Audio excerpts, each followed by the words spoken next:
Pride and Prejudice by Jane Austen. Chapter 1. It is a truth universally acknowledged, that a single man in posses shown of a good fortune, must be in want of a wife. However little known the feelings or views of such a man may be on his first entering a neighborhood, this truth is so well fixed in the minds of the surrounding families, that he is considered the rightful property of some one or other of their daughters.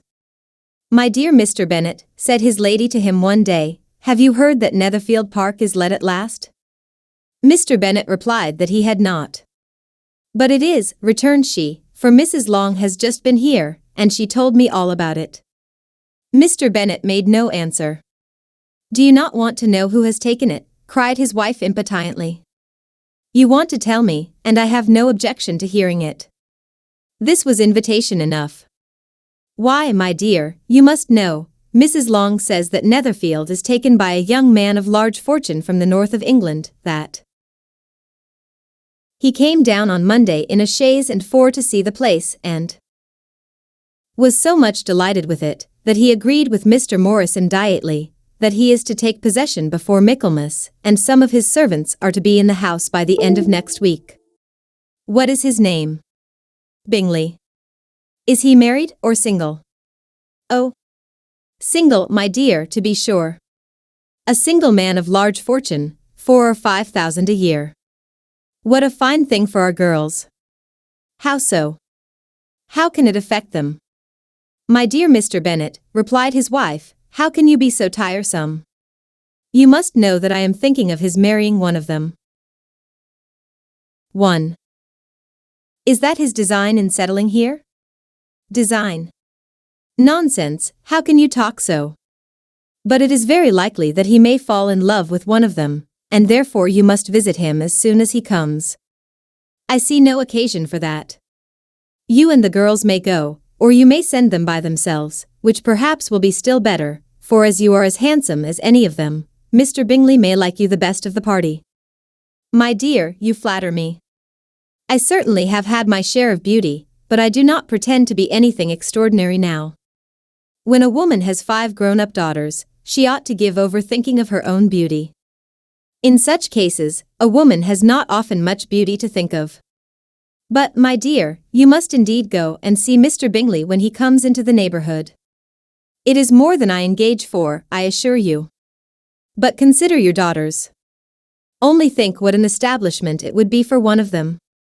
Sir William and Lady Lucas are determined to go merely on that account, for in general, you know, they visit no newcomers. Indeed you must go, for it will be impossible for us to visit him if you do not.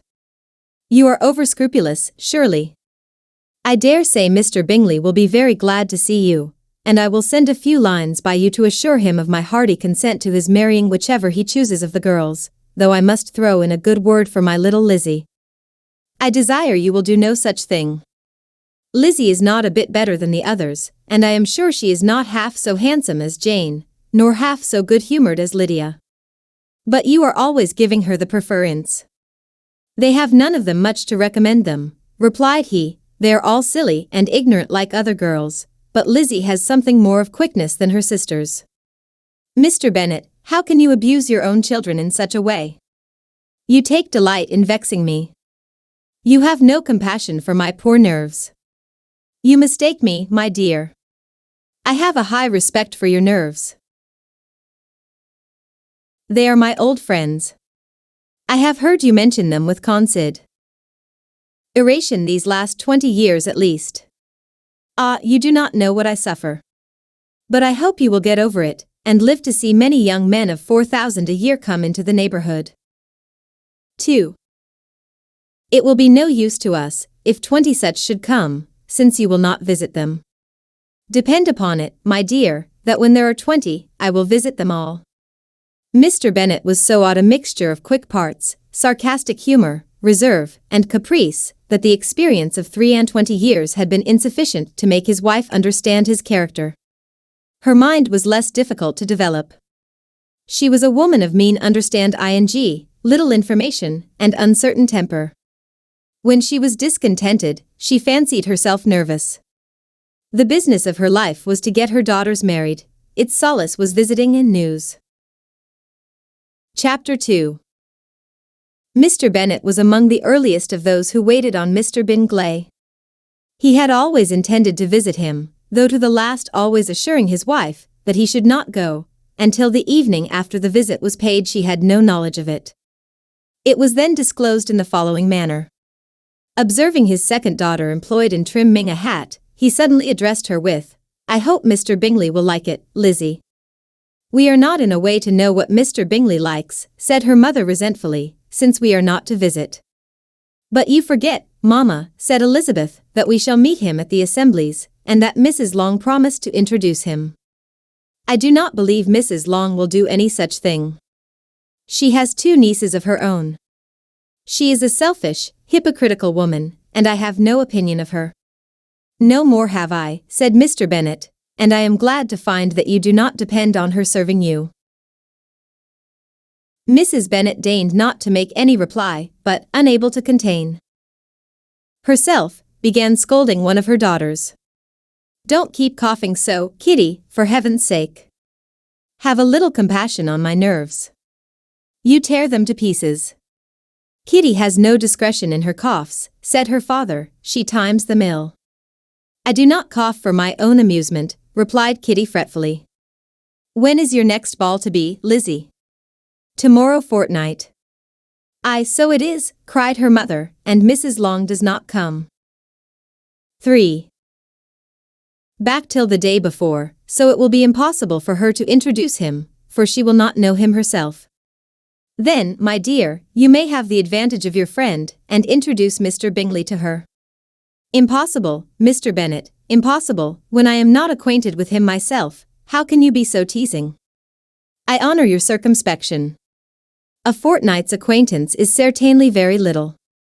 One cannot know what a man really is by the end of a fortnight. But if we do not venture, somebody else will, and after all, Mrs. Long and her daughters must stand their chance, and, therefore, as she will think it an act of kindness, if you decline the office, I will take it on myself." The girls stared at their father. Mrs. Bennet said only, "Nonsense, nonsense." "What can be the meaning of that emphatic exclamation?" cried he. "Do you consider the forms of introduction, and the stress that is laid on them, as nonsense? I cannot quite agree with you there. What say you, Mary? For you are a young lady of deep reflection, I know, and read great books and make extracts." Mary wished to say something sensible, but knew not how. While Mary is adjusting her ideas, he continued, "Let us return to Mr. Bingley." "I am sick of Mr. Bingley," cried his wife. "I am sorry to hear that, but why did not you tell me that before? If I had known as much this morning, I certainly would not have called on him. It is very unlucky, but as I have actually paid the visit, we cannot escape the acquaintance now." The astonishment of the ladies was just what he wished, that of Mrs. Bennet perhaps surpassing the rest, though, when the first tumult of joy was over, she began to declare that it was what she had expected all the while. "How good it was in you, my dear Mr. Bennet. But I knew I should persuade you at last. I was sure you loved your girls too well to neglect such an acquaintance. Well, how pleased I am. And it is such a good joke, too, that you should have gone this morning, and never said a word about it till now." "Now, Kitty, you may cough as much as you choose," said Mr. Bennet, and, as he spoke, he left the room, fatigued with the raptures of his wife. "What an excellent father you have, girls," said she, when the door was shut. "I do not know how you will ever make him amends for his 4. kindness, or me, either, for that matter.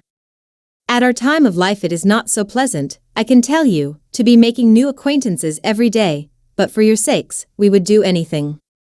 Lydia, my love, though you are the youngest, I dare say Mr. Bingley will dance with you at the next ball." "Oh," said Lydia stoutly, "I am not afraid, for though I am the youngest, I'm the tallest." The rest of the evening was spent in conjecturing how soon he would return Mr. Bennet's visit, and determining when they should ask him to dinner. Chapter 3.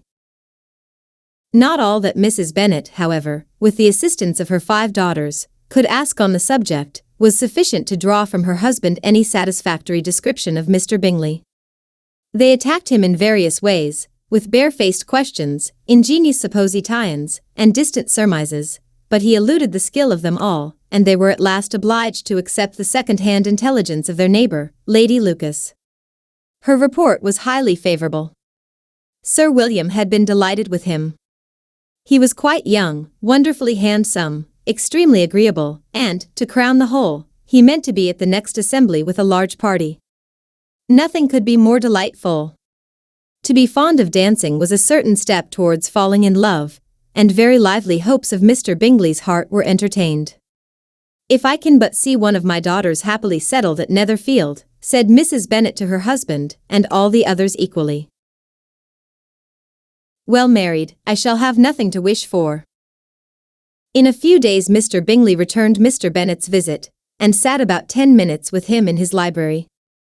He had entertained hopes of being admitted to a sight of the young ladies, of whose beauty he had heard much, but he saw only the father.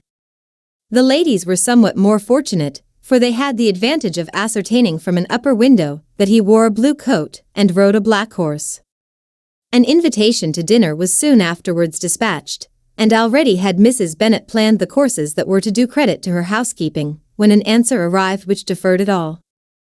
Mr. Bingley was obliged to be in town the following day, and, consequently, unable to accept the honour of their invitation, etc.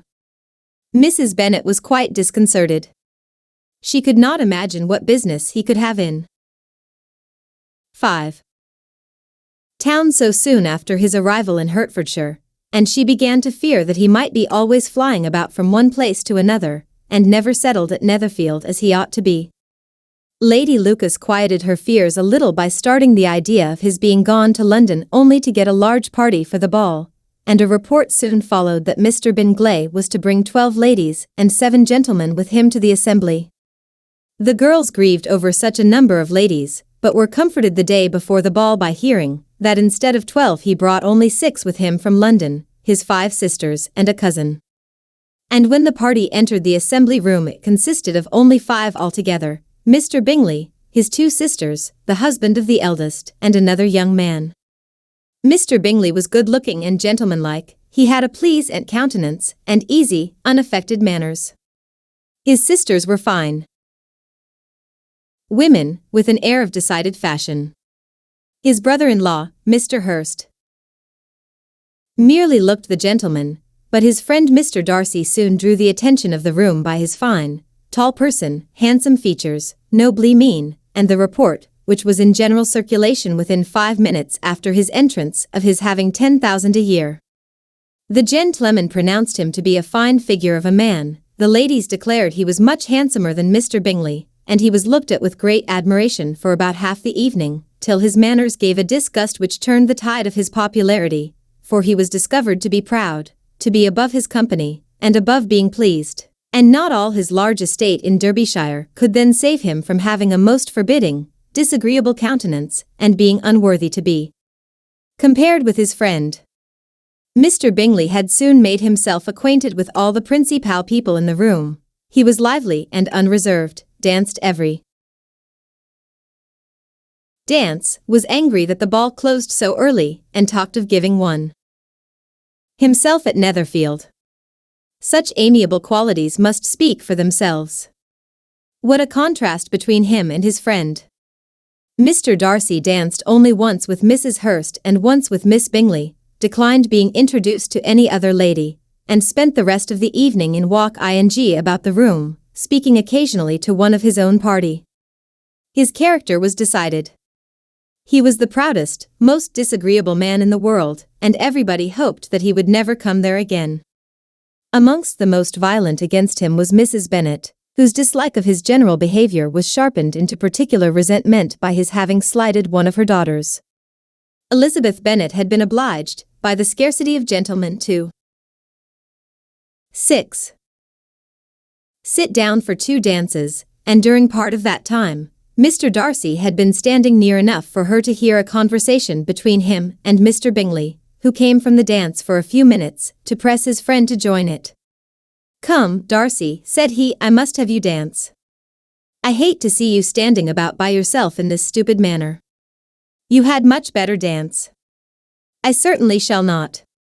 You know how I detest it, unless I am particularly acquainted with my partner.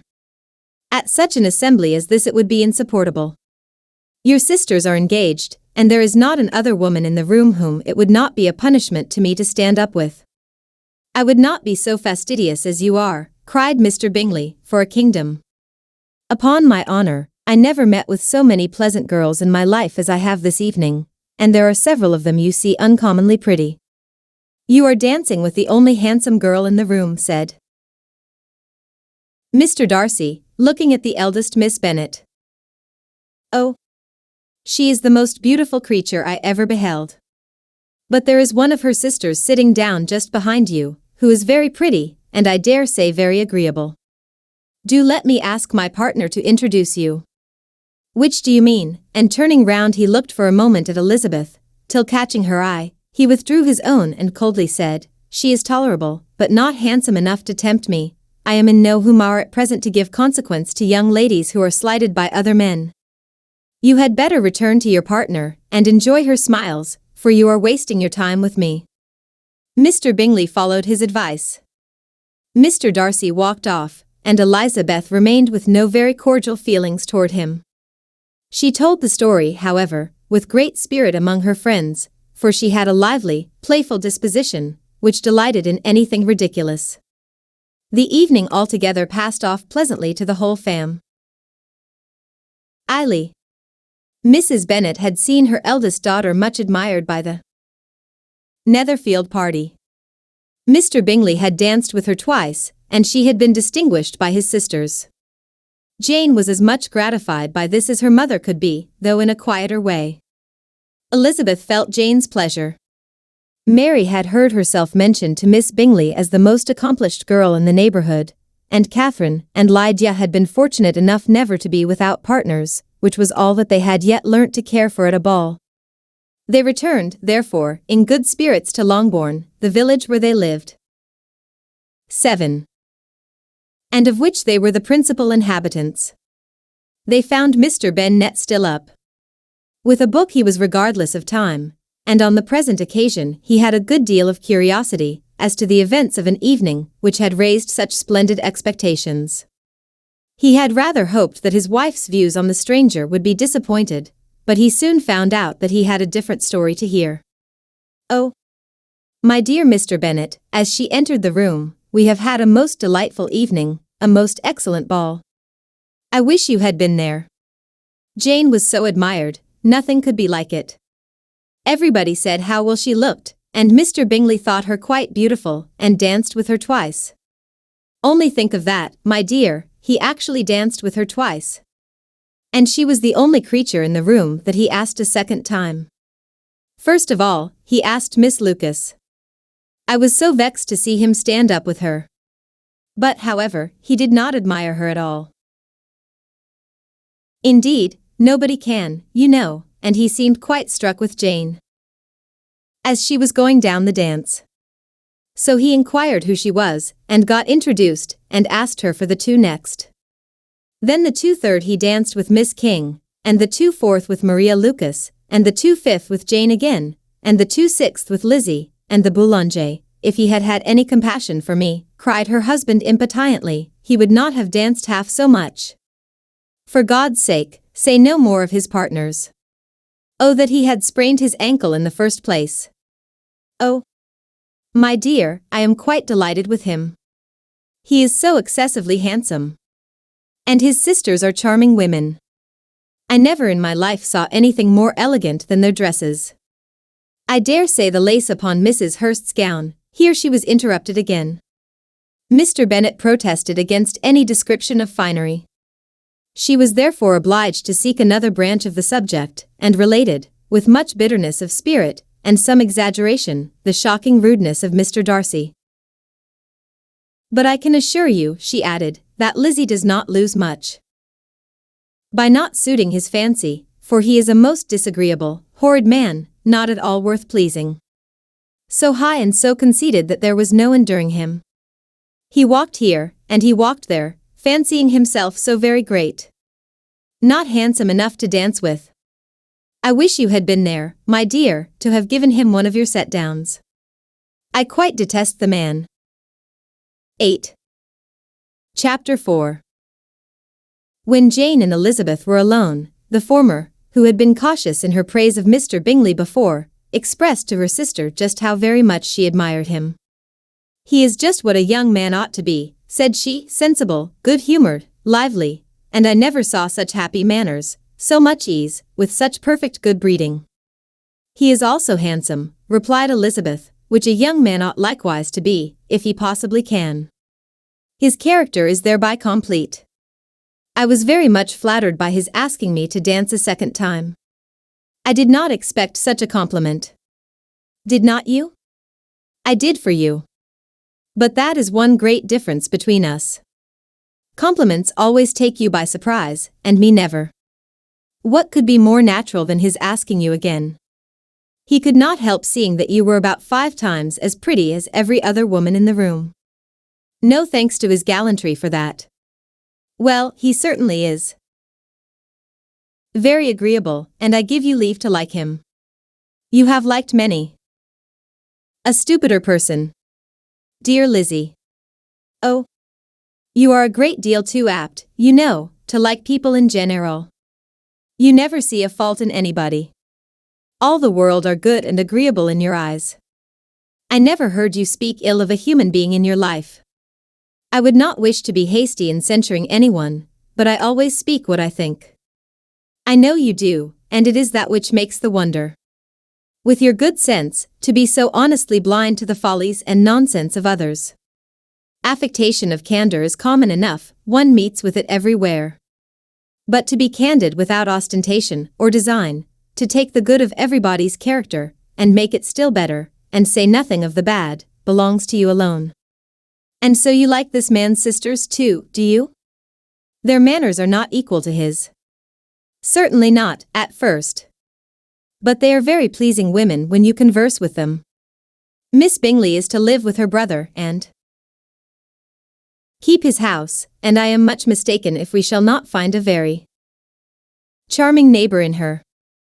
Elizabeth listened in silence, but was not convinced. Their behavior at the assembly had not been calculated to please in general, and with more quickness of observation, and less pliancy of temper than her 9.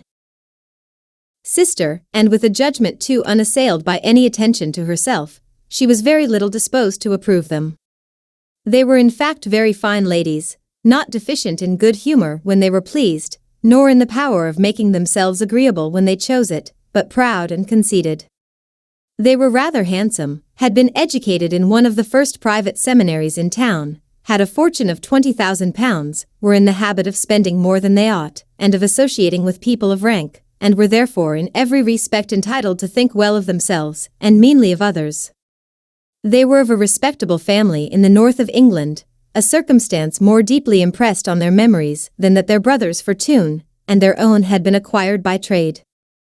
Mr. Bingley inherited property to the amount of nearly £100,000 from his father, who had intended to purchase an estate, but did not live to do it. Mr. Bingley intended it likewise, and sometimes made choice of his county, but as he was now provided with a good house, and the liberty of a manor, it was doubtful to many of those who best knew the easiness of his temper, whether he might not spend the remainder of his days at Netherfield, and leave the next generation to purchase. His sisters were anxious for his having an estate of his own, but, though he was now only established as a tenant, Miss Bingley was by no means unwilling to preside at his table, nor was Mrs. Hurst, who had married a man of more fashion than fortune, less disposed to consider his house as her home when it suited her. Mr. Bingley had not been of age 2 years, when he was tempted by an accidental recommendation to look at Netherfield House. He did look at it, and into it for half an hour, was pleased with the situation, and the principal rooms, satisfied with what the owner said in its praise, and took it immediately. Between him and Darcy there was a very steady friendship in spite of great opposition of character. Bingley was endeared to Darcy by the easiness, openness, and ductility of his temper, though no disposition could offer a greater contrast to his own, and though with his own he never appeared dissatisfied. On the strength of Darcy's regard, Bingley had the firmest reliance, and of his judgment the highest opinion. In understanding, Darcy was the superior. Bingley was by no means deficient, but Darcy was clever. He was at the same time haughty, reserved, and fastidious, and his manners, though well-bred, were not inviting. In that respect his friend had greatly the advantage. Bingley was sure of being liked wherever he appeared. Darcy was continually. 10.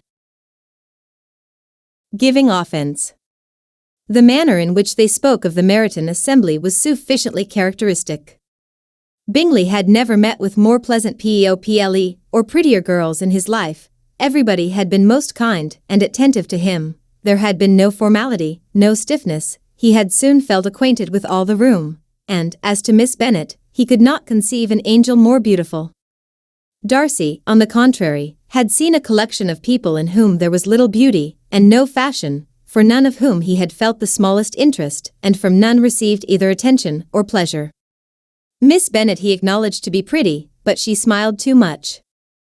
Mrs. Hurst and her sister allowed it to be so, but still they admired her and liked her, and pronounced her to be a sweet girl, and one whom they would not object to know more of. Miss Bennet was therefore established as a sweet girl, and their brother felt authorized by such commendation to think of her as he chose. Chapter 5. Within a short walk of Longbourn lived a family with whom the Bennets were particularly intimate. Sir William Lucas had been formerly in trade in Meryton, where he had made a tolerable fortune, and risen to the honour of knighthood by an address to the king during his mayoralty. The distinction had perhaps been felt too strongly. It had given him a disgust to his business, and to his residence in a small market town, and, in quitting them both, he had removed with his family to a house about a mile from Meryton, denominated from that period Lucas Lodge, where he could think with pleasure of his own importance, and, unshackled by business, occupy himself solely in being civil to all the world. For, though elated by his rank, it did not render him supercilious. On the contrary, he was all attention to everybody. By nature inoffensive, friendly, and obliging, his presentation at St. James's had made him courteous. Lady Lucas was a very good kind of woman, not too clever to be a valuable neighbor to Mrs. Bennet. They had several children. The eldest of them, a sensible, intelligent young woman, about 27, was Elizabeth's intimate friend. That the Miss Lucases and the Miss Bennets should meet to talk over a ball was absolutely necessary, and the morning after the assembly brought the former to Longbourn to hear and to communicate. 11. You began the evening well, Charlotte, said Mrs. Bennet with civil self-command to Miss Lucas. You were Mr. Bingley's first choice. Yes, but he seemed to like his second better. Oh. You mean Jane, I suppose, because he danced with her twice. To be sure, that did seem as if he admired her. Indeed, I rather believe he did. I heard something about it, but I hardly know what something about Mr. Robinson. Perhaps you mean what I overheard between him and Mr. Robinson. Did not I mention it to you? Mr. Robinson's asking him how he liked our Meryton assemblies, and whether he did not think there were a great many pretty women in the room, and which he thought the prettiest. And his answering immediately to the last question, oh, the eldest Miss Bennet, beyond a doubt. There cannot be two opinions on that point. Upon my word. Well, that is very decided indeed. That does seem as if, but, however, it may all come to nothing, you know. My overhearings were more to the purpose than yours, Eliza said. Charlotte. Mr. Darcy is not so well worth listening to as his friend, is he, poor Eliza, to be only just tolerable? I beg you would not put it into Lizzie's head to be vexed by his ill-treatment, for he is such a disagreeable man, that it would be quite a misfortune to be liked by him. Mrs. Long told me last night that he sat close to her for half an hour without once opening his lips. Are you quite sure, ma'am? Is not there a little mistake? Said Jane. I certainly saw Mr. Darcy speaking to her. Because she asked him at last how he liked Netherfield, and he could not help answering her, but she said he seemed quite angry at being spoke to. Miss Bingley told me, said Jane, that he never speaks much, unless among his intimate acquaintances. With them he is remarkably agreeable. I do not believe a word of it, my dear. If he had been so very agreeable, he would have talked to Mrs. Long. But I can guess how. It was, everybody says that he is eat up with pride, and I dare say he had heard somehow that Mrs. Long does not keep a carriage, and had come to the ball in a hack chaise. I do not mind his not talking to Mrs. Long, said Miss Lucas, but I wish he had danced with Eliza. Another time, Lizzie, said her mother, I would not dance with him, if I were you. I believe, ma'am, I may safely promise you never to dance with 12. Him. His pride, said Miss Lucas, does not offend me so much as pride often does, because there is an excuse for it. One cannot wonder that so very fine a young man, with family, fortune, everything in his favor, should think highly of himself. If I may so express it, he has a right to be proud. That is very true, replied Elizabeth, and I could easily forgive his pride, if he had not mortified mine. Pride, observed Mary, who piqued herself upon the solidity of her reflections, is a very common failing, I believe. By all that I have ever read, I am convinced that it is very common indeed, that human nature is particularly prone to it, and that there are very few of us who do not cherish a feeling of self-complacency on the score of some quality or other, real or imaginary. Vanity and pride are different things, though the words are often used synonymously. A person may be proud without being vain. Pride relates more to our opinion of our selves, vanity to what we would have others think of us. If I were as rich as Mr. Darcy, cried a young Lucas, who came with his sisters, I should not care how proud I was. I would keep a pack of foxhounds, and drink a bottle of wine a day. Then you would drink a great deal more than you ought, said Mrs. Bennet, and if I were to see you at it, I should take away your bottle directly. The boy protested that she should not, she continued to declare that she would, and the argument ended only with the visit. Chapter 6. The ladies of Longbourn soon waited on those of Netherfield. The visit was soon returned in due form. Miss Bennet's pleasing manners grew on the goodwill of Mrs. Hurst and Miss Bingley, and though the mother was found to be intolerable, and the younger sisters not worth speaking to, a wish of being better acquainted with them was expressed towards the two eldest.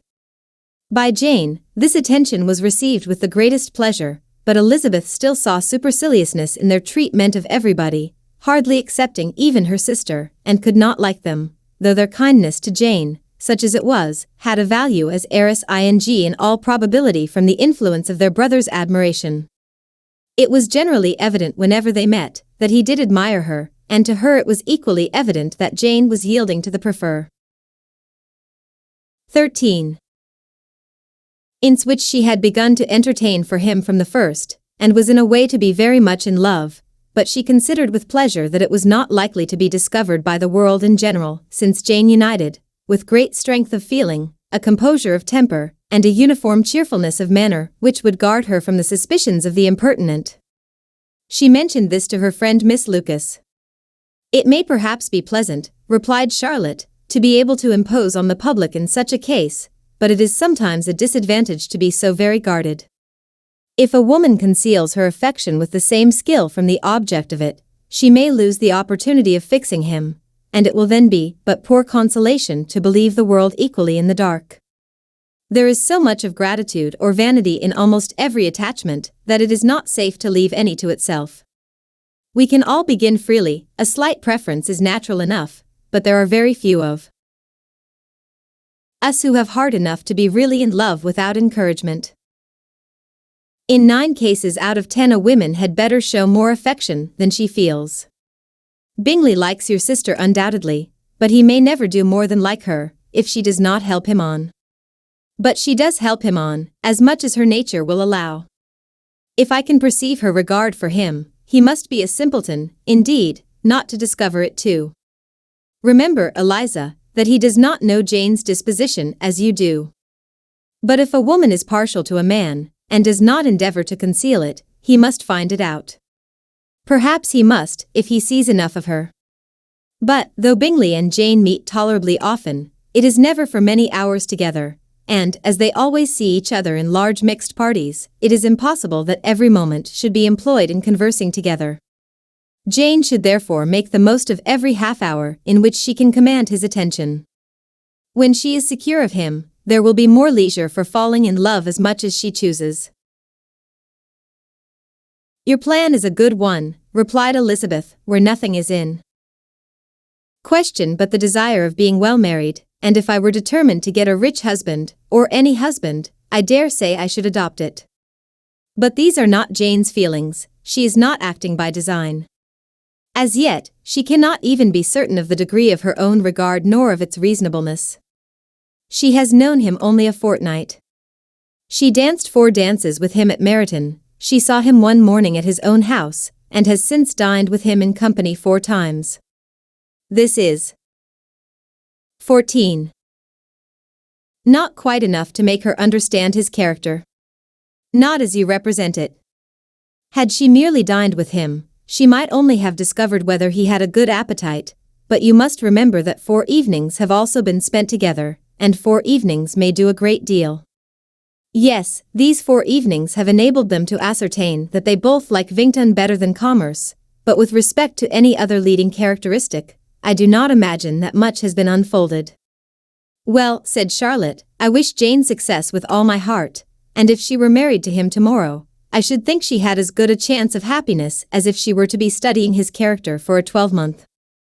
Happiness in marriage is entirely a matter of chance. If the dispositions of the parties are ever so well known to each other, or ever so similar beforehand, it does not advance their felicity in the least. They always continue to grow sufficiently unlike afterwards to have their share of vexation, and it is better to know as little as possible of the defects of the person with whom you are to pass your life. You make me laugh, Charlotte, but it is not sound. You know it is not sound, and that you would never act in this way yourself." Occupied in observing Mr. Bingley's attentions to her sister, Elizabeth was far from suspecting that she was herself becoming an object of some interest in the eyes of his friend. Mr. Darcy had at first scarcely allowed her to be pretty. He had looked at her without admiration at the ball, and when they next met, he looked at her only to criticize. But no sooner had he made it clear to himself and his friends that she hardly had a good feature in her face, than he began to find it was rendered uncommonly intelligent by the beautiful expression of her dark eyes. To this discovery succeeded some others equally mortifying. Though he had detected with a critical eye more than one failure of perfect symmetry in her form, he was forced to acknowledge her figure to be light and pleasing, and in spite of his asserting that her manners were not those of the fashionable world, he was caught by their easy playfulness. Of this she was perfectly unaware. To her he was only the man who made himself agreeable nowhere, and who had not thought her handsome enough to dance with. He began to wish to know more of her, and as a step towards conversing with her himself, attended to her conversation with others. His doing so drew her notice. It was at Sir William Lucas's, where a large party were assembled. "What does Mr. Darcy mean," said she to Charlotte, "by listening to my conversation with Colonel Forster?" 15. That is a question which Mr. Darcy only can answer. But if he does it any more I shall certainly let him know that I see what he is about. He has a very satirical eye, and if I do not begin by being impertinent myself, I shall soon grow afraid of him. On his approaching them soon afterwards, though without seem to have any intention of speaking, Miss Lucas defied her friend to mention such a subject to him, which immediately provoking Elizabeth to do it, she turned to him and said, "Did you not think, Mr. Darcy, that I expressed myself uncommonly well just now, when I was teasing Colonel Forster to give us a ball at Meryton?" "With great energy, but it is always a subject which makes a lady energetic. You are severe on us." "It will be her turn soon to be teased," said Miss Lucas. "I am going to open the instrument, Eliza, and you know what follows. You are a very strange creature by way of a friend, always want me to play and sing before anybody and everybody. If my vanity had taken a musical turn, you would have been invaluable, but as it is, I would really rather not sit down before those who must be in the habit of hearing the very best performers. On Miss Lucas's persevere ing, however, she added, "Very well, if it must be so, it must." And gravely glancing at Mr. Darcy, "There is a fine old saying, which everybody here is of course familiar with, 'Keep your breath to cool your porridge, and I shall keep mine to swell my song.'" Her performance was pleasing, though by no means capital. After a song or two, and before she could reply to the entreaties of several that she would sing again, she was eagerly succeeded at the instrument by her sister Mary, who having, in consequence of being the only plain one in the family, worked hard for knowledge and accomplishments, was always impatient for display. Mary had neither genius nor taste, and though vanity had given her application, it had given her likewise a pedantic air and conceited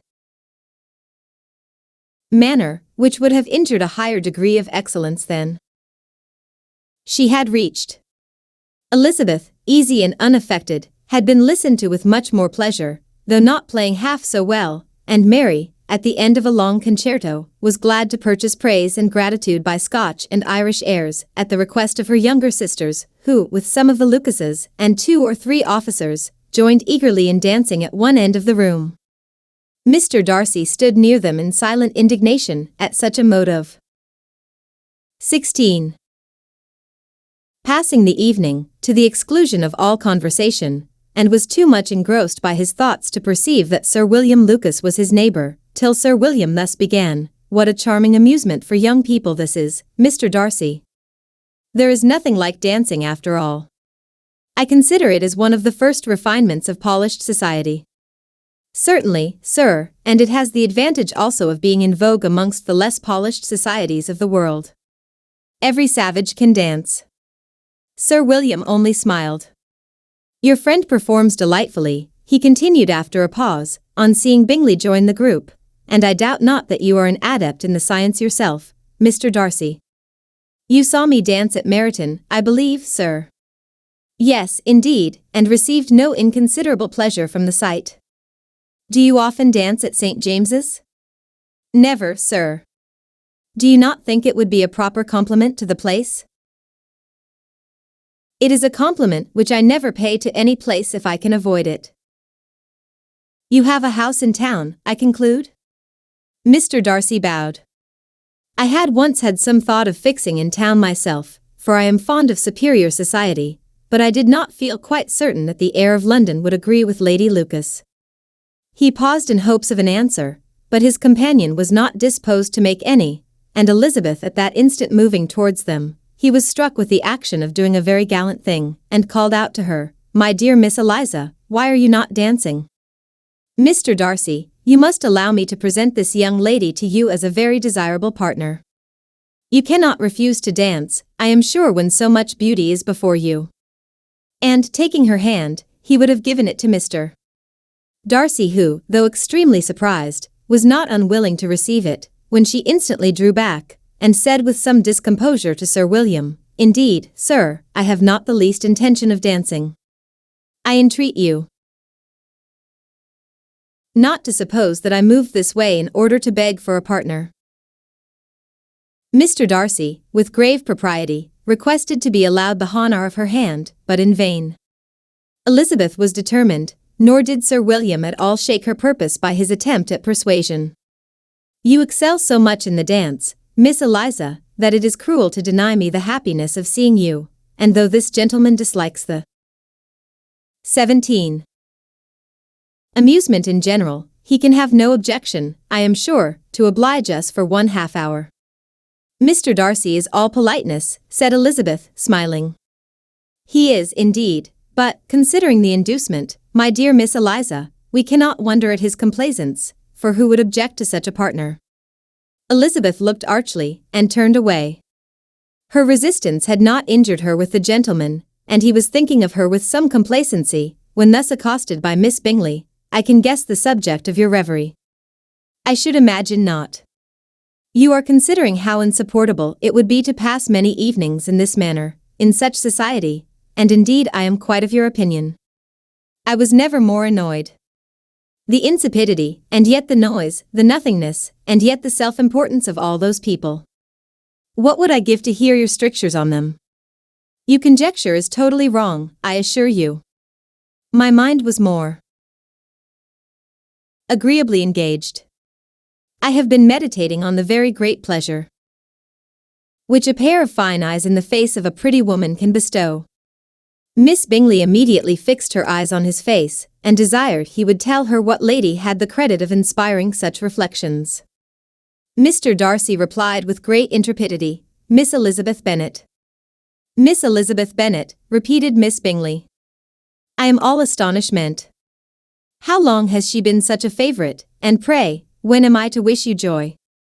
That is exactly the question which I expected you to ask.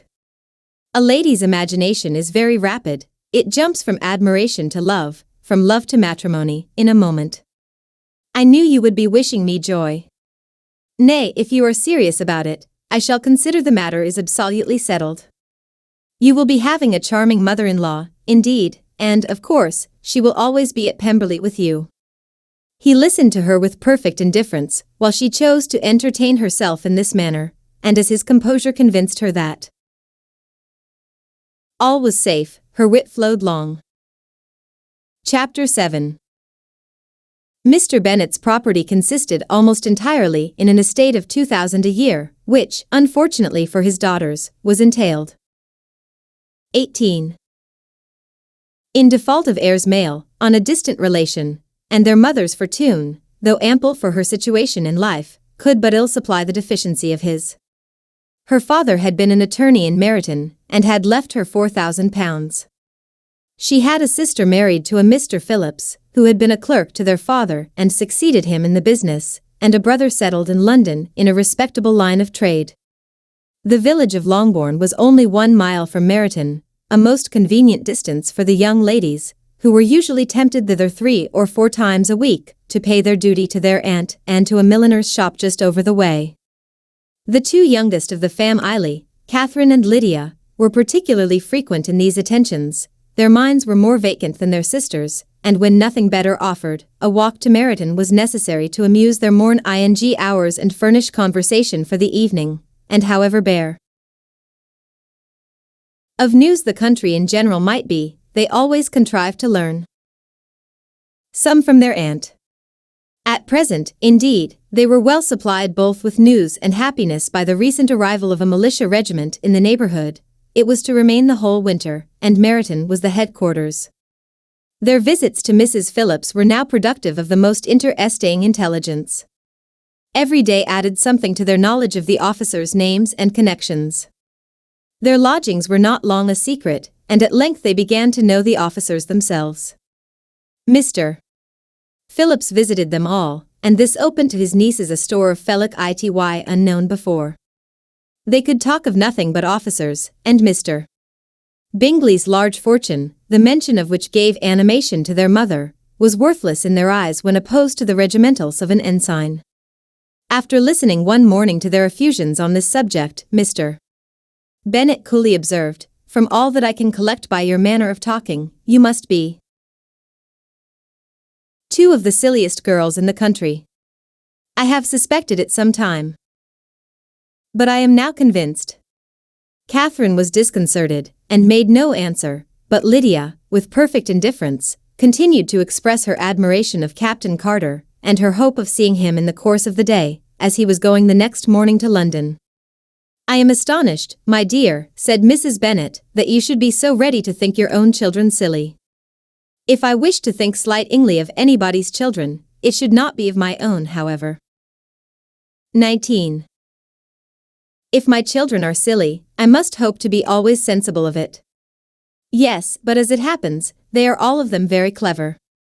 This is the only point, I flatter myself, on which we do not agree. I had hoped that our sentiments coincided in every particular, but I must so far differ from you as to think our 2 youngest daughters uncommonly foolish. My dear Mr. Bennet, you must not expect such girls to have the sense of their father and mother. When they get to our age, I dare say they will not think about officers any more than we do.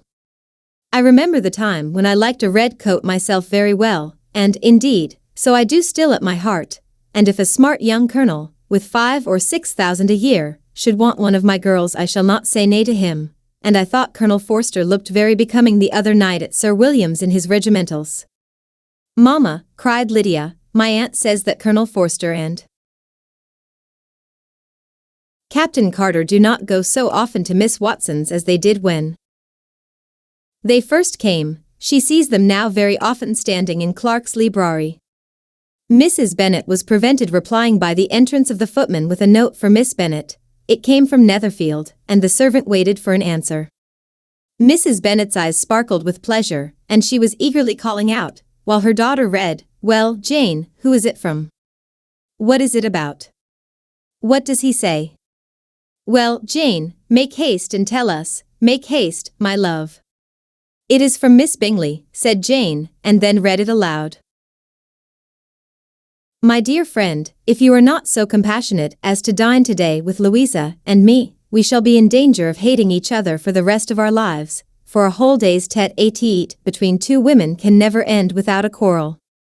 Come as soon as you can on receipt of this. My brother and the gentleman are to dine with the officers. Yours ever, Caroline Bingley." "With the officers," cried Lydia. "I wonder my aunt did not tell us of that." "Dining out," said Mrs. Bennet, "that is very unlucky." "Can I have the carriage?" said Jane. "No, my dear, you had better go on horseback, because it seems likely to rain, and then you must stay all night." 20. "That would be a good scheme," said Elizabeth, "if you were sure that they would not offer to send her home." "Oh, but the gentlemen will have Mr. Bingley's chaise to go to Meryton, and the Hursts have no horses to theirs. I had much rather go in the coach."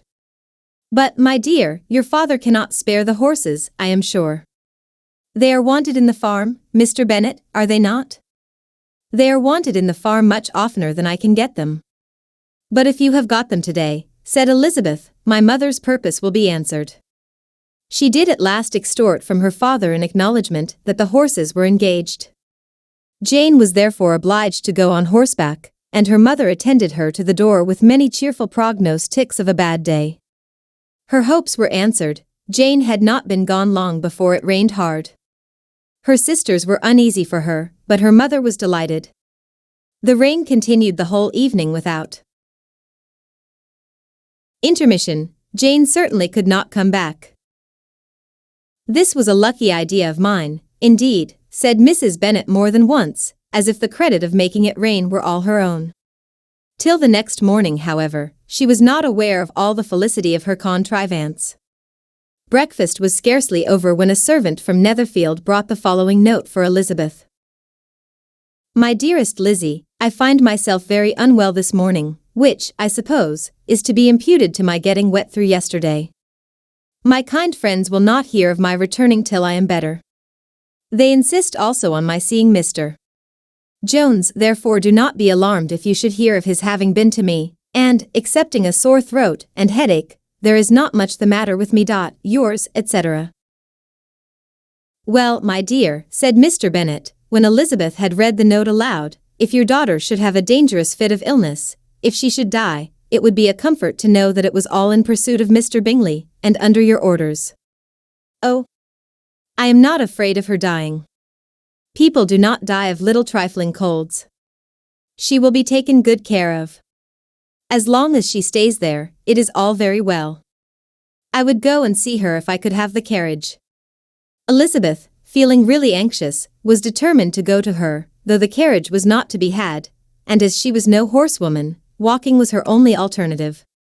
She declared her resolution. 21. "How can you be so silly," cried her mother, "as to think of such a thing, in all this dirt? You will not be fit to be seen when you get there." "I shall be very fit to see Jane, which is all I want." "Is this a hint to me, Lizzie," said her father, "to send for the horses?"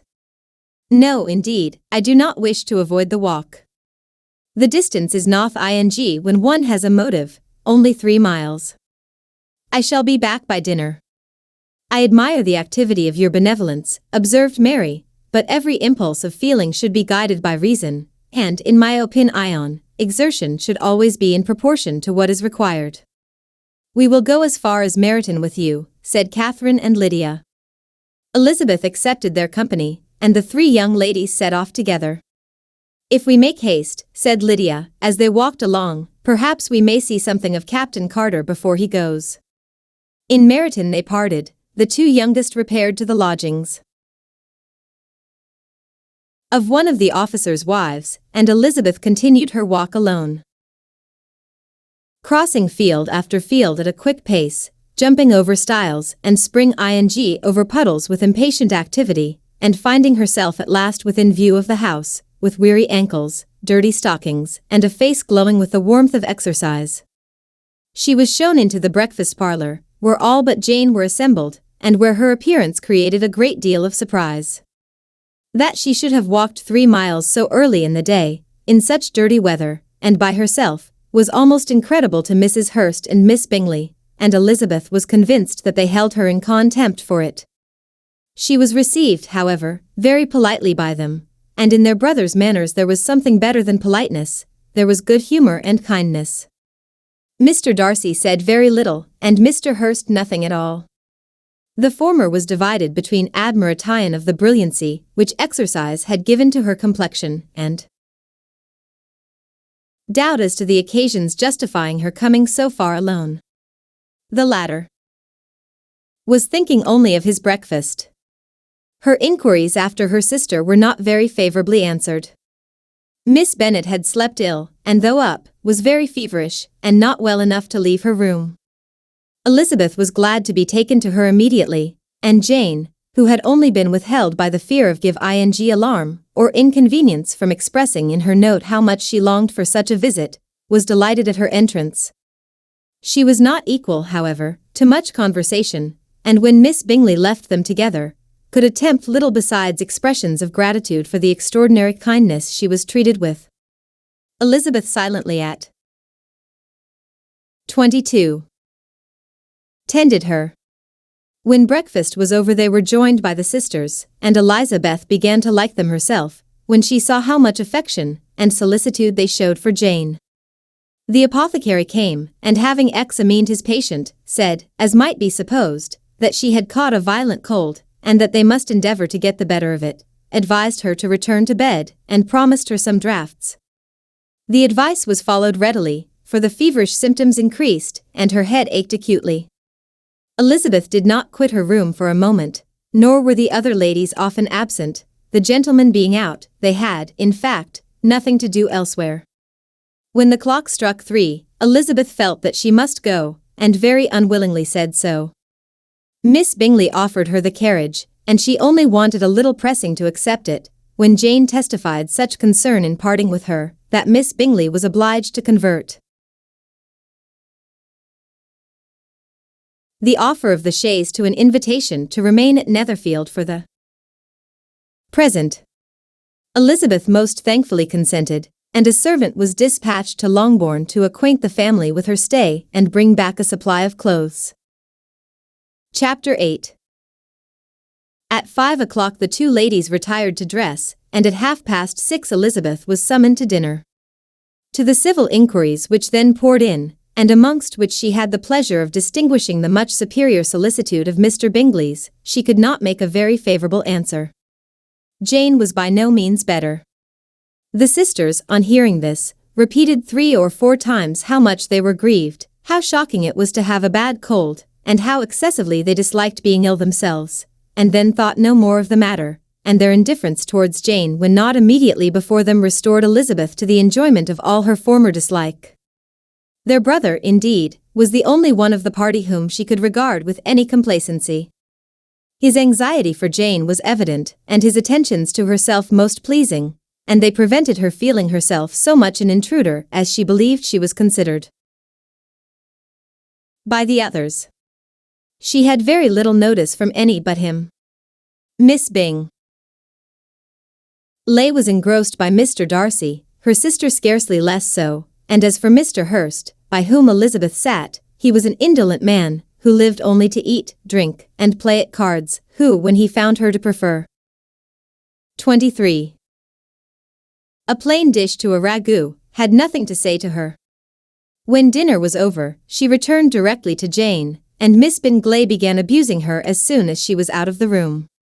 Her manners were pronounced to be very bad indeed, a mixture of pride and impertinence. She had no conversation, no style, no beauty. Mrs. Hurst thought the same, and added, "She has nothing, in short, to recommend her, but being an excellent walker. I shall never forget her appearance this morning. She really looked almost wild." "She did, indeed, Louisa. I could hardly keep my countenance. Very nonsensical to come at all. Why must she be scampering about the country, because her sister had a cold? Her hair, so untidy, so blowsy. Yes, and her petticoat. I hope you saw her petticoat, 6 inches deep in mud, I am absolutely certain, and the gown which had been let down to hide it not doing its office." "Your picture may be very exact, Louisa," said Bingley, "but this was all lost upon me. I thought Miss Elizabeth Bennet looked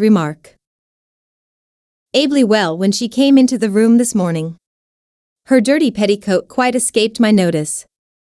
"You observed it, Mr. Darcy, I am sure," said Miss Bingley, "and I am inclined to think that you would not wish to see your sister make such an exhibition." "Certainly not. To walk 3 miles, or 4 miles, or 5 miles, or whatever it is, above her ankles in dirt, and alone, quite alone. What could she mean by it? It seems to me to show an abominable sort of conceited independence, a most country town indifference to decorum." "It shows an affection for her sister that is very pleasing," said Bingley. "I am afraid, Mr. Darcy," observed Miss Bingley in a half-whisper, "that this adventure has rather affected your admiration of her fine eyes." "Not at all," he replied, "they were brightened by the exercise." A short pause followed this speech, and Mrs. Hurst began again, "I have an excessive regard for Miss Jane Bennet, she is really a very sweet girl, and I wish with all my heart she were well settled. But with such a father and mother, and such low connections, I am afraid there is no chance of it. I think I have heard you say that their uncle is an attorney on Meryton." 24. "Yes, and they have another, who lives somewhere near Cheapside." "That is capital," added her sister, and they both laughed heartily. "If they had uncles enough to fill all Cheapside," cried Bingley, "it would not make them one jot less agreeable." "But it must very materially lessen their chance of marrying men of any consideration in the world," replied Darcy. To this speech Bingley made no answer, but his sisters gave it their hearty assent, and indulged their mirth for some time at the expense of their dear friend's vulgar relations. With a renewal of tenderness, however, they returned to her room on leaving the dining parlour, and sat with her till summoned to coffee. She was still very poorly, and Elizabeth would not quit her at all, till late in the evening, when she had the comfort of seeing her sleep, and when it seemed to her rather right than pleasant that she should go downstairs herself. On entering the drawing-room she found the whole party at loo, and was immediately invited to join them, but sus. Expecting them to be playing high she declined it, and making her sister the excuse, said she would amuse herself for the short time she could stay below, with a book. Mr. Hurst looked at her with astonishment. "Do you prefer reading to cards?" said he. "That is rather singular." "Miss Eliza Bennet," said Miss Bingley, "despises cards. She is a great reader, and has no pleasure in anything else." "I deserve neither such praise nor such censure," cried Elizabeth. "I am not a great reader, and I have pleasure in many things." "In nursing your sister I am sure you have pleasure," said Bingley, "and I hope it will be soon increased by seeing her quite well." Elizabeth thanked him from her heart, and then walked towards the table where a few books were lying. He immediately offered to fetch her others, all that his library afforded. "And I wish my collection were larger for your benefit and my own credit, but I am an idle fellow, and though I have not many, I have more than I ever looked into." Elizabeth assured him that she could suit herself perfectly with those in the room. "I am astonished," said Miss Bingley, "that my father should have left so small a collection of books. What a delightful library you have at Pemberley, Mr. Darcy." "It ought to be good," he replied. "It has been the work of many generations." "And then you have added so much to it yourself," you are always. 25. Buying books. I cannot comprehend the neglect of a family library in such days as these. Neglect. I am sure you neglect nothing that can add to the beauties of that noble place. Charles, when you build your house, I wish it may be half as delightful as Pemberley. I wish it may. But I would really advise you to make your purchase in that neighborhood, and take Pemberley for a kind of model. There is not a finer county in England than Derbyshire. With all my heart, I will buy Pemberley itself if Darcy will sell it. I am talking of possibilities, Charles. Upon my word, Caroline, I should think it more possible to get Pemberley by purchase than by imitation.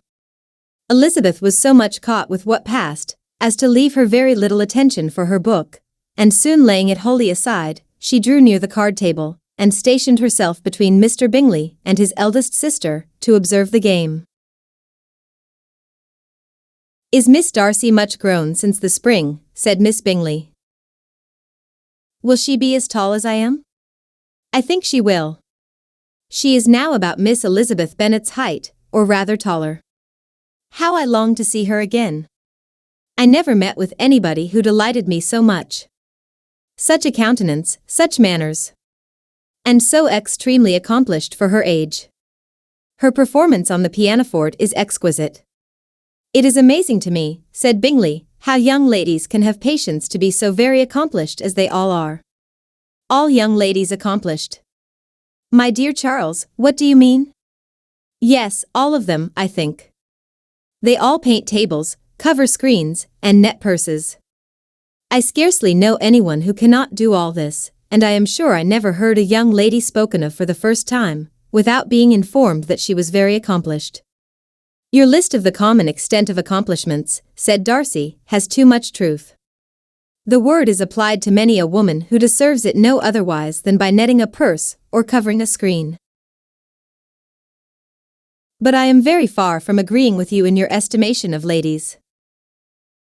In general. I cannot boast of knowing more than half a dozen, in the whole range of my acquaintance, that are really accomplished. Nor I am sure, said Miss Bingley. 26. Then, observed Elizabeth, you must comprehend a great deal in your idea of an accomplished woman. Yes, I do comprehend a great deal in it. Oh, certainly, cried his faithful assistant, no one can be really esteemed accomplished who does not greatly surpass what his USU ally met with. A woman must have a thorough knowledge of music, singing, drawing, dancing, and the modern languages, to deserve the word, and besides all this, she must possess a certain something in her air and manner of walking, the tone of her voice, her address and expressions, or the word will be but half deserved. All this she must possess, added Darcy, and to all this she must yet add something more substantial, in the improvement of her mind by extensive reading. I am no longer surprised at your knowing only 6 accomplished women. I rather wonder now at your knowing any. Are you so severe upon your own sex as to doubt the possibility of all this? I never saw such a woman. I never saw such capacity, and taste, and application, and elegance, as you describe united. Mrs. Hurst and Miss Bingley both cried out against the injustice of her implied doubt, and were both protesting that they knew many women who answered this description, when Mr. Hurst called them to order, with bitter complaints of their inattention to what was going forward. As all conversation was thereby at an end, Elizabeth soon afterwards left the room. Elizabeth Bennet, said Miss Bingley, when the door was closed on her, is one of those young ladies who seek to recommend themselves to the other sex by undervaluing their own, and with many men, I dare say, it succeeds. But, in my opinion, it is a paltry device, a very mean art. Undoubtedly, replied Darcy, to whom this remark was chiefly addressed, there is a meanness in all the arts which ladies sometimes condescend to employ for captivation. Whatever bears affinity to cunning is despicable. Miss Bingley was not so entirely satisfied with this reply as to continue the subject. Elizabeth joined them again only to say that her sister was worse, and that she could not leave her. Bingley urged Mr. Jones being sent for immediately, while his sisters, convinced that no country advice could be of any service, recommended and expressed to town for one of the most eminent physicians. This she would not hear of, but she was not so. 27. Unwilling to comply with their brother's proposal, and it was settled that Mr. Jones should be sent for early in the morning, if Miss Bennet were not decidedly better. Bingley was quite uncomfortable. His sisters declared that they were miserable. They solaced their wretchedness, however, by duets after supper, while he could find no better relief to his feelings than by giving his housekeeper directions that every attention might be paid to the sick lady and her sister. Chapter 9. Elizabeth passed the chief of the night in her sister's room, and in the morning had the pleasure of being able to send a tolerable answer to the inquiries which she very early received from Mr. Bingley by a housemaid, and some time afterwards from the two elegant ladies who waited on his sisters. In spite of this amendment, however, she requested to have a note sent to Longbourn, desiring her mother to visit Jane, and form her own judgment of her situation. The note was immediately dispatched, and its contents as quickly complied with. Mrs. Bennet, accompanied by her two youngest girls, reached Netherfield soon after the family breakfast. Had she found Jane in any apparent danger, Mrs. Bennet would have been very miserable, but being satisfied on seeing her that her illness was not alarming, she had no wish of her recovering immediately, as her restoration to health would probably remove her from Netherfield. She would not listen, therefore, to her daughter's proposal of being carried home, neither did the apothecary, who arrived about the same time, think it at all advisable. After sitting a little while with Jane, on Miss Bingley's appearance and invitation, the mother and three daughters all attended her into the breakfast parlour. Bingley met them with hopes that Mrs. Bennet had not found Miss Bennet worse than she expected. "Indeed I have, sir," was her answer. "She is a great deal too ill to be moved. Mr. Jones says we must not think of moving her. We must trespass a little longer on your kindness." "Removed," cried Bingley. "It must not be thought of. My sister, I am sure, will not hear of her removal." "You may depend upon it, madam," said Miss Bingley, with cold civility, "that Miss Bennet will receive every possible attention while she remains with us." Mrs. Bennet was profuse in her acknowledgments. 28. "I am sure," she added, "if it was not for such good friends I do not know what would become of her, for she is very ill indeed, and suffers a vast deal, though with the greatest patience in the world, which is always the way with her, for she has, without exception, the sweetest temper I have ever met with. I often tell my other girls they are not ing to her. You have a sweet room here, Mr. Bingley, and a charming prospect over the gravel walk. I do not know a place in the country that is equal to Netherfield. You will not think of quitting it in a hurry, I hope, though you have but a short lease." "Whatever I do is done in a hurry," replied he, "and therefore if I should resolve to quit Netherfield, I should probably be off in 5 minutes. At present, however, I consider myself as quite fixed here." "That is exactly what I should have supposed of you," said Elizabeth. "You begin to comprehend me, do you?" cried he, turning towards her. "Oh, yes, I understand you perfectly. I wish I might take this for a compliment, but to be so easily seen through I am afraid is pitiful. That is as it happens. It does not follow that a deep, intricate character is more or less estimable than such a one as yours." "Lizzie," cried her mother, "remember where you are, and do not run on in the wild manner that you are suffered to do at home. I did not know before," continued Bingley immediately, "that you were a studier of character. It must be an amusing study." "Yes, but intricate characters are the most amusing. They have at least that advantage." "The country," said Darcy, "can in general supply but a few subjects for such a study. In a country neighborhood you move in a very confined and unvarying society. But people themselves alter so much that there is something new to be observed in them forever." "Yes, indeed," cried Mrs. Bennet, offended by his manner of mentioning a country neighborhood. "I assure you there is quite as much of that going on in the country as in town." Everybody was surprised, and Darcy, after looking at her for a moment, turned silently away. Mrs. Bennet, who fancied she had gained a complete victory over him, continued her triumph. I cannot see that London has any great advantage over the country, for my part, except the shops and public places. The country is a vast deal pleasanter, is it not, Mr. Bingley? 29.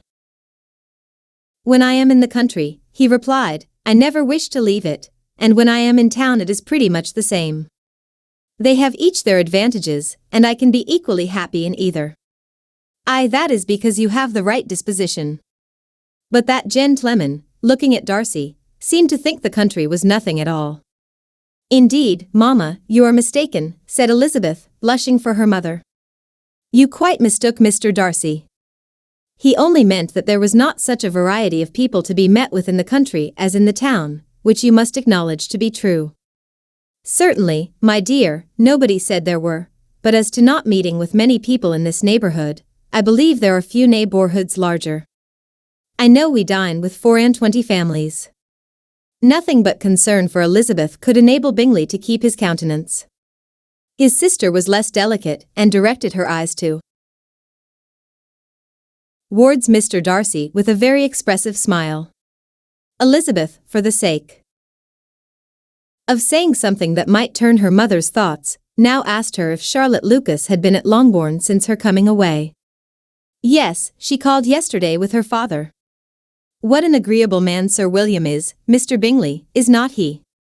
So much the man of fashion. So genteel and easy. He had always something to say to everybody. That is my idea of good breeding, and those persons who fancy themselves very important, and never open their mouths, quite mistake the matter. Did Charlotte dine with you? No, she would go home. I fancy she was wanted about the mince pies. For my part, Mr. Bingley, I always keep servants that can do their own work. My daughters are brought up very differently. But everybody is to judge for themselves, and the Lucases are a very good sort of girls, I assure you. It is a pity they are not handsome. Not that I think Charlotte so very plain, but then she is our particular friend. She seems a very pleasant young woman. Oh, dear, yes, but you must own she is very plain. Lady Lucas herself has often said so, and envied me Jane's beauty. I do not like to boast of my own child, but to be sure, Jane, one does not often see anybody better looking. It is what everybody says. I do not trust my own partiality. When she was only 15, there was a man at my brother Gardiner's in town so much in love with her that my sister-in-law was sure he would make her an offer before we came away. But, however, he did not. Perhaps he thought her too young. However, he wrote some verses on her, and very pretty they were. 30. And so ended his affection, said Elizabeth impatiently. There has been many a one, I fancy, overcome in the same way. I wonder who first discovered the efficacy of poetry in driving away love. I have been used to consider poetry as the food of love, said Darcy. Of a fine, stout, healthy love it may. Everything nourishes what is strong already. But if it be only a slight, thin sort of inclination, I am convinced that one good sonnet will starve it entirely away. Darcy only smiled, and the general pause which ensued made Elizabeth tremble lest her mother should be exposing herself again. She longed to speak, but could think of nothing to say, and after a short silence Mrs. Bennet began repeating her thanks to Mr. Bingley for his kindness to Jane, with an apology for troubling him also with Lizzie. Mr. Bingley was unaffectedly civil in his answer, and forced his younger sister to be civil also, and say what the occasion required. She performed her part indeed without much graciousness, but Mrs. Bennet was satisfied, and soon afterwards ordered her carriage. Upon this signal, the youngest of her daughters put herself forward. The two girls had been whispering to each other during the whole visit, and the result of it was that the youngest should tax Mr. Bingley with having promised on his first coming into the country to give a ball at Netherfield. Lydia was a stout, well-grown girl of 15, with a fine complexion and good-humored countenance, a favorite with her mother, whose affection had brought her into public at an early age. She had high animal spirits and a sort of natural self-consequence, which the attention of the officers, to whom her uncle's good dinners, and her own easy manners recommended her, had increased into assurance. She was very equal, therefore, to address Mr. Bingley on the subject of the ball, and abruptly reminded him of his promise, adding that it would be the most shameful thing in the world if he did not keep it. His answer to this sudden attack was delightful to their mother's ear. "I am perfectly ready, I assure you, to keep my engagement, and when your sister is recovered, you shall, if you please, name the very day of the ball. But you would not wish to be dancing when she is ill." Lydia declared herself satisfied. "Oh, yes, it would be much better to wait till Jane was well, and by that time most likely Captain Carter would be at Meryton again. And when you have given your ball," she added, "I shall insist on their giving one also. I shall tell Colonel Forster it will be quite a shame if he does not." Mrs. Bennet and her daughters then departed, and Elizabeth returned instantly to Jane, leaving her own and her relations' behavior. 31. To the remarks of the two ladies and Mr. Darcy, the latter of whom, however, could not be prevailed on to join in their censure of her, in spite of all Miss Bingley's witticisms on fine eyes. Chapter 10. The day passed much as the day before had done. Mrs. Hurst and Miss Bingley had spent some hours of the morning with the invalid, who continued, though slowly, to mend, and in the evening Elizabeth joined their party in the drawing-room. The loo table, however, did not appear. Mr. Darcy was writing, and Miss Bingley, seated near him, was watching the progress of his letter, and repeatedly calling off his attention by messages to his sister. Mr. Hurst and Mr. Bingley were at piquet, and Mrs. Hurst was observing their game. Elizabeth took up some needlework, and was sufficiently amused in attending to what passed between Darcy and his companion. The perpetual commendations of the lady, either on his handwriting, or on the evenness of his lines, or on the length of his letter, with the perfect unconcern with which her praises were received, formed a curious dialogue, and was exactly in union with her opinion of each. How delighted Miss Darcy will be to receive such a letter. He made no answer. You write uncommonly fast. You are mistaken. I write rather slowly. How many letters you must have occasion to write in the course of a year. Letters of business, too. How odious I should think them. It is fortunate, then, that they fall to my lot instead of yours. Pray tell your sister that I long to see her. I have already told her so once, by your desire. I am afraid you do not like your pen. Let me mend it for you. I mend pens remarkably well. Thank you, but I always mend my own. How can you contrive to write so even? He was silent. Tell your sister I am delighted to hear of her improvement on the harp, and pray let her know that I am quite in raptures with her beautiful little design for a table, and I think it infinitely superior to Miss Grantley's. Will you give me leave to defer your raptures till I write again? At present I have not room to do them justice. 32. Oh, it is of no consequence. I shall see her in January. But do you always write such charming long letters to her, Mr. Darcy? They are generally long, but whether always charming it is not for me to determine. It is a rule with me that a person who can write a long letter with ease cannot write ill. That will not do for a compliment to Darcy, Caroline, cried her brother, because he does not write with ease.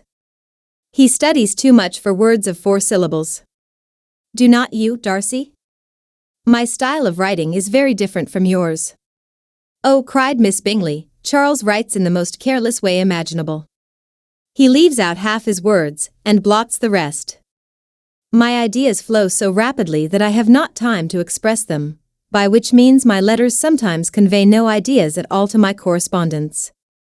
Your humility, Mr. Bingley, said Elizabeth, must disarm reproof. Nothing is more deceitful, said Darcy, than the appearance of humility. It is often only carelessness of opinion, and sometimes an indirect boast. And which of the two do you call my little recent piece of modesty? The indirect boast, for you are really proud of your defects in writing, because you consider them as proceeding from a rapidity of thought and carelessness of execution, which, if not estimable, you think at least highly interesting. The power of doing anything with quickness is always prized much by the possessor, and often without any attention to the imperfection of the performance. When you told Mrs. Bennet this morning that if you ever resolved upon quitting Netherfield you should be gone in 5 minutes, you meant it to be a sort of panegyric, of compliment to yourself, and yet what is there so very laudable in a precipitance which must leave very necessary business undone, and can be of no real advantage to yourself or anyone else? Nay, cried Bingley, this is too much, to remember at night all the foolish things that were said in the morning. And yet, upon my honor, I believe what I said of myself to be true, and I believe it at this moment. At least, therefore, I did not assume the character of needless precipitance merely to show off before the ladies. I dare say you believed it, but I am by no means convinced that you would be gone with such celerity. Your conduct would be quite as 33. Dependent on chance as that of any man I know, and if, as you were mounting your horse, a friend were to say, Bingley, you had better stay till next week, you would probably do it, you would probably not go, and at another word, might stay a month. You have only proved by this, cried Elizabeth, that Mr. Bingley did not do justice to his own disposition. You have shown him off now much more than he did himself.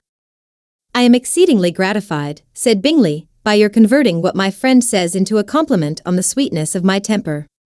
But I am afraid you are giving it a turn which that gentleman did by no means intend, for he would certainly think better of me, if under such a circumstance I were to give a flat denial, and ride off as fast as I could.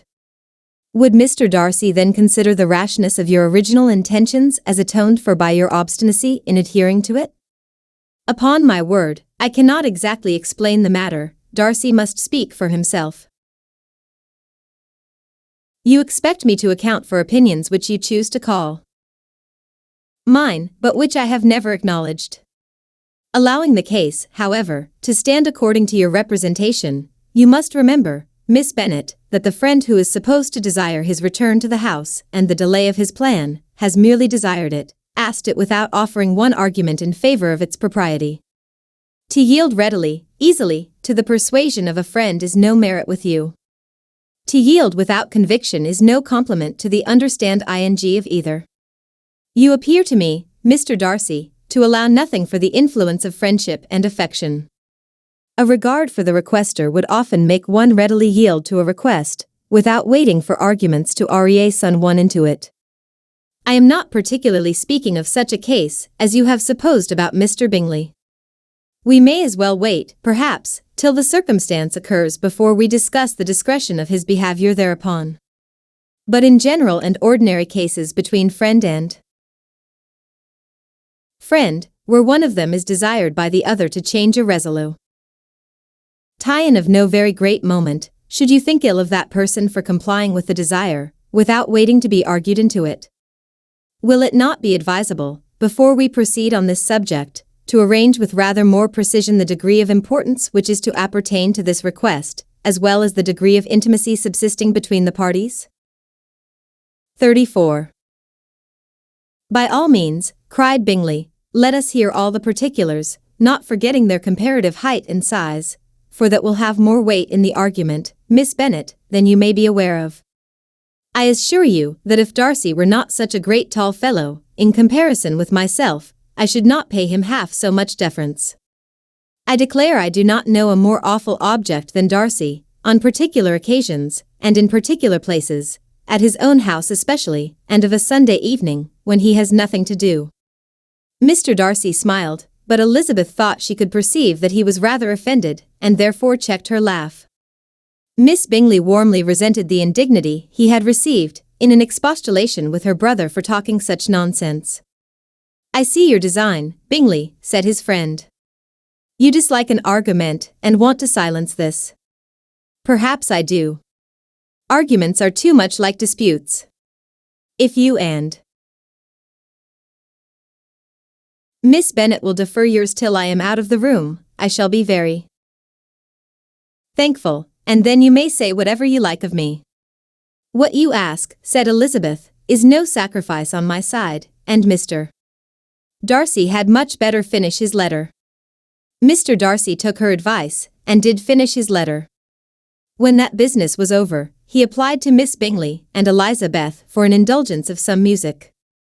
Miss Bingley moved with some alacrity to the pianoforte, and, after a polite request that Elizabeth would lead the way which the other as politely and more earnestly negatived, she seated herself. Mrs. Hurst sang with her sister, and while they were thus employed, Elizabeth could not help observing, as she turned over some music books that lay on the instrument, how frequently Mr. Darcy's eyes were fixed on her. She hardly knew how to suppose that she could be an object of admiration to so great a man, and yet that he should look at her because he disliked her, was still more strange. She could only imagine, however, at last that she drew his notice because there was something more wrong and reprehensible, according to his ideas of right, than in any other person present. The supposition did not pain her. She liked him too little to care for his approbation. After playing some Italian songs, Miss Bingley varied the charm by a lively Scotch air, and soon afterwards Mr. Darcy, drawing near Elizabeth, said to her, "Do not you feel a great inclination, Miss Bennet, to seize such an opportunity of dancing a reel?" She smiled, but made no answer. He repeated the question, with 35. Some surprise at her silence.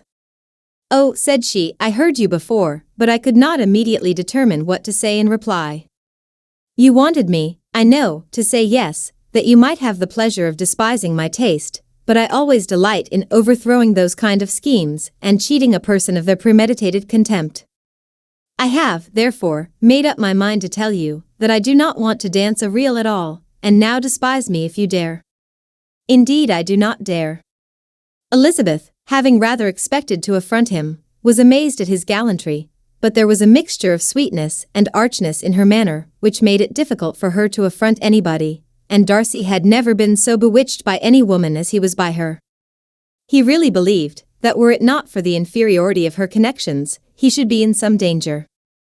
Miss Bingley saw, or suspected enough to be jealous, and her great anxiety for the recovery of her dear friend Jane received some assistance from her desire of getting rid of Elizabeth. She often tried to provoke Darcy into disliking her guest, by talk of their supposed marriage, and planning his happiness in such an alliance. "I hope," said she, as they were walking together in the shrubbery the next day, "you will give your mother-in-law a few hints, when this desirable event takes place, as to the advantage of holding her tongue, and if you can compass it, do sure the younger girls of running after officers. And, if I may mention so delicate a subject, endeavor to check that little something, bordering on conceit and impertinence, which your lady possesses. Have you anything else to propose for my domestic felicity?" "Oh, yes. Do let the portraits of your uncle and Aunt Phillips be placed in the gallery at Pemberley. Put them next to your great-uncle the judge. They are in the same profession, you know, only in different lines. As for your Elizabeth's picture, you must not have it taken, for what painter could do justice to those beautiful eyes? It would not be easy, indeed, to catch their expression, but their color and shape, and the eyelashes, so remarkably fine, might be copied." At that moment they were met from another walk by Mrs. Hurst and Elizabeth herself. "I did not know that you intended to walk," said Miss Bingley, in some confusion, lest they had been overheard. 36. "You used us abominably ill," answered Mrs. Hurst, "running away without telling us that you were coming out." Then taking the disengaged arm of Mr. Darcy, she left Elizabeth to walk by herself. The path just admitted 3. Mr. Darcy felt their rudeness, and immediately said, "This walk is not wide enough for our party. We had better go into the avenue." But Elizabeth, who had not the least inclination to remain with them, laughingly answered, "No, no, stay where you are. You are charmingly grouped and appear to uncommon advantage. The picturesque would be spoilt by admitting a fourth. Goodbye." She then ran gaily off, rejoicing as she rambled about, in the hope of being at home again in a day or two. Jane was already so much recauve-aired as to intend leaving her room for a couple of hours that evening. Chapter 11. When the ladies removed after dinner, Elizabeth ran up to her sister, and seeing her well guarded from cold, attended her into the drawing-room, where she was welcomed by her two friends with many professions of pleasure, and Elizabeth had never seen them so agreeable as they were during the hour which passed before the gentlemen paired. Their powers of conversation were considerable. They could describe an entertainment with accuracy, relate an anecdote with humour, and laugh at their acquaintance with spirit. But when the gentlemen entered, Jane was no longer the first object. Miss Bingley's eyes were instantly turned toward Darcy, and she had something to say to him before he had advanced many steps. He addressed himself to Miss Bennet, with a polite congratulation. Mr. Hurst also made her a slight bow, and said he was very glad, but diffuseness and warmth remained for Bingley's salutation. He was full of joy and attention. The first half-hour was spent in piling up the fire, lest she should suffer from the change of room, and she removed at his desire to the other side of the fireplace, that she might be further from the door. He then sat down by her, and talked scarcely to anyone else. Elizabeth, at work in the opposite corner, saw it all with great delight. When tea was over, Mr. Hurst reminded his sister-in-law of the card table, but in vain. She had obtained private intelligence that Mr. Darcy did not wish for cards, and Mr. Hurst soon found even his open. 37. Petition rejected. She assured him that no one intended to play, and the silence of the whole party on the subject seemed to justify her. Mr. Hurst had therefore nothing to do, but to stretch himself on one of the sofas and go to sleep. Darcy took up a book, Miss Bingley did the same, and Mrs. Hurst, principally occupied in playing with her bracelets and rings, joined now and then in her brother's conversation with Miss Bennet. Miss Bingley's attention was quite as much engaged in watching Mr. Darcy's progress through his book as in reading her own, and she was perpetually either making some inquiry or looking at his page. She could not win him, however, to any conversation. He merely answered her question and read on. At length, quite exhausted by the attempt to be amused with her own book, which she had only chosen because it was the second volume of his, she gave a great yawn and said, "How pleasant it is to spend an evening in this way. I declare there is no enjoyment like reading. How much sooner one tires of anything than of a book. When I have a house of my own, I shall be miserable if I have not an excellent library." No one made any reply. She then yawned again, threw aside her book, and cast her eyes round the room in quest for some amusement, when hearing her brother mentioning a ball to Miss Bennet, she turned suddenly towards him and said, "By the by, Charles, are you really serious in meditating a dance at Netherfield? I would advise you, before you determine on it, to consult the wishes of the present party. I am much mistaken if there are not some among us to whom a ball would be rather a punishment than a pleasure." "If you mean Darcy," cried her brother, "he may go to bed, if he chooses, before it begins, but as for the ball, it is quite a settled thing, and as soon as Nicholas has made white soup enough, I shall send round my cards." "I should like balls infinitely better," she replied, "if they were read on in a different manner, but there is something insufferably tedious in the usual process of such a meeting.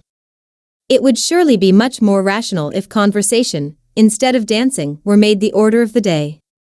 "Much more rational, my dear Caroline, I dare say, but it would not be near so much like a ball." Miss Bingley made no answer, and soon afterwards she got up and walked about the room. Her figure was elegant, and she walked well, but Darcy, at whom it was all aimed, was still inflexibly studious.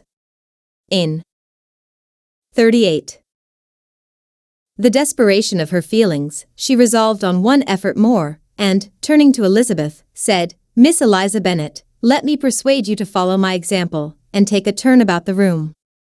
I assure you it is very refreshing after sitting so long in one attitude." Elizabeth was surprised, but agreed to it immediately. Miss Bingley succeeded no less in the real object of her civility. Mr. Darcy looked up. He was as much awake to the novelty of attention in that quarter as Elizabeth herself could be, and unconsciously closed his book. He was directly invited to join their party, but he declined it, observing that he could imagine but two motives for their choosing to walk up and down the room together, with either of which motives his joining them would interfere. What could he mean? She was dying to know what could be his meaning. And asked Elizabeth whether she could at all understand him? Not at all, was her answer, but depend upon it, he means to be severe on us, and our surest way of disappointing him will be to ask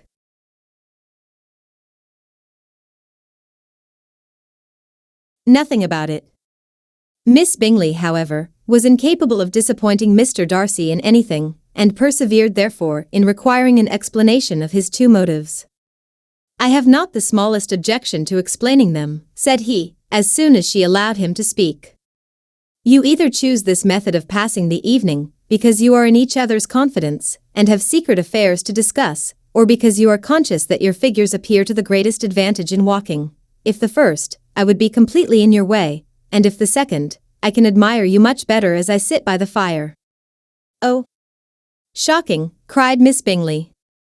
"I never heard anything so abominable. How shall we punish him for such a speech?" "Nothing so easy, if you have but the inclination," said Elizabeth. "We can all plague and punish one another. Tease him, laugh at him.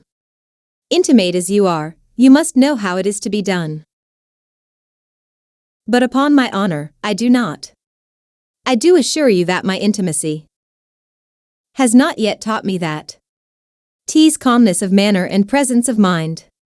No, feel he may defy us there. And as to laughter, we will not expose ourselves, if you please, by attempting to laugh without a subject. Mr. Darcy may hug himself." "Mr. Darcy is not to be laughed at," cried Elizabeth. "That is an uncommon advantage, and uncommon I hope it will continue, for it would be a great loss to me to have many such acquaintances. I dearly 39. Love a laugh. Miss Bingley, said he, has given me more credit than can be. The wisest and the best of men, nay, the wisest and best of their actions, may be rendered ridiculous by a person whose first object in life is a joke." "Certainly," replied Elizabeth, "there are such people, but I hope I am not one of them. I hope I never ridicule what is wise and good. Follies and nonsense, whims and inconsistencies, do divert me, I own, and I laugh at them whenever I can. But these, I suppose, are precisely what you are without. Perhaps that is not possible for anyone. But it has been the study of my life to avoid those weaknesses, which often expose a strong understanding to ridicule. Such as vanity and pride. Yes, vanity is a weakness indeed. But pride, where there is a real superiority of mind, pride will be always under good regulation." Elizabeth turned away to hide a smile. "Your examination of Mr. Darcy is over, I presume," said Miss Bingley, "and pray what is the result?" "I am perfectly convinced by it that Mr. Darcy has no defect. He owns it himself without disguise." "No," said Darcy, "I have made no such pretension. I have faults enough, but they are not, I hope, of understanding. My temper I dare not vouch for. It is, I believe, too little yielding, certainly too little for the convenience of the world. I cannot forget the follies and vices of others so soon as I ought, nor their offences against myself. My feelings are not puffed about with every attempt to move them. My temper would perhaps be called resentful. My good opinion once lost, is lost forever." "That is a failing indeed," cried Elizabeth. "Implacable resentment is a shade in a character. But you have chosen your fault well. I really cannot laugh at it.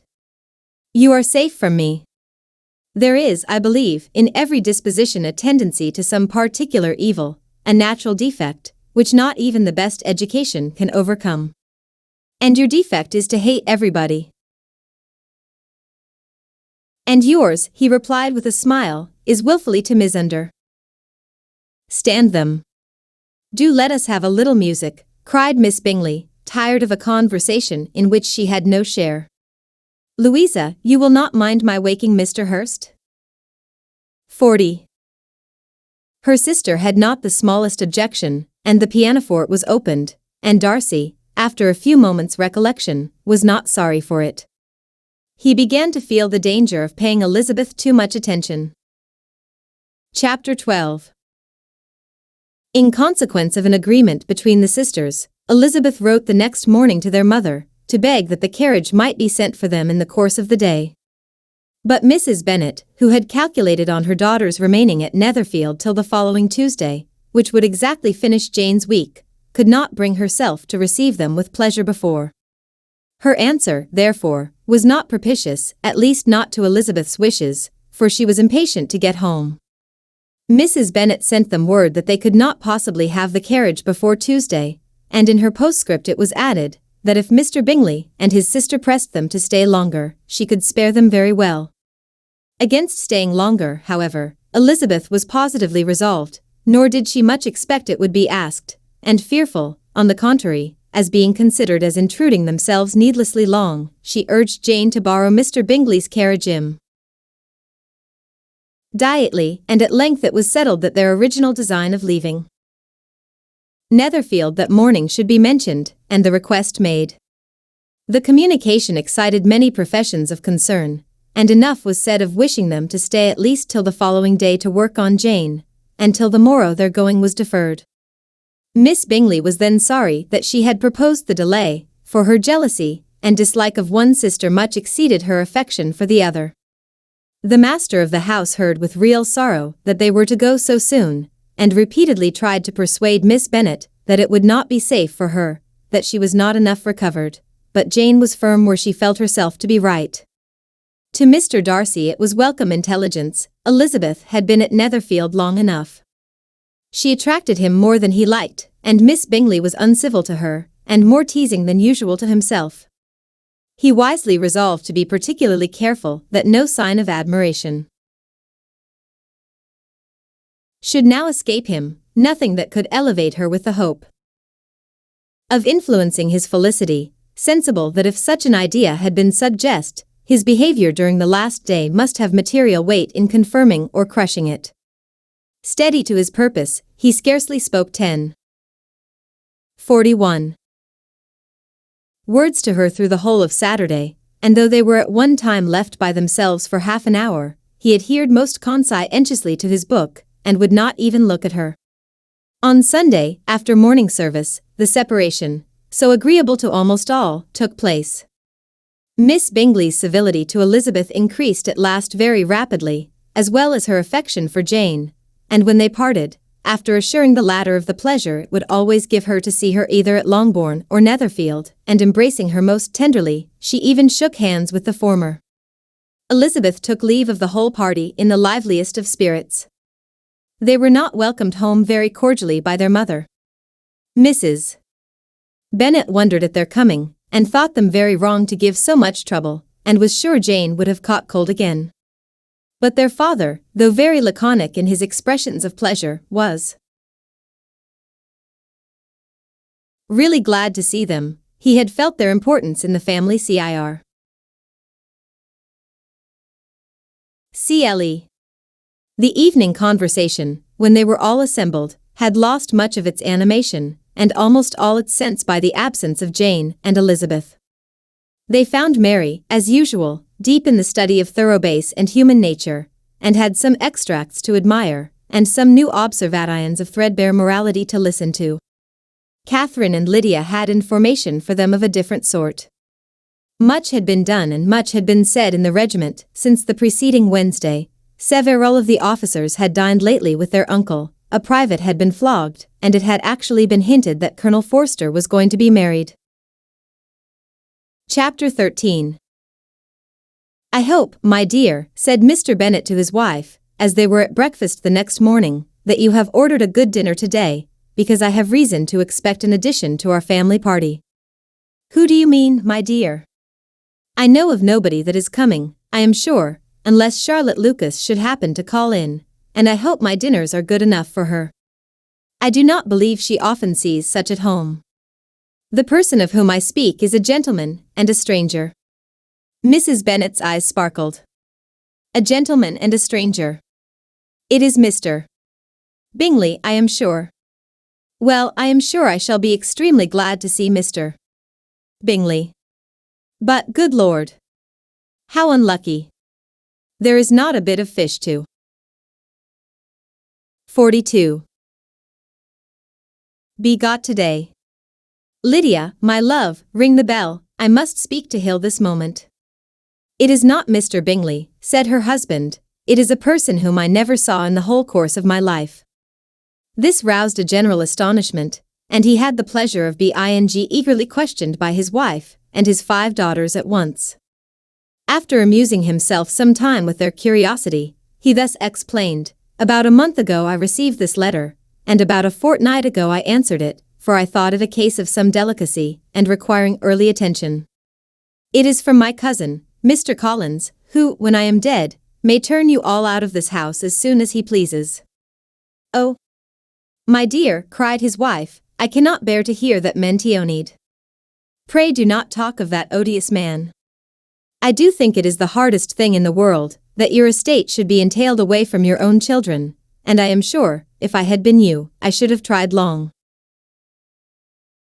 ago to do something or other about it. Jane and Elizabeth tried to explain to her the nature of an entail. They had often attempted to do it before, but it was a subject on which Mrs. Bennet was beyond the reach of reason, and she continued to rail bitterly against the cruelty of settling an estate away from a family of 5 daughters, in favor of a man whom nobody cared anything about. It certainly is a most iniquitous affair, said Mr. Bennet, and Noth can clear Mr. Collins from the guilt of inheriting Longbourn. But if you will listen to his letter, you may perhaps be a little softened by his manner of expressing himself. No, that I am sure I shall not, and I think it is very impertinent of him to write to you at all, and very hypocritical. I hate such false friends. Why could he not keep on quarrelling with you, as his father did before him? Why, indeed, he does seem to have had some filial scruples on that head, as you will hear. Hunsford, near Westerham, Kent, October 15th. Dear Sir, the disagreement subsisting between yourself and my late honoured father always gave me much uneasiness, and since I have had the misfortune to lose him, I have frequently wished to heal the breach, but for some time I was kept back by my own doubts, fearing lest it 43. Might seem disrespectful to his memory for me to be on good terms with anyone with whom it had always pleased him to be at variance. There, Mrs. Bennet. My mind, however, is now made up on the subject, for having received ordination at Easter, I have been so fortunate as to be distinguished by the patronage of the Right Honourable Lady Catherine de Bourgh, widow of Sir Louis de Bourgh, whose bounty and beneficence has preferred me to the valuable rectory of this parish, where it shall be my earnest endeavour to demean myself with grateful respect towards her ladyship, and be ever ready to perform those rites and ceremonies which are instituted by the Church of England.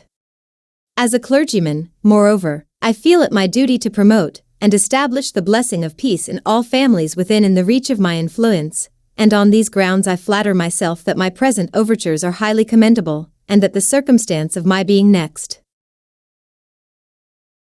in the entail of Longbourn estate will be kindly overlooked on your side, and not lead you to reject the offered olive branch. I cannot be otherwise than concerned at being the means of injuring your amiable daughters, and beg leave to apologize for it, as well as to assure you of my readiness to make them every possible amends, but of this hereafter. If you should have no objection to receive me into your house, I propose myself the satisfaction of waiting on you and your family, Monday, November 18th, by 4 o'clock, and shall probably trespass on your hospitality till the Saturday night following, which I can do without any inconvenience, as Lady Catherine is far from objecting to my occasional absence on a Sunday, provided that some other clergyman is engaged to do the duty of the day. I remain, dear Sir, with respectful compliments to your lady and daughters, your well-wisher and friend, William Collins. At 4 o'clock, therefore, we may expect this peacemaking gentleman, said Mr. Bennet, as he folded up the letter. He seems to be a most conscientious and polite young man, upon my word, and I doubt not will prove a valuable acquaintance, especially if Lady Catherine should be so indulgent as to let him come to us again. There is some sense in what he says about the girls, however, and if he is disposed to make them any amends, I shall not be the person to discourage him. Though it is difficult, said Jane, to guess in what way he can mean to make us the atonement he thinks our due, the wish is certainly to his credit. 44.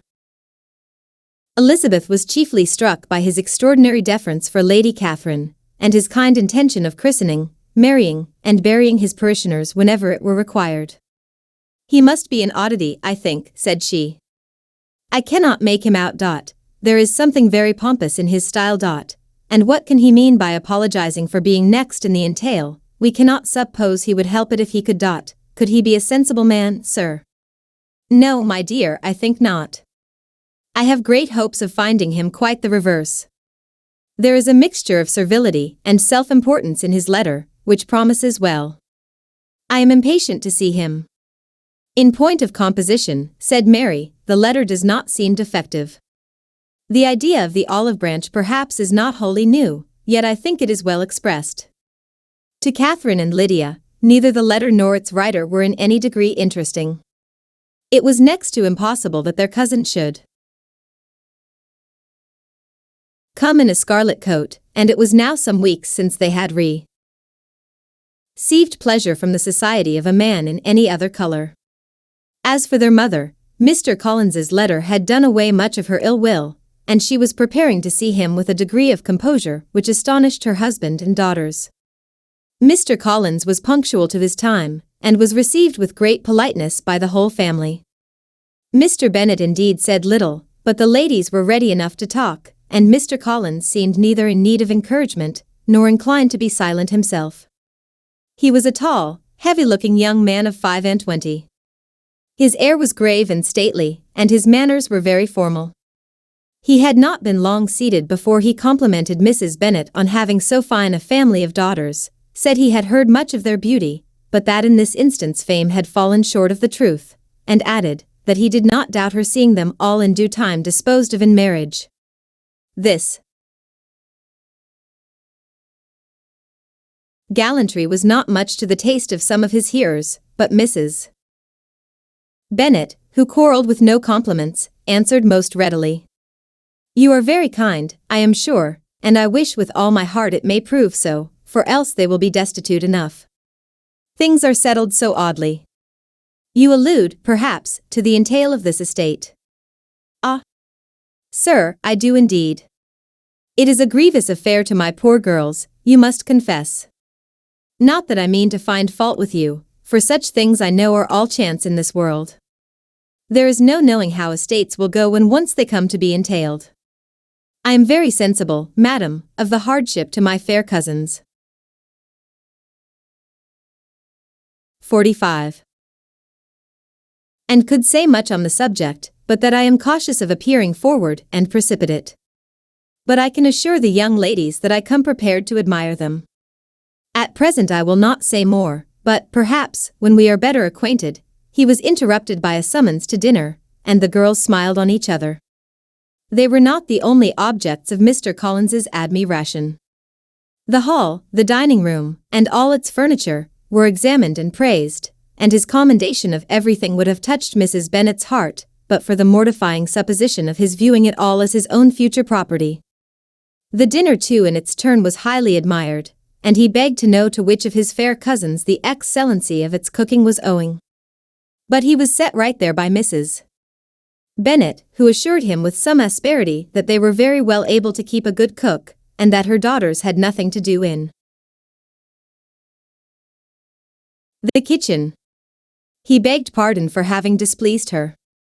In a soft tone she declared herself not at all offended, but he continued to apologize for about a quarter of an hour. Chapter 14. During dinner, Mr. Bennet scarcely spoke at all, but when the servants were withdrawn, he thought it time to have some conversation with his guest, and therefore started a subject in which he expected him to shine, by observing that he seemed very fortunate in his patroness. Lady Catherine de Bourgh's attention to his wishes and consideration for his comfort appeared very remarkable. Mr. Bennet could not have chosen better. Mr. Collins was eloquent in her praise. The subject elevated him to more than usual solemnity of manner, and with a most important aspect he protested that he had never in his life witnessed such behavior in a person of rank, such affability and condescension, as he had himself experienced from Lady Catherine. She had been graciously pleased to approve of both of the discourses, which he had already had the honor of preaching before her. She had also asked him twice to dine at Rosings, and had sent for him only the Saturday before to make up her pool of quadrille in the evening. Lady Cather. Ione was reckoned proud by many people he knew, but he had never seen anything but affability in her. She had always spoken to him as she would to any other gentleman. She made not the smallest objection to his joining in the society of the neighborhood nor to his leaving the parish occasionally for a week or two to visit his relations. She 46. Had even condescended to advise him to marry as soon as he could, provided he chose with discretion, and had once paid him a visit in his humble parsonage, where she had perfectly approved all the alterations he had been making, and had even vouchsafed to suggest some herself, some shelves in the closet upstairs. "That is all very proper and civil, I am sure," said Mrs. Bennet, "and I dare say she is a very agreeable woman. It is a pity that great ladies in general are not more like her. Does she live near you, sir? The garden in which stands my humble abode is separated only by a lane from Rosings Park, her ladyship's residence." "I think you said she was a widow, sir? Has she any family?" "She has only one daughter, the heiress of Rosings, and of very extensive property." "Ah," said Mrs. Bennet, shaking her head, "then she is better off than many girls. And what sort of young lady is she? Is she handsome?" "She is a most charming young lady indeed." Lady Catherine her self says that, in point of true beauty, Miss de Bourgh is far superior to the handsomest of her sex, because there is that in her features which marks the young lady of distinguished birth. She is unfortunately of a sickly constitution, which has prevented her from making that progress in many accomplishments which she could not have otherwise failed of, as I am informed by the lady who superintended her education, and who still resides with them. But she is perfectly amiable, and often condescends to drive by my humble abode in her little phaeton and ponies. Has she been presented? I do not remember her name among the ladies at court. Her indifferent state of health unhappily prevents her being in town, and by that means, as I told Lady Catherine one day, has deprived the British court of its brightest ornaments. Her ladyship seemed pleased with the idea, and you may imagine that I am happy on every occasion to offer those little delicate compliments which are always acceptable to ladies. I have more than once observed to Lady Catherine that her charming daughter seemed born to be a duchess, and that the most elevated rank, instead of giving her consequence, would be adorned by her. These are the kind of little things which please her ladyship, and it is a sort of attention which I conceive myself peculiarly bound to pay. You judge very properly, said Mr. Bennet, and it is happy for you that you possess the talent of flattering with delicacy. May I ask? 47. Whether these pleasing attentions proceed from the impulse of the moment, or are the result of previous study. They arise chiefly from what is passing at the time, and though I sometimes amuse myself with suggesting and arranging such little elegant compliments as may be adapted to ordinary occasions, I always wish to give them as unstudied an air as possible. Mr. Bennet's expectations were fully answered. His cousin was as absurd as he had hoped, and he listened to him with the keenest enjoyment, maintaining at the same time the most resolute composure of countenance, and, except in an occasional glance at Elizabeth, require no partner in his pleasure. By tea time, however, the dose had been enough, and Mr. Bennet was glad to take his guest into the drawing-room again, and, when tea was over, glad to invite him to read aloud to the ladies. Mr. Collins readily assented, and a book was produced, but, on beholding it, everything announced it to be from a circulating library, he started. back and begging pardon, protested that he never read novels. Kitty stared at him, and Lydia exclaimed. Other books were produced, and after some deliberation, he chose Fordyce's Sermons. Lydia gaped as he opened the volume, and before he had, with very monotonous solemnity, read 3 pages, she interrupted him with, "Do you know, Mama, that my Uncle Phillips talks of turning away Richard, and if he does, Colonel Forster will hire him. My aunt told me so herself on Saturday. I shall walk to Meryton tomorrow to hear more about it, and to ask when Mr. Denny comes back from town." Lydia was bid by her 2 eldest sisters to hold her tongue, but Mr. Collins, much offended, laid aside his book, and said, "I have often observed how little young ladies are interested by books of a serious stamp, though written solely for their benefit. It amazes me, I confess, for, certainly, there can be nothing so advantageous to them as instruction. But I will no longer importune my young cousin." Then turning to Mr. Bennet, he offered himself as his antagonist at backgammon. Mr. Bennet accepted the challenge, observing that he acted very wisely in leaving the girls to their own trifling amusements. Mrs. Bennet and her daughters apologized most civilly for Lydia's interruption, and promised that it should not occur again, if he would resume his book, but Mr. Collins, after assuring them that he bore his young cousin no ill will, and should never resent her behavior as any affront, seated himself at another table with Mr. Bennet, and prepared. 48. For backgammon. Chapter 15. Mr. Collins was not a sensible man, and the deficiency of nature had been but little assisted by education or society, the greatest part of his life having been spent under the guidance of an illiterate and miserly father, and though he belonged to one of the universities, he had merely kept the necessary terms, without forming at it any useful acquaintance. The subjection in which his father had brought him up had given him originally great humility of manner, but it was now a good deal counteracted by the self-conceit of a weak head, living in retirement, and the consequential feelings of early and unexpected prosperity. A fortunate chance had recommended him to Lady Catherine de Bourgh when the living of Hunsford was vacant, and the respect which he felt for her high rank, and his veneration for her as his patroness, mingling with a very good opinion of himself, of his authority as a clergyman, and his right as a rector, made him altogether a mixture of pride and obsequiousness, self-importance and humility.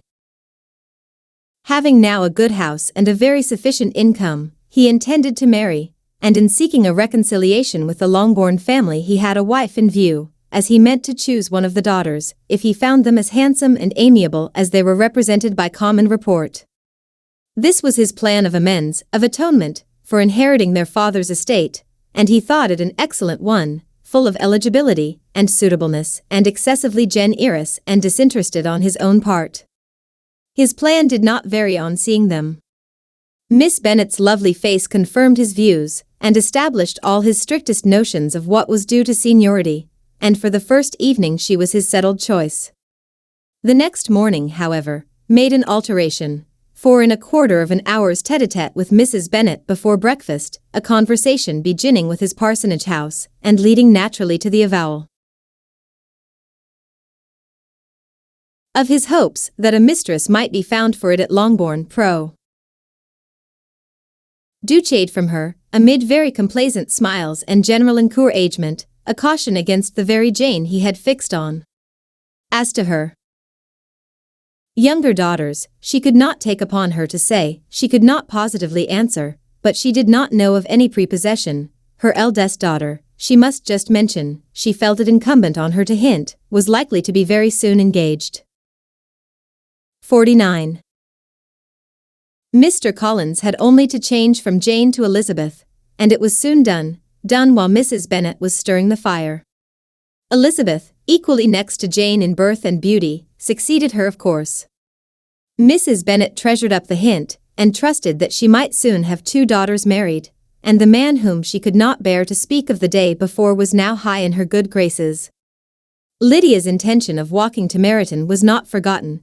Every sister except Mary agreed to go with her, and Mr. Collins was to attend them, at the request of Mr. Bennet, who was most anxious to get rid of him, and have his library to himself, for thither Mr. Collins had followed him after breakfast, and there he would continue, nominally engaged with one of the largest folios in the collection, but really talking to Mr. Bennet, with little cessation, of his house and garden at Hunsford. Such doings discomposed Mr. Bennet exceedingly. In his library he had been always sure of leisure and tranquility, and though prepared, as he told Elizabeth, to meet with folly and conceit in every other room of the house, he was used to be free from them there. His civility, therefore, was most prompt in inviting Mr. Collins to join his daughters in their walk, and Mr. Collins, being in fact much better fitted for a walker than a reader, was extremely pleased to close his large book and go. In pompous nothings on his side, and civil assents on that of his cousins, their time passed till they entered Meryton. The attention of the younger ones was then no longer to be gained by him. Their eyes were immediately wandering up in the street in quest of the officers, and nothing less than a very smart bonnet indeed, or a really new muslin in a shop window, could recall them. But the attention of every lady was soon caught by a young man, whom they had never seen before, of most gentlemanlike appearance, walking with another officer on the other side of the way. The officer was the very Mr. Denny concerning whose return from London Lydia came to inquire, and he bowed as they passed. All were struck with the stranger's air, all wondered who he could be, and Kitty and Lydia, determined if possible to find out, led the way across the street, under pretense of wanting something in an opposite shop, and fortunately had just gained the pavement when the two gentlemen, turning back, had reached the same spot. Mr. Denny addressed them directly, and entreated permission to introduce his friend, Mr. Wickham, who had returned with him the day before from town, and he was happy to say had accepted a commission in their corps. This was exactly as it should be, for the young man wanted only regimentals to make him 50. Completely charming. His appearance was greatly in his favor. He had all the best part of beauty, a fine countenance, a good figure, and very pleasing address. The introduction was followed up on his side by a happy readiness of conversation, a readiness at the same time perfectly correct and unassuming, and the whole party were still standing and talking together very agreeably, when the sound of horses drew their notice, and Darcy and Bingley were seen riding down the street. On distinguishing the ladies of the group, the two gentlemen came directly towards them, and began the usual civilities. Bingley was the principal spokesman, and Miss Bennet the principal object. He was then, he said, on his way to Longbourn on purpose to inquire after her. Mr. Darcy corroborated it with a bow, and was beginning to determine not to fix his eyes on Elizabeth, when they were suddenly arrested by the sight of the stranger, and Elizabeth happening to see the Count. Nance of both as they looked at each other, was all astonishment at the effect of the meeting. Both changed color, one looked white, the other red. Mr. Wickham, after a few moments, touched his hat, a salutation which Mr. Darcy just deigned to return. What could be the meaning of it? It was impossible to imagine, it was impossible not to long to know. In another minute, Mr. Bingley, but without seeming to have no ties to what passed, took leave and rode on with his friend. Mr. Denny and Mr. Wickham walked with the young ladies to the door of Mr. Phillips's house, and then made their bows, in spite of Miss Lydia's pressing entreaties that they should come in, and even in spite of Mrs. Phillips's throwing up the parlor window, and loudly second the invitation. Mrs. Phillips was always glad to see her nieces, and the two eldest, from their recent absence, were particularly welcome, and she was eagerly expressing her surprise at their sudden return home, which, as their own carriage had not fetched them, she should have known not about, if she had not happened to see Mr. Jones's shopboy in the street, who had told her that they were not to send any more drafts to Netherfield because the Miss Bennets were come away, when her civility was claimed towards Mr. Collins by Jane's introduction of him. She received him with her very best politeness, which he returned with as much more, apologizing for his intrusion, without any previous acquaintance with her, which he could not help flattering himself, however, might be justified by his relationship to the young ladies who introduced him to her notice. Mrs. Phillips was quite awed by such an excess of good breeding, but her contemplation of one stranger was soon put to an end by exclamations and inquiries about the other of 51. Whom, however, she could only tell her nieces what they already knew, that Mr. Denny had brought him from London, and that he was to have a lieutenant's commission in the shire. She had been watching him the last hour, she said, as he walked up and down the street, and had Mr. Wickham appeared, Kitty and Lydia would certainly have continued the occupation, but unluckily no one passed windows now except a few of the officers, who, in comparison with the stranger, were become stupid, disagreeable fellows. Some of them were to dine with the Phillipses the next day, and their aunt promised to make her husband call on Mr. Wickham, and give him an invitation also, if the family from Longbourn would come in the evening. This was agreed to, and Mrs. Phillips protested that they would have a nice comfortable noisy game of lottery tickets, and a little bit of hot supper afterwards. The prospect of such delights was very cheering, and they parted in mutual good spirits. Mr. Collins repeated his apologies in quitting the room, and was assured with unwearying civility that they were perfectly needless. As they walked home, Elizabeth related to Jane what she had seen pass between the two gentlemen, but though Jane would have defended either or both, had they appeared to be in the wrong, she could no more explain such behavior than her sister. Mr. Collins on his return highly gratified Mrs. Bennet by admiring Mrs. Phillips's manners and politeness. He protested that, except Lady Catherine and her daughter, he had never seen a more elegant woman, for she had not only received him with the utmost civility, but even pointedly included him in her invitation for the next evening, although utterly unknown to her before. Something, he supposed, might be attributed to his connection with them, but yet he had never met with so much attention in the whole course of his life. Chapter 16. As no objection was made to the young people's engagement with their aunt, and all Mr. Collins's scruples of leaving Mr. and Mrs. Bennet for a single evening during his visit were most steadily resisted, the coach conveyed him and his 5 cousins at a suitable hour to Meryton, and the girls had the pleasure of hearing, as they entered the drawing-room, that Mr. Wickham had accepted their uncle's invitation, and was then in the house. When this information was given, and they had all taken their seats. 52.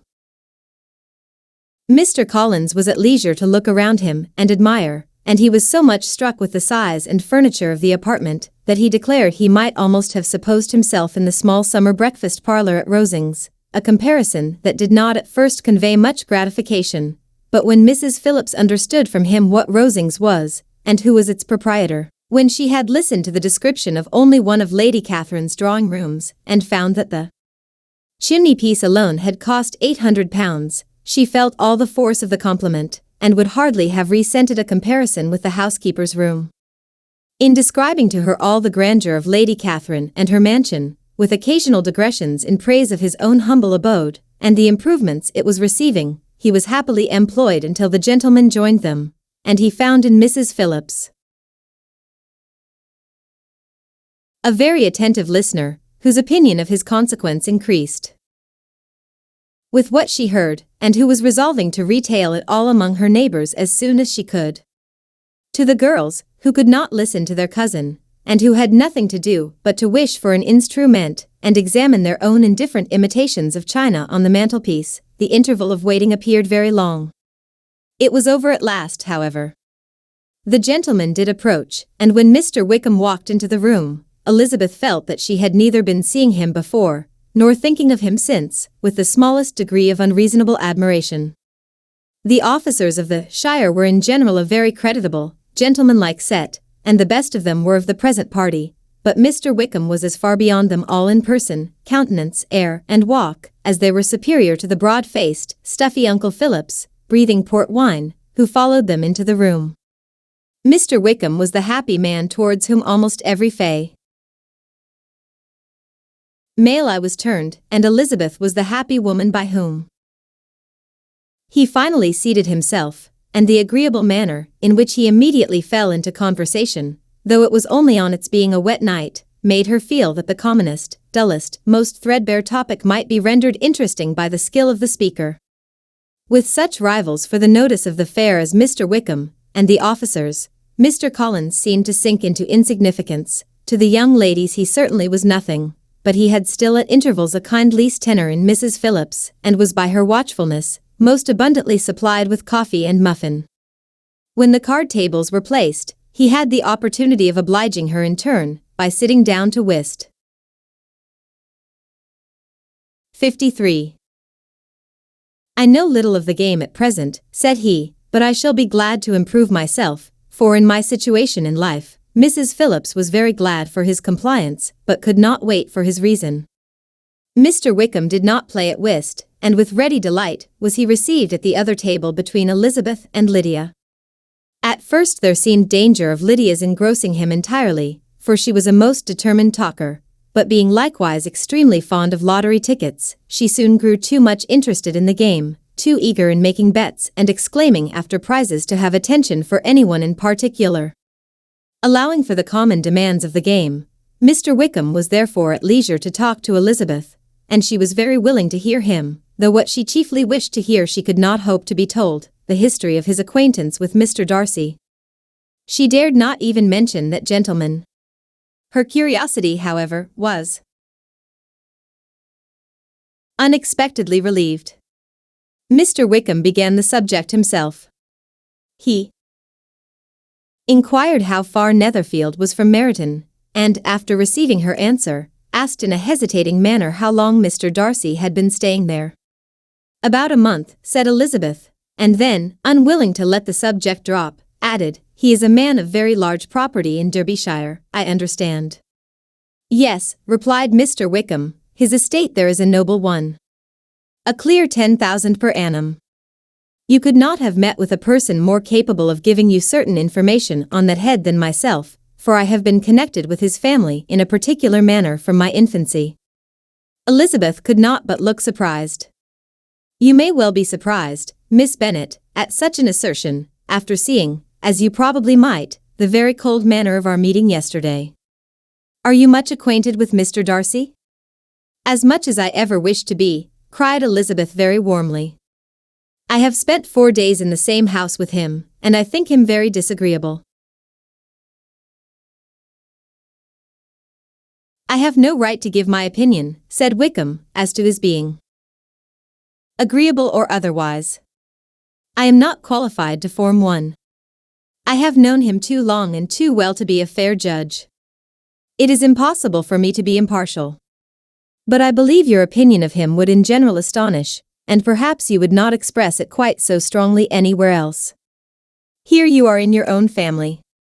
Upon my word, I say no more here than I might say in any house in the neighborhood, except Netherfield. He is not at all liked and hurt. 54. Fordshire. Everybody is disgusted with his pride. You will not find him more favorably spoken of by anyone. I cannot pretend to be sorry, said Wickham, after a short interruption, that he or that any man should not be estimated beyond their deserts, but with him I believe it does not often happen.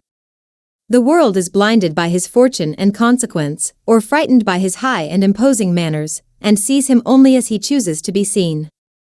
I should take him, even on my slight acquaintance, to be an ill-tempered man. Wickham only shook his head. I wonder, said he, at the next opportunity of speaking, whether he is likely to be in this country much longer. I do not at all know, but I heard nothing of his going away when I was at Netherfield. I hope your plans in favor of the shire will not be affected by his being in the neighborhood. Oh, no, it is not for me to be driven away by Mr. Darcy. If he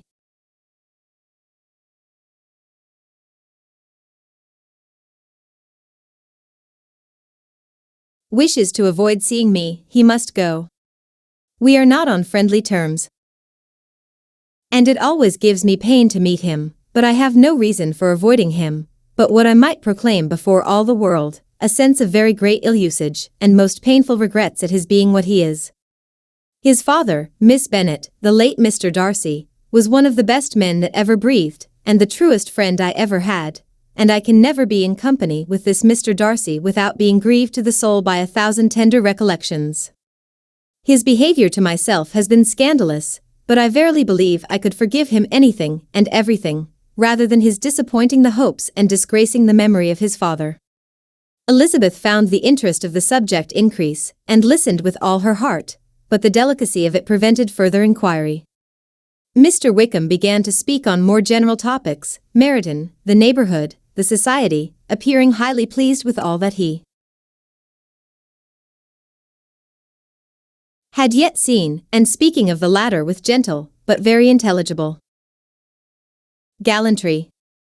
It was the prospect of constant society, and good society, he added, which was my chief inducement to enter the shire.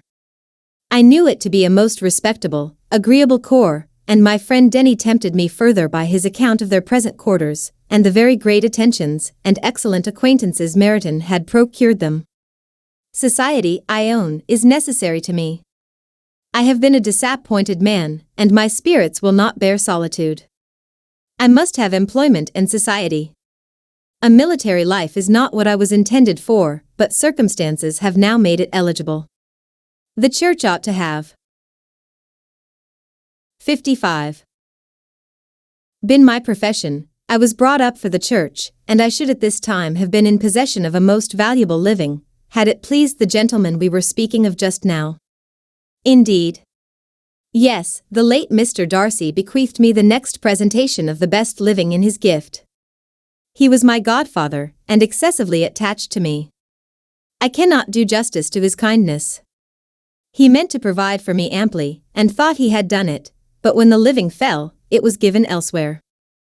Good heavens, cried Elizabeth, but how could that be? How could his will be disregarded? Why did you not seek legal redress? There was just such an informality in the terms of the bequest as to give me no hope from law. A man of honor could not have doubted the intention, but Mr. Darcy chose to doubt it, or to treat it as a merely conditional recommendation, and to assert that I had forfeited all claim to it by extravagance, imprudence, in short anything or nothing. Certain it is, that the living became vacant 2 years ago, exactly as I was of an age to hold it, and that it was given to another man, and no less certain is it, that I cannot accuse myself of having really done anything to deserve to lose it. I have a warm, unguarded temper, and I may have spoken my opinion of him, and to him, too freely. I can recall nothing worse. But the fact is, that we are very different sort of men, and that he hates me. This is quite shocking. He deserves to be publicly disgraced. Some time or other he will be, but it shall not be by me. Till I can forget his father, I can never defy or expose him. Elizabeth honored him for such feelings, and thought him handsomer than ever as he expressed them. But what, said she, after a pause, can have been his motive? What can have induced him to behave so cruelly? A thorough, determined dislike of me, a dislike which I cannot but attribute in some measure to jealousy. Had the late Mr. Darcy liked me less, his son might have borne with me better, but his father's common attachment to me irritated him, I believe, very early in life. He had not a temper to bear the sort of competition in which we stood, the sort of preference which was often given me. I had not thought Mr. Darcy so bad as this, though I have never liked him. I had not thought so very ill of him. I had supposed him to be despising his fellow creatures in general, but did not suspect him of descending to such malicious revenge, such injustice, such inhumanity as this. 56. After a few minutes' reflection, however, she continued, I do remember his boasting one day, at Netherfield, of the implacability of his resentments, of his having an unforgiving temper. His disposition must be dreadful. I will not trust myself on the subject, replied Wickham. I can hardly be just to him. Elizabeth was again deep in thought, and after a time exclaimed, to treat in such a manner the godson, the friend, the favorite of his father. She could have added, a young man, too, like you, whose very countenance may vouch for your being amiable, but she contented herself with, and one, too, who had probably been his companion from childhood, connected together, as I think you said, in the closest manner. We were born in the same parish, within the same park, the greatest part of our youth was passed together, inmates of the same house, sharing the same amusements, objects of the same parental care. My Father began life in the profession which your uncle, Mr. Phillips, AP. Pairs to do so much credit to, but he gave up everything to be of use to the late Mr. Darcy, and devoted all his time to the care of the Pemberley property. He was most highly esteemed by Mr. Darcy, a most intimate, confidential friend. Mr. Darcy often acknowledged himself to be under the greatest obligations to my father's active superintendence, and when, immediately before my father's death, Mr. Darcy gave him a voluntary promise of providing for me, I am convinced that he felt it to be as much a debt of gratitude to him, as of his affection to myself. How strange, cried Elizabeth. How abominable. I wonder that the very pride of this Mr. Darcy has not made him just to you. If from no better motive, that he should not have been too proud to be dishonest, for dishonesty I must call it. It is wonderful, replied Wickham, for almost all his actions may be traced to pride, and pride had often been his best friend. It has necked him nearer with virtue than with any other feeling. But we are none of us consistent, and in his behavior to me there were stronger impulses even than pride. Can such abominable pride as his have ever done him good? Yes. It has often led him to be liberal and generous, to give his money freely, to display hospitality, to assist his tenants, and relieve the poor. Family pride and filial pride, for he is very proud of what his father was, have done this. Not to appear to disgrace his family, to degenerate from the popular qualities, or lose the influence of the Pemberley house, is a powerful motive. He has also brotherly pride. 57. Which, with some brotherly affection, makes him a very kind and careful guardian of his sister, and you will hear him generally cried up as the most attentive and best of brothers. What sort of girl is Miss Darcy? He shook his head. I wish I could call her amiable. It gives me pain to speak ill of a Darcy. But she is too much like her brother, very, very proud. As a child, she was affectionate and pleasing, and extremely fond of me, and I have devoted hours and hours to her amusement. But she is nothing to me now. She is a handsome girl, about 15 or 16, and, I understand, highly accomplished. Since her father's death, her home has been London, where a lady lives with her, and superintends her education. After many pauses and many trials of other subjects, Elizabeth could not help reverting once more to the first, and saying, I am astonished at his intimacy with Mr. Bingley. How can Mr. Bingley, who seems good humour itself, and is, I really believe, truly amiable, be in friendship with such a man? How can they suit each other? Do you know Mr. Bingley? Not at all. He is a sweet-tempered, amiable, charming man. He cannot know what Mr. Darcy is. Probably not, but Mr. Darcy can please where he chooses. He does not want abilities. He can be a conversable companion if he thinks it worth his while. Among those who are at all his equals in consequence, he is a very different man from what he is to the less prosperous. His pride never deserts him, but with the rich he is liberal-minded, just, sincere, rational, honorable, and perhaps agreeable, allowing something for fortune and figure. The whist party soon afterwards breaking up, the players gathered round the other table, and Mr. Collins took his station between his cousin Elizabeth and Mrs. Phillips. The usual inquiries as to his success was made by the latter. It had not been very great, he had lost every point, but when Mrs. Phillips began to express her concern, thereupon, he assured her with much earnest gravity that it was not of the least importance, that he considered the money as a mere trifle, and begged that she would not make herself uneasy. I know very well, madam, said he, that when persons sit down to a card table, they must take their chances of these things, and happily I am not in such circumstances as to make 5 shillings any object.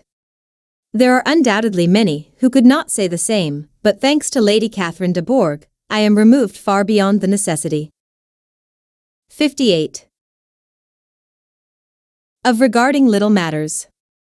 Mr. Wickham's attention was caught, and after observing Mr. Collins for a few moments, he asked Elizabeth in a low voice whether her relation was very intimately acquainted with the family of de Bourgh. Lady Catherine de Bourgh, she replied, has very lately given him a living. I hardly know how Mr. Collins was first introduced to her notice, but he certainly has not known her long. You know of course that Lady Catherine de Bourgh and Lady Anne Darcy were sisters, consequently that she is aunt to the present Mr. Darcy. No, indeed, I did not. I knew nothing at all of Lady Catherine's connections. I never heard of her existence till the day before yesterday. Her daughter, Miss de Bourgh, will have a very large fortune, and it is believed that she and her cousin will unite the two estates. This information made Elizabeth smile, as she thought of poor Miss Bingley. Vain indeed must be all her attentions, vain and useless her affection for his sister and her praise of himself, if he were already destined for another. Mr. Collins, said she, speaks highly both of Lady Catherine and her daughter, but from some particulars that he has related of her ladyship, I suspect his gratitude misleads him, and that in spite of her being his patroness, she is an arrogant, conceited woman. I believe her to be both in a great degree, replied Wickham. I have not seen her for many years, but I very well remember that I never liked her, and that her manners were dictatorial and insolent. She has the reputation of being remarkably sensible and clever, but I rather believe she derives part of her abilities from her rank and fortune, part from her authoritative manner, and the rest from the pride for her nephew, who chooses that everyone connected with him should have an understanding of the first class. Elizabeth allowed that he had given a very rational account of it, and they continued talking together, with mutual satisfaction till sup. Put an end to cards, and gave the rest of the ladies their share of Mr. Wickham's attentions. There could be no conversation in the noise of Mrs. Phillips's supper party, but his manners recommended him to everybody. Whatever he said, was said well, and whatever he did, done gracefully. Elizabeth went away with her head full of him. She could think of nothing but of Mr. Wickham, and of what he had told her, all the way home, but there was not time for her even to mention 59. His name as they went, for neither Lydia nor Mr. Collins were once silent. Lydia talked incessantly of lottery tickets, of the fish she had lost and the fish she had won, and Mr. Collins in describing the civility of Mr. and Mrs. Phillips, protesting that he did not in the least regard his losses at whist, enumerating all the dishes at supper, and repeatedly fearing that he crowded his cousins, had more to say than he could well manage before the carriage stopped at Longbourn House. Chapter 17. Elizabeth related to Jane the next day what had passed between Mr. Wickham and herself. Jane listened with astonishment and concern. She knew not how to believe that Mr. Darcy could be so unworthy of Mr. Bingley's regard, and yet, it was not in her nature to question the veracity of a young man of such amiable appearance as Wickham. The possibility of his having endured such unkindness was enough to interest all her tender feelings, and nothing remained therefore to be done, but to think well of them both, to defend the conduct of each, and throw into the account of accident, or mistake whatever could not be otherwise explained. They have both, said she, been deceived, I dare say, in some way or other, of which we can form no idea. Interested people have perhaps misrepresented each to the other. It is, in short, impossible for us to conjecture the causes or circumstances which may have alienated them, without actual blame on either side. Very true, indeed, and now, my dear Jane, what have you got to say on behalf of the interested people who have probably been concerned in the business? Do clear them too, or we shall be obliged to think ill of somebody. Laugh as much as you choose, but you will not laugh me out of my opinion. My dearest Lizzie, do but consider in what a disgraceful light it places Mr. Darcy, to be treating his father's favourite in such a manner, one whom his father had promised to provide for. It is impossible. No man of common humanity, no man who had any value for his character, could be capable of it. Can his most intimate friends be so excessively deceived in him? Oh, no. I can much more easily believe Mr. Bingley's being imposed on, than that Mr. Wickham should invent such a history of himself as he gave me last night, names, facts, everything mentioned without ceremony. If it be not so, let Mr. Darcy contradict it. Besides, there was 60. Truth in his looks. It is difficult indeed, it is distressing. One does not know what to think. I beg your pardon, one knows exactly what to think. But Jane could think with certainty on only one point, that Mr. Bingley, if he had been imposed on, would have much to suffer when the affair became public. The two young ladies were summoned from the shrubbery, where this conversation passed, by the arrival of the very persons of whom they had been speaking. Mr. Bingley and his sisters came to give their personal invitation for the long-expected ball at Netherfield, which was fixed for the following Tuesday. The two ladies were delighted to see their dear friend again, called it an age since they had met, and repeatedly asked what she had been doing with herself since their separation.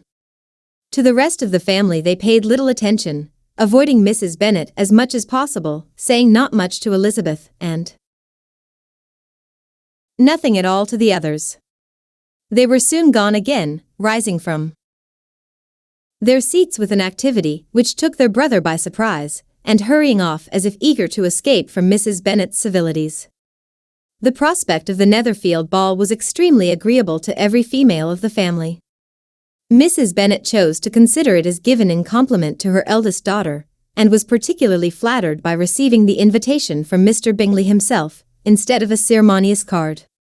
Jane pictured to herself a happy evening in the society of her two friends, and the attentions of her brother, and Elizabeth thought with pleasure of dancing a great deal with Mr. Wickham, and of seeing a confirmation of everything in Mr. Darcy's look and behaviour.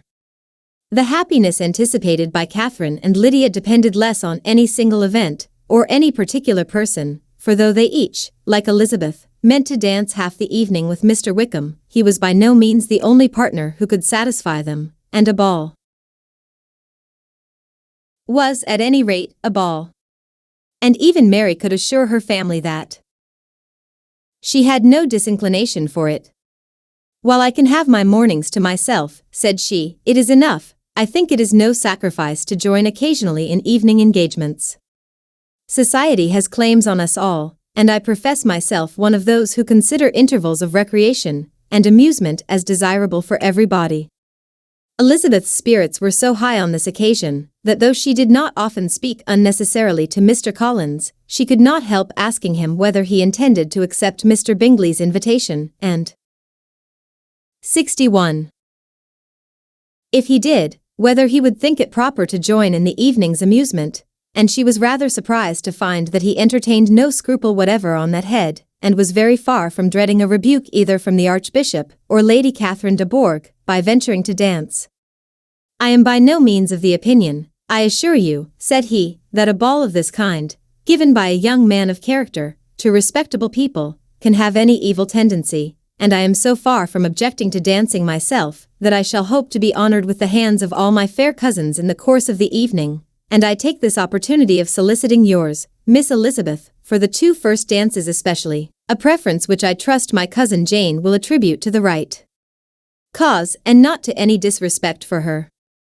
Elizabeth felt herself completely taken in. She had fully proposed being engaged by Mr. Wickham for those very dances, and to have Mr.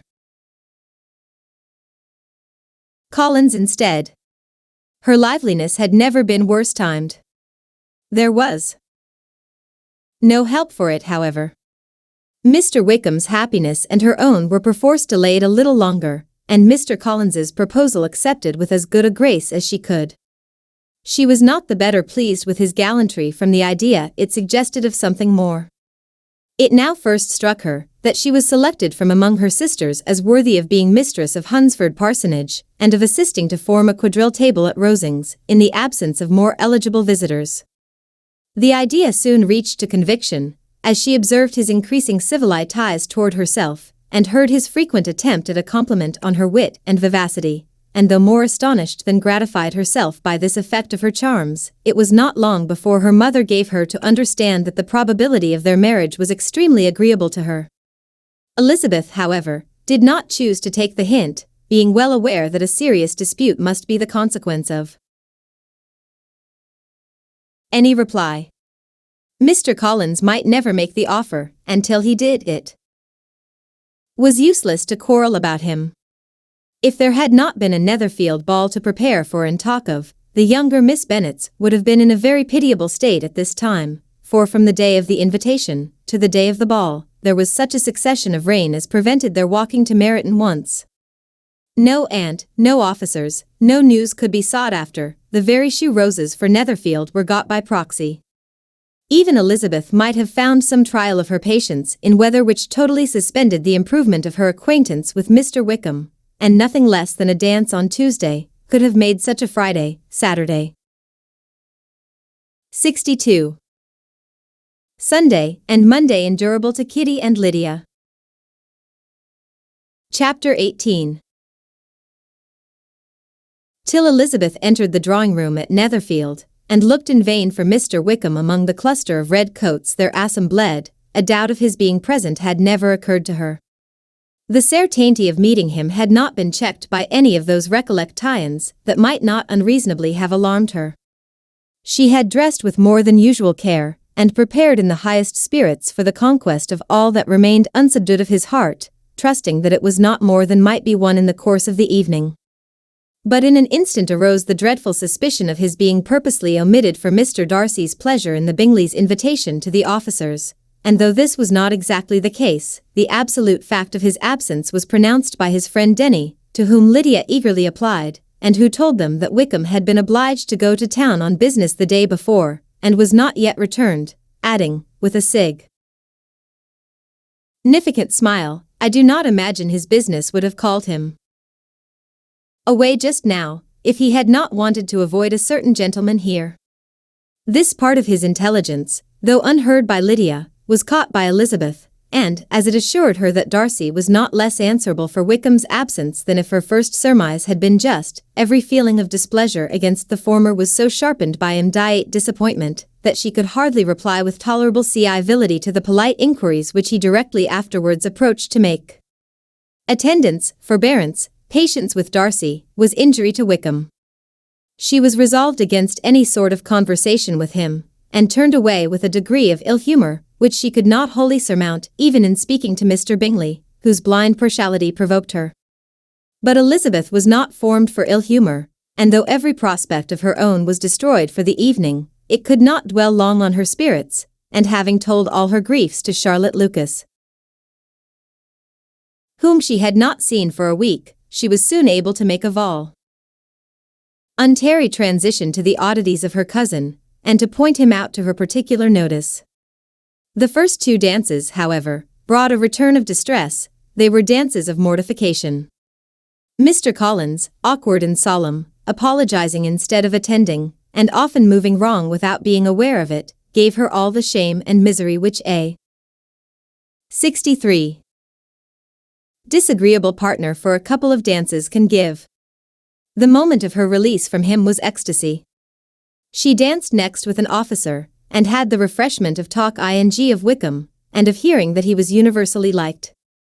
When those dances were over, she returned to Charlotte Lucas, and was in conversation with her, when she found herself suddenly addressed by Mr. Darcy, who took her so much by surprise in his application for her hand, that, without knowing what she did, she accepted him.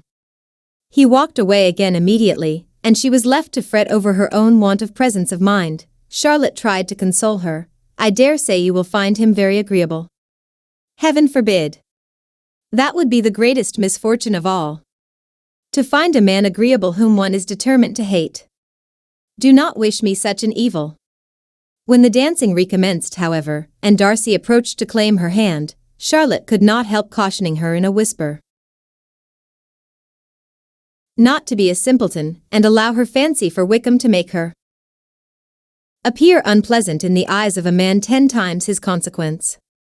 Elizabeth made no answer, and took her place in the set, amazed at the dignity to which she was arrived in being allowed to stand opposite to Mr. Darcy, and reading in her neighbour's looks their equal amazement in beholding it.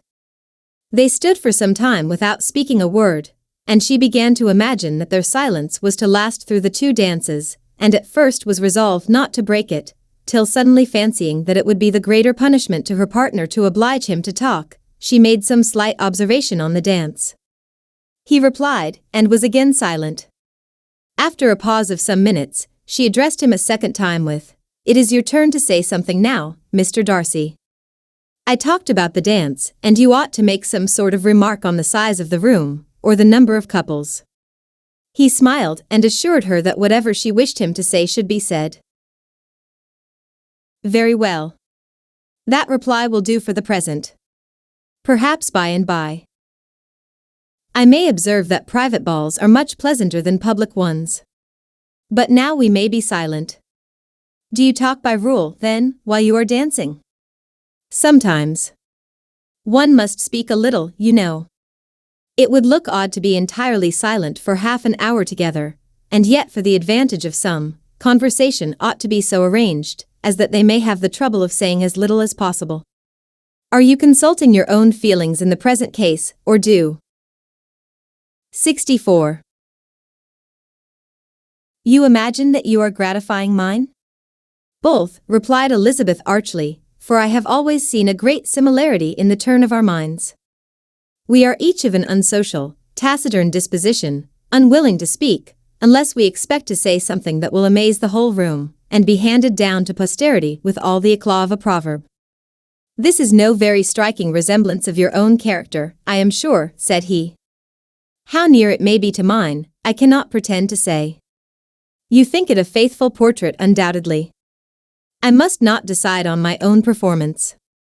He made no answer, and they were again silent till they had gone down the dance, when he asked her if she and her sisters did not very often walk to Meryton. She answered in the affirmative, and, unable to resist the temptation, added, when you met us there the other day, we had just been forming a new acquaintance. The effect was immediate. A deeper shade of hauteur overspread his features, but he said not a word, and Elizabeth, though blaming herself for her own weakness, could not go on. At length Darcy spoke, and in a constrained manner said, Mr. Wickham is blessed with such happy manners as may ensure his making friends. Whether he may be equally capable of retaining them, is less certain. He has been so unlucky as to lose your friendship, replied Elizabeth with emphasis, and in a manner which he is likely to suffer from all his life. Darcy made no answer, and seemed desirous of changing the subject. At that moment, Sir William Lucas appeared close to them, mean to pass through the set to the other side of the room, but on perceiving Mr. Darcy, he stopped with a bow of superior courtesy to compliment him on his dancing and his partner. I have been most highly gratified indeed, my dear sir. Such very superior dancing is not often seen. It is evident that you belong to the first circles. Allow me to say, however, that your fair partner does not disgrace you, and that I must hope to have this pleasure often repeated. Especially when a certain desirable event, my dear Eliza, glancing at her sister, and Bingley, shall take place. What congratulations will then flow in! I appeal to Mr. Darcy, but let me not interrupt you, sir. You will not thank me for detaining you from the bewitching converse of that young lady, whose bright eyes are also upbraiding me. The latter part of this address was scarcely heard by Darcy, but Sir William's allusion to his friend seemed to strike him forcibly, and his eyes were directed with a very serious expression towards Bingley. 65. And Jane, who were dancing together. Recovering himself, however, shortly, he turned to his partner, and said, Sir William's interruption has made me forget what we were talking of. I do not think we were speaking at all. Sir William could not have interrupted two people in the room who had less to say for themselves. We have tried 2 or 3 subjects already without success, and what we are to talk of next I cannot imagine. What think you of books? Said he, smiling. Books, oh. No. I am sure we never read the same, or not with the same feelings. I am sorry you think so, but if that be the case, there can at least be no want of subject. We may compare our different opinions. No, I cannot talk of books in a ballroom. My head is always full of something else. The present always occupies you in such scenes, does it? Said he, with a look of doubt. Yes, always, she replied, without knowing what she said, for her thoughts had wandered far from the subject, as soon afterwards A.P. paired by her suddenly exclaiming, I remember hearing you once say, Mr. Darcy, that you hardly ever forgave, that your resentment, once created, was unappeasable. You are very cautious, I suppose, as to its being created. I am, said he, with a firm voice. And never allow yourself to be blinded by prejudice? I hope not. It is particularly incumbent on those who never change their opinion, to be secure of judging properly at first. May I ask to what these questions tend? Merely to the illustration of your character, said she, endeavor to shake off her gravity. I am trying to make it out. And what is your success? She shook her head.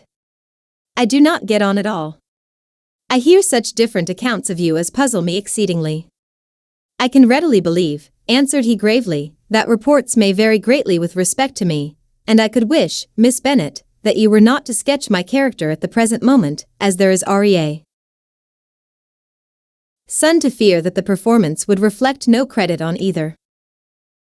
But if I do not take your likeness now, I may never have another opportunity. I would by no means suspend any pleasure of yours, he coldly replied. She said no more, and they went down the other dance and 66. Parted in silence, and on each side dissatisfied, though not to an equal degree, for in Darcy's breast there was a tolerable powerful feeling towards her, which soon procured her pardon, and directed all his anger against another. They had not long separated, when Miss Bingley came towards her, and with an expression of civil disdain accosted her. So, Miss Eliza, I hear you are quite delighted with George Wickham. Your sister has been talking to me about him, and asking me 1,000 questions, and I find that the young man quite forgot to tell you, among his other communication, that he was the son of old Wickham, the late Mr. Darcy's steward. Let me recommend you, however, as a friend, not to give implicit confidence to all his assertions, for as to Mr. Darcy's using him ill, it is perfectly false, for, on the contrary, he has always been remarkably kind to him, though George Wickham has treated Mr. Darcy in a most infamous manner. I do not know the particulars, but I know very well that Mr. Darcy is not in the least to blame, that he cannot bear to hear George Wickham mentioned, and that though my brother thought that he could not well avoid including him in his invitation to the officers, he was excessively glad to find that he had taken himself out of the way. His coming into the country at all is a most insolent thing, indeed, and I wonder how he could presume to do it. I pity you, Miss Eliza, for this discovery of your favourite's guilt, but really, considering his descent, one could not expect much better. His guilt and his descent appear by your account to be the same, said Elizabeth angrily, for I have heard you accuse him of nothing worse than of being the son of Mr. Darcy's steward, and of that, I can assure you, he informed me himself. I beg your pardon, replied Miss Bingley, turning away with a sneer. Excuse my interference, it was kindly meant. Insolent girl, said Elizabeth to herself. You are much mistaken if you expect to influence me by such a paltry attack as this. I see nothing in it but your own wilful ignorance and the malice of Mr. Darcy. She then sought her eldest sister, who has undertaken to make inquiries on the same subject of Bingley. Jane met her with a smile of such sweet complacency, a glow of such happy expression, as sufficiently marked how well she was satisfied with the occurrences of the evening. Elizabeth instantly read her feelings, and at that moment solicitude for Wickham, resentment against his enemies, and everything else, gave way before the hope of Jane's being in the fairest way for happiness. I want to know, said she, with a countenance no less smiling than 67. Her sisters, what you have learnt about Mr. Wickham. But perhaps you have been too pleasantly engaged to think of any third person, in which case you may be sure of my pardon. No, replied Jane, I have not forgotten him, but I have nothing satisfactory to tell you. Mr. Bingley does not know the whole of his history, and is quite ignorant of the circumstances which have principally offended Mr. Darcy, but he will vouch for the good conduct, the probity, and honour of his friend, and is perfectly convinced that Mr.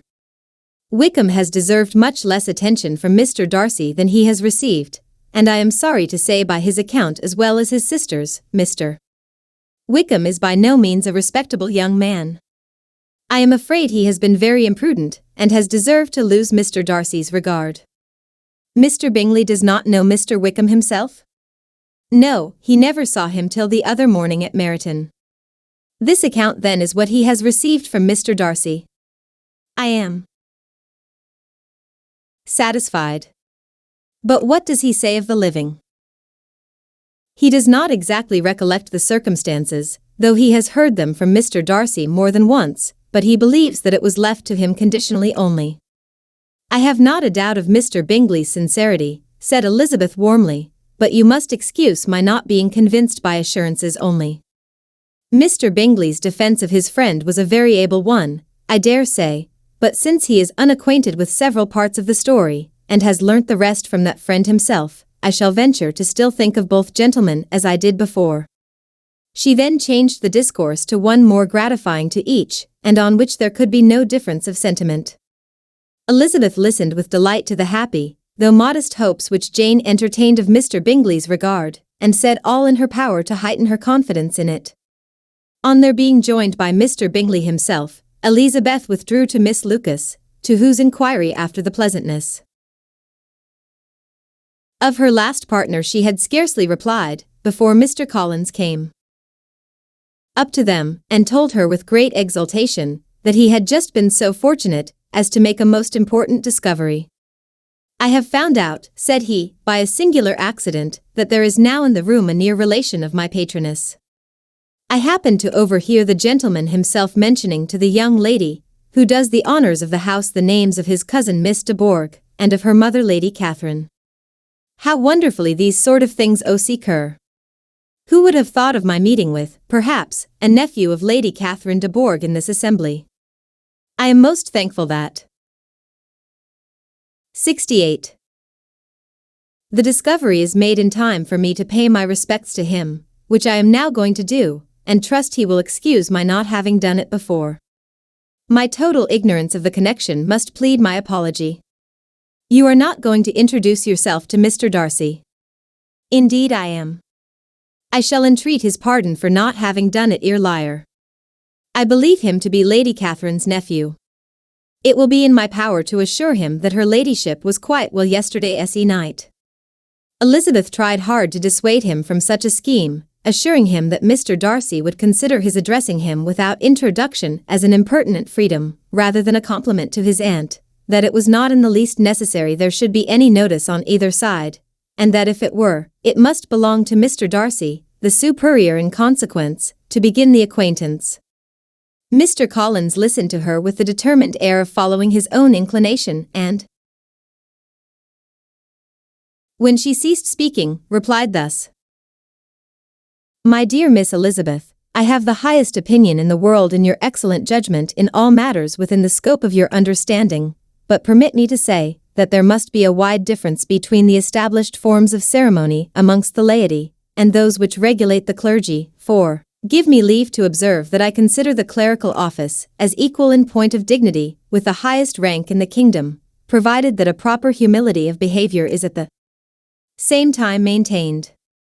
You must therefore allow me to follow the dictates of my conscience on this occasion, which leads me to perform what I look on as a point of duty. Pardon me for neglecting to profit by your advice, which on every other subject shall be my constant guide, though in the case before us I consider myself more fitted by education and habitual study to decide on what is right than a young lady like yourself. And with a low bow he left her to attack Mr. Darcy, whose reception of his advances she eagerly watched, and whose astonishment at being so addressed was very evident. Her cousin prefaced his speech with a solemn bow, and though she could not hear a word of it, she felt as if hearing it all, and saw in the motion of his lips the words apology, Hunsford, and Lady Catherine de Bourgh. It vexed her to see him expose himself to such a man. Mr. Darcy was eyeing him with unrestrained wonder, and when at last Mr. Collins allowed him time to speak, replied with an air of distant civility. Mr. Collins, however, was not discouraged from speaking again, and Mr. Darcy's contempt seemed abundantly increasing with the length of his second speech, and at the end of it he only made him a slight bow, and moved another way. Mr. Collins then returned to Elizabeth. 69. I have no reason, I assure you, said he, to be dissatisfied with my reception. Mr. Darcy seemed much pleased with the attention. He answered me with the utmost civility, and even paid me the compliment of saying that he was so well convinced of Lady Catherine's discernment as to be certain she could never bestow a favour unworthily. It was really a very handsome thought. Upon the whole, I am much pleased with him. As Elizabeth had no longer any interest of her own to pursue, she turned her attention almost entirely on her sister and Mr. Bingley, and the train of agreeable reflections which her observations gave birth to made her perhaps almost as happy as Jane. She saw her an idea settled in that very house, in all the felicity which a marriage of true affection could bestow, and she felt capable, under such circumstances, of endeavouring even to like Bingley's two sisters. Her mother's thoughts she plainly saw were bent the same way, and she determined not to venture near her, lest she might hear too much. When they sat down to supper, therefore, she considered it a most unlucky perverseness which placed them within one of each other, and deeply was she vexed to find that her mother was talking to that one person, Lady Lucas, freely, openly, and of nothing else but her expectation that Jane would soon be married to Mr. Bingley. It was an animating subject, and Mrs. Bennet seemed incapable of fatigue while enumerating the advantages of the match. His being such a charming young man, and so rich, and living but 3 miles from them, were the first points of self-gratulation, and then it was such a comfort to think how fond the two sisters were of Jane, and to be certain that they must desire the connection as much as she could do. It was, moreover, such a promising thing for her younger daughters, as Jane's marrying so greatly must throw them in the way of other rich men, and lastly, it was so pleasant at her time of life to be able to consign her single daughters to the care of their sister, that she might not be obliged to go into company more than she liked. It was necessary to make this circumstance a matter of pleasure, because on such occasions it is the etiquette, but no one was less likely than Mrs. Bennet to find comfort in staying home at any period of her life. She concluded with many good wishes that Lady Lucas might soon be equally fortunate, though evidently and triumphantly believing there was no chance of it. In vain did Elizabeth endeavour to check the rapidity of her mother's words, or persuade her to describe her felicity in a less audible whisper, for, to her inexpressible vexation, she could perceive that the chief of it was overheard by Mr. Darcy, who sat opposite to 70 them. Her mother only scolded her for being nonsensical. "What is Mr. Darcy to me, pray, that I should be afraid of him? I am sure we owe him no such particular civility as to be obliged to say nothing he may not like to hear. For heaven's sake, madam, speak lower. What advantage can it be for you to offend Mr. Darcy? You will never recommend yourself to his friend by so doing." Nothing that she could say, however, had any influence. Her mother would talk of her views in the same intelligible tone. Elizabeth blushed and blushed again with shame and vexation. She could not help frequently glancing her eye at Mr. Darcy, though every glance convinced her of what she dreaded, for though he was not always look ing at her mother, she was convinced that his attention was invariably fixed by her. The expression of his face changed gradually from indignant contempt to a composed and steady gravity. At length, however, Mrs. Bennet had no more to say, and Lady Cass, who had been long yawning at the repetition of delights which she saw no likelihood of sharing, was left to the comforts of cold ham and chicken. Elizabeth now began to revive. But not long was the interval of tranquillity, for, when supper was over, singing was talked of, and she had the mortification of seeing Mary, after very little entreaty, preparing to oblige the company.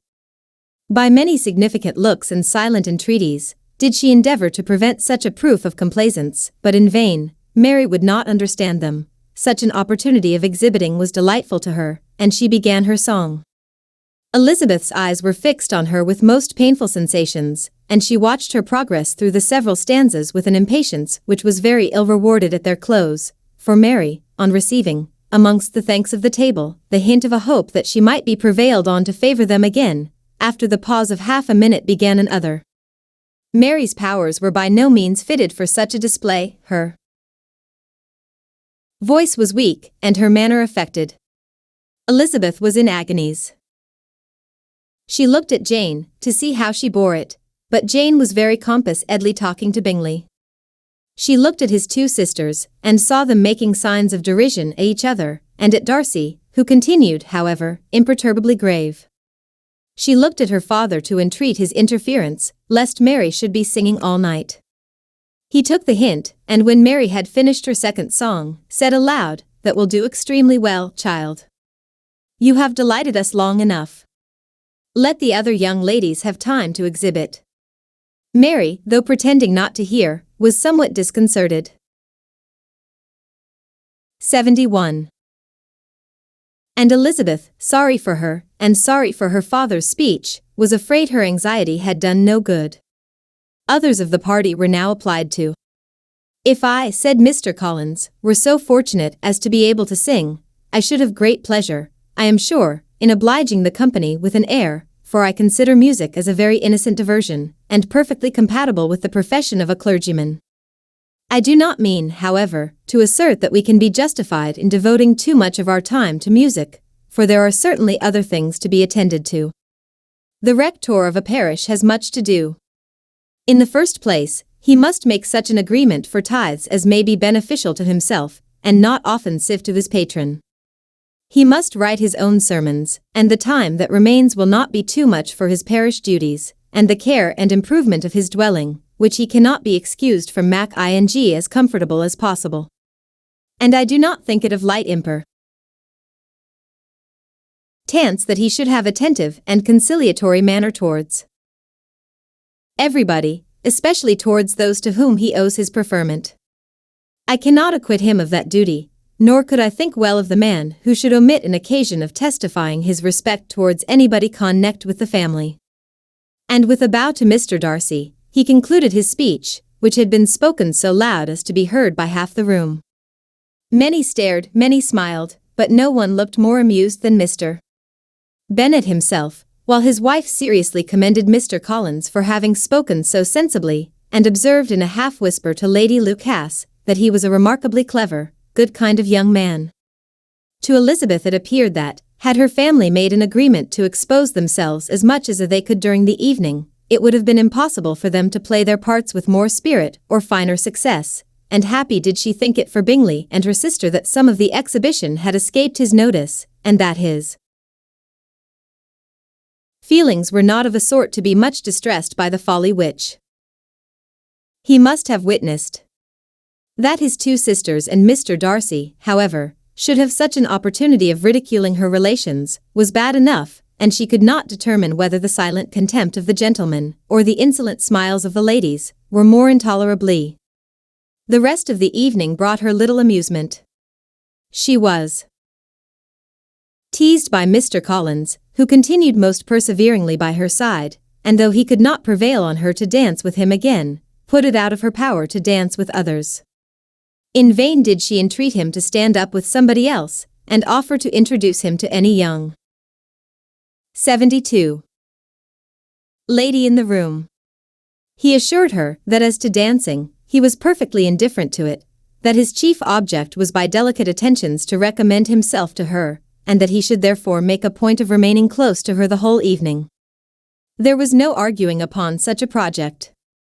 She owed her greatest relief to her friend Miss Lucas, who often joined them, and good-naturedly engaged Mr. Collins's conversation to herself. She was at least free from the offence of Mr. Darcy's further notice, though often standing within a very short distance of her, quite disengaged, he never came near enough to speak.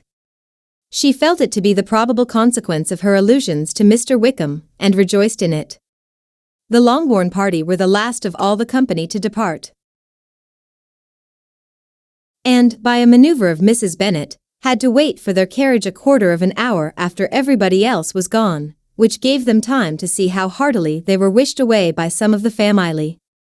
Mrs. Hurst and her sister scarcely opened their mouths, except to complain of fatigue, and were evidently impatient to have the house to themselves. They repulsed every attempt of Mrs. Bennet at conversation, and by so doing threw a languor over the whole party, which was very little relieved by the long speeches of Mr. Collins, who was complimenting Mr. Bingley and his sisters on the elegance of their entertainment and the hospitality and politeness which had marked their behavior to their guests. Darcy said nothing at all. Mr. Bennet, in equal silence, was enjoying the scene. Mr. Bingley and Jane were standing together, a little detached from the rest, and talked only to each other. Elizabeth preserved as steady a silence as either Mrs. Hurst or Miss Bingley, and even Lydia was too much fatigued to utter more than the occasional exclamation of "Lord, how tired I am," accompanied by a violent yawn. When at length they arose to take leave, Mrs. Bennet was most pressingly civil in her hope of seeing the whole family soon at Longbourn, and addressed herself especially to Mr. Bingley, to assure him how happy he would make them by eating a family dinner with them at any time, without the ceremony of a formal invitation. Bingley was all grateful pleasure, and he readily engaged for taking the earliest opportunity of waiting on her, after his return from London, whither he was obliged to go the next day for a short time. Mrs. Bennet was perfectly satisfied, and quitted the house under the delightful persuasion that, allowing for the necessary preparations of settlements, new carriages, and wedding clothes, she should 73.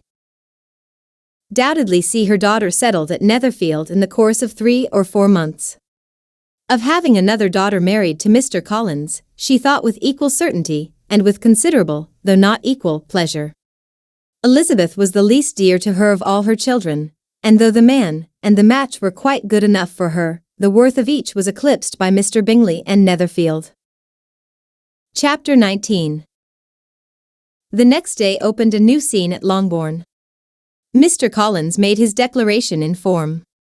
Having resolved to do it without loss of time, as his leave of absence extended only to the following Saturday, and having no feelings of diffidence to make it distressing to himself even at the moment, he set about it in a very orderly manner, with all the observances, which he supposed a regular part of the business. On finding Mrs. Bennet, Elizabeth, and one of the younger girls together, soon after breakfast, he addressed the mother in these words: "May I hope, madam, for your interest with your fair daughter Elizabeth, when I solicit for the honor of a private audience with her in the course of this morning?" Before Elizabeth had time for anything but a blush of surprise, Mrs. Bennet answered instantly, "Oh dear, yes, certainly. I am sure Lizzie will be very happy. I am sure she can have no objection. Come, Kitty, I want you upstairs." And, gathering her work together, she was tenning away, when Elizabeth called out, "Dear madam, do not go. I beg you will not go. Mr. Collins must excuse me. He can have nothing to say to me that anybody need not hear. I am going away myself." "No, no, nonsense, Lizzie. I desire you to stay where you are." And upon Elizabeth seeming really, with vexed and embarrassed looks, about to escape, she added, "Lizzie, I insist upon your staying and hear Mr. Collins." Elizabeth would not oppose such an injunction, and a moment's consideration making her also sensible that it would be wisest to get it over as soon and as quietly as possible, she sat down again, and tried to conceal, by incessant employment, the feelings which were divided between distress and diversion. Mrs. Bennet and Kitty walked off, and as soon as they were gone, Mr. Collins began. "Believe me, my dear Miss Elizabeth, that your modesty, so far from doing you any disservice, rather adds to your other perfections. You 74. Would have been less amiable in my eyes had there not been this little unwillingness, but allow me to assure you that I have your respected mother's permission for this address. You can hardly doubt the purport of my discourse, however your natural delicacy may lead you to dissemble. My attentions have been too marked to be mistaken. Almost as soon as I entered the house, I singled you out as the companion of my future life.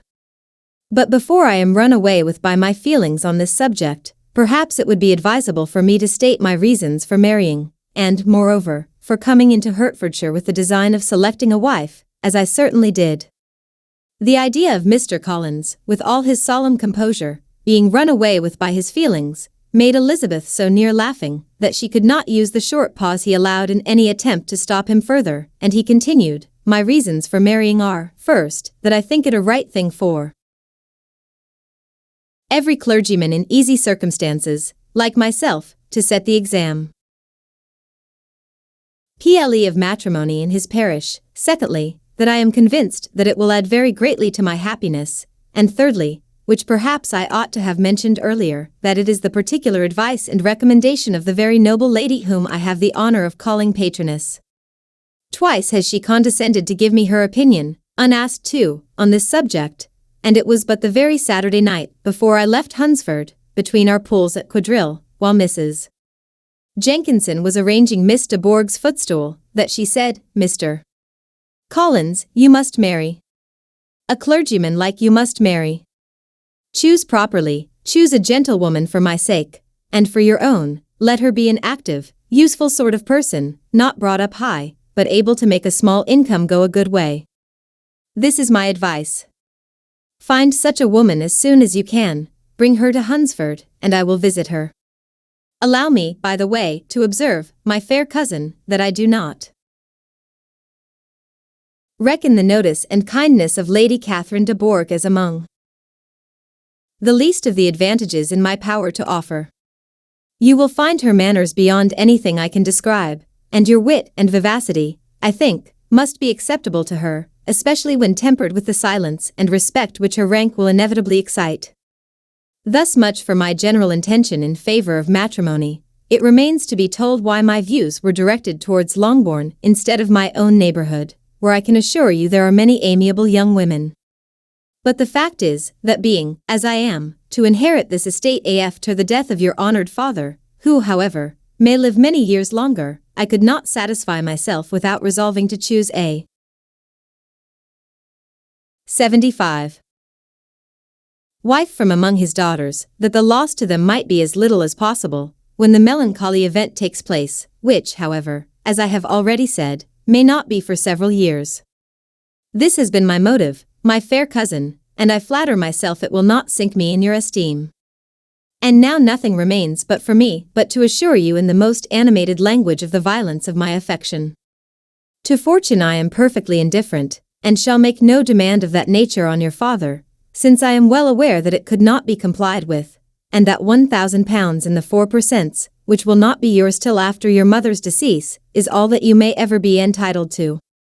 On that head, therefore, I shall be uniformly silent, and you may assure yourself that no ungenerous reproach shall ever pass my lips when we are married."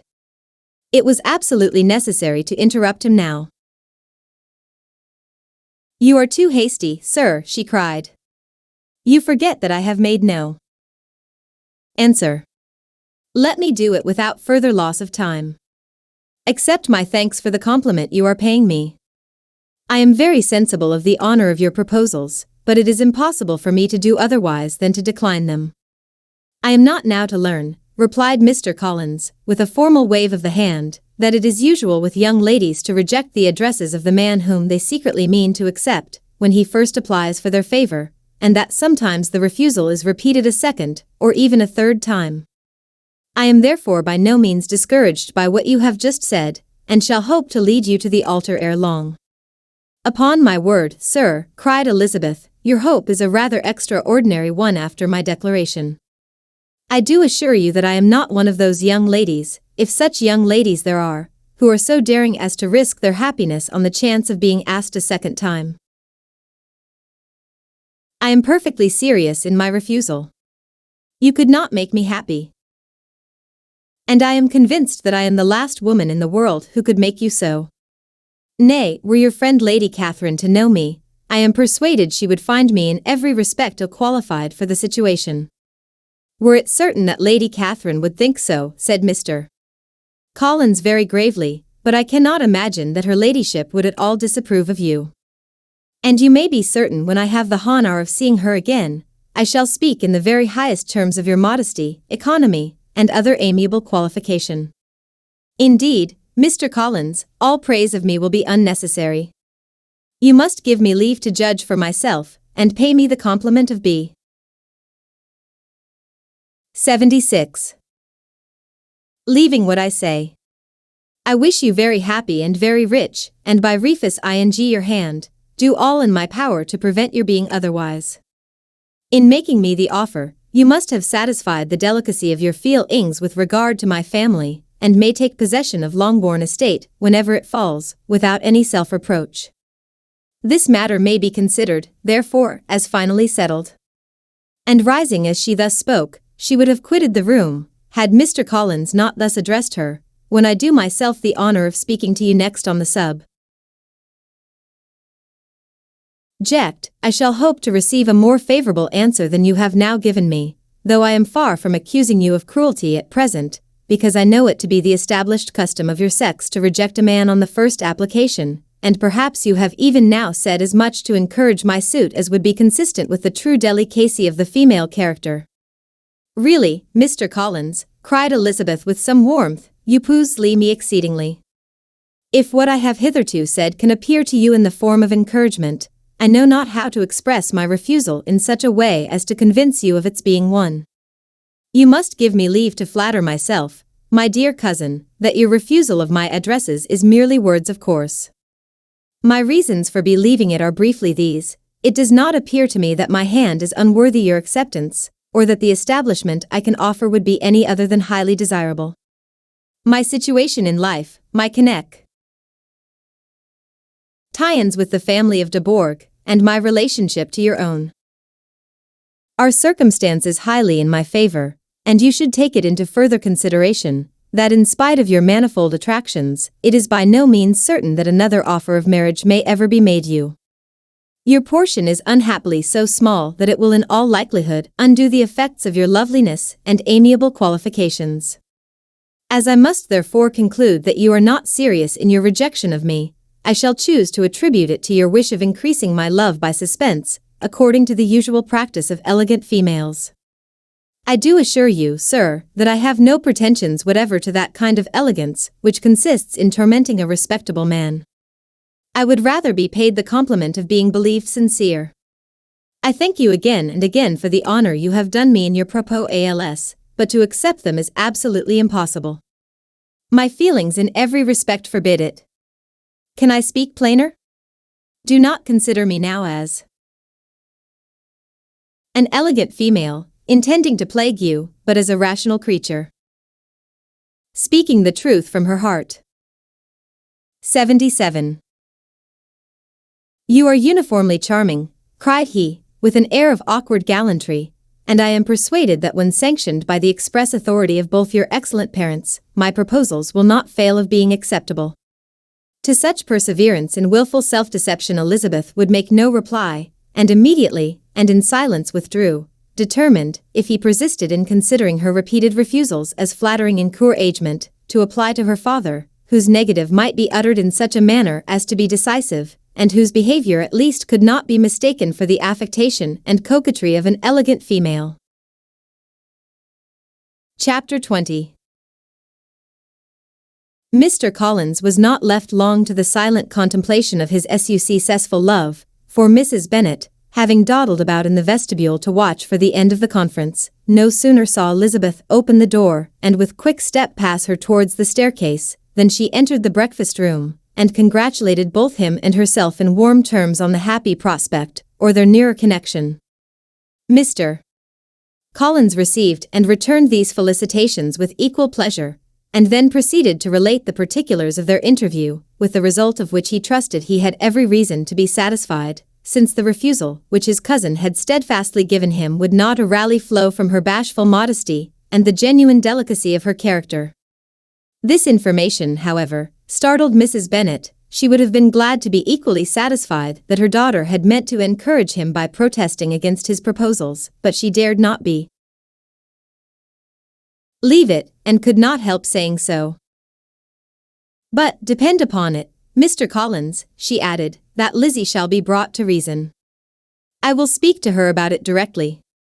She is a very headstrong, foolish girl, and does not know her own interest, but I will make her know it. Pardon me for interrupting you, madam, cried Mr. Collins, but if she is really headstrong and foolish, I know not whether she would altogether be a very desirable wife to a man in my situation, who not orally looks for happiness in the marriage state. If therefore she actually persists in rejecting my suit, perhaps it were better not to force her into accepting me, because if liable to such defects of temper, she could not contribute much to my felicity. 78. Sir, you quite misunderstand me, said Mrs. Bennet, alarmed. Lizzie is only headstrong in such matters as these. In everything else she is as good-natured a girl as ever lived. I will go directly to Mr. Bennet, and we shall very soon settle it with her, I am sure. She would not give him time to reply, but hurrying instantly to her husband, called out as she entered the library, "Oh, Mr. Bennet, you are wanted immediately, we are all in an uproar. You must come and make Lizzie marry Mr. Collins, for she vows she will not have him, and if you do not make haste he will change his mind and not have her." Mr. Bennet raised his eyes from his book as she entered, and fixed them on her face with a calm unconcern, which was not in the least altered by her communication. "I have not the pleasure of understanding you," said he, when she had finished her speech. "Of what are you talking?" "Of Mr. Collins and Lizzie. Lizzie declares she will not have Mr. Collins, and Mr. Collins begins to say that he will not have Lizzie. And what am I to do on the occasion? It seems in hopeless boosiness. Speak to Lizzie about it yourself. Tell her that you insist upon her marrying him. Let her be called down. She shall hear my opinion." Mrs. Bennet rang the bell, and Miss Elizabeth was summoned to the library. "Come here, child," cried her father as she appeared. "I have sent for you on an affair of importance. I understand that Mr. Collins has made you an offer of marriage. Is it true?" Elizabeth replied that it was. "Very well, and this offer of marriage you have refused?" "I have, sir." "Very well. We now come to the point. Your mother insists upon your accepting it. Is it not so, Mrs. Bennet?" "Yes, or I will never see her again. An unhappy alternative is before you, Elizabeth. From this day you must be a stranger to one of your parents. Your mother will never see you again if you do not marry Mr. Collins, and I will never see you again if you do." Elizabeth could not but smile at such a conclusion of such a beginning. But Mrs. Bennet, who had persuaded herself that her husband regarded the affair as she wished, was excessively disappointed. "What do you mean, Mr. Bennet, in talking this way? You promised me to insist upon her marrying him." 79. "My dear," replied her husband, "I have two small favors to request. First, that you will allow me the free use of my understanding on the present occasion, and secondly, of my room. I shall be glad to have the library to myself as soon as may be." Not yet, however, in spite of her disappointment in her husband, did Mrs. Bennet give up the point. She talked to Elizabeth again and again, coaxed and threatened her by turns. She endeavored to secure Jane in her interest, but Jane, with all possible mildness, declined interfering, and Elizabeth, sometimes with real earnestness, and sometimes with playful gaiety, replied to her attacks. Though her manner varied, however, her determination never did. Mr. Collins, meanwhile, was meditating in solitude on what had passed.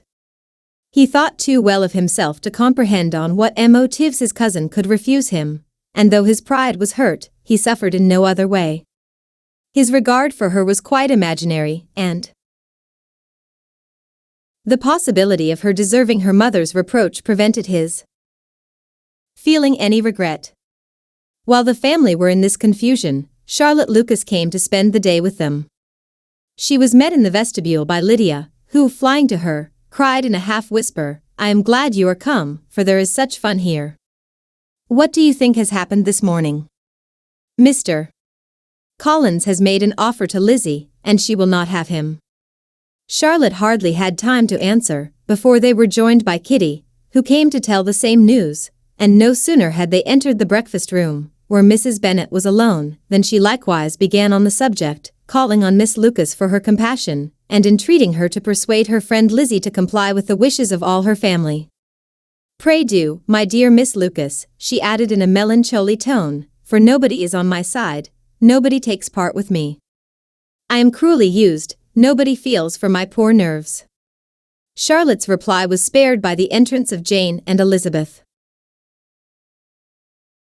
Aye, there she comes, continued Mrs. Bennet, looking as unconcerned as may be, and caring no more for us than if we were at York, provided she can have her own way.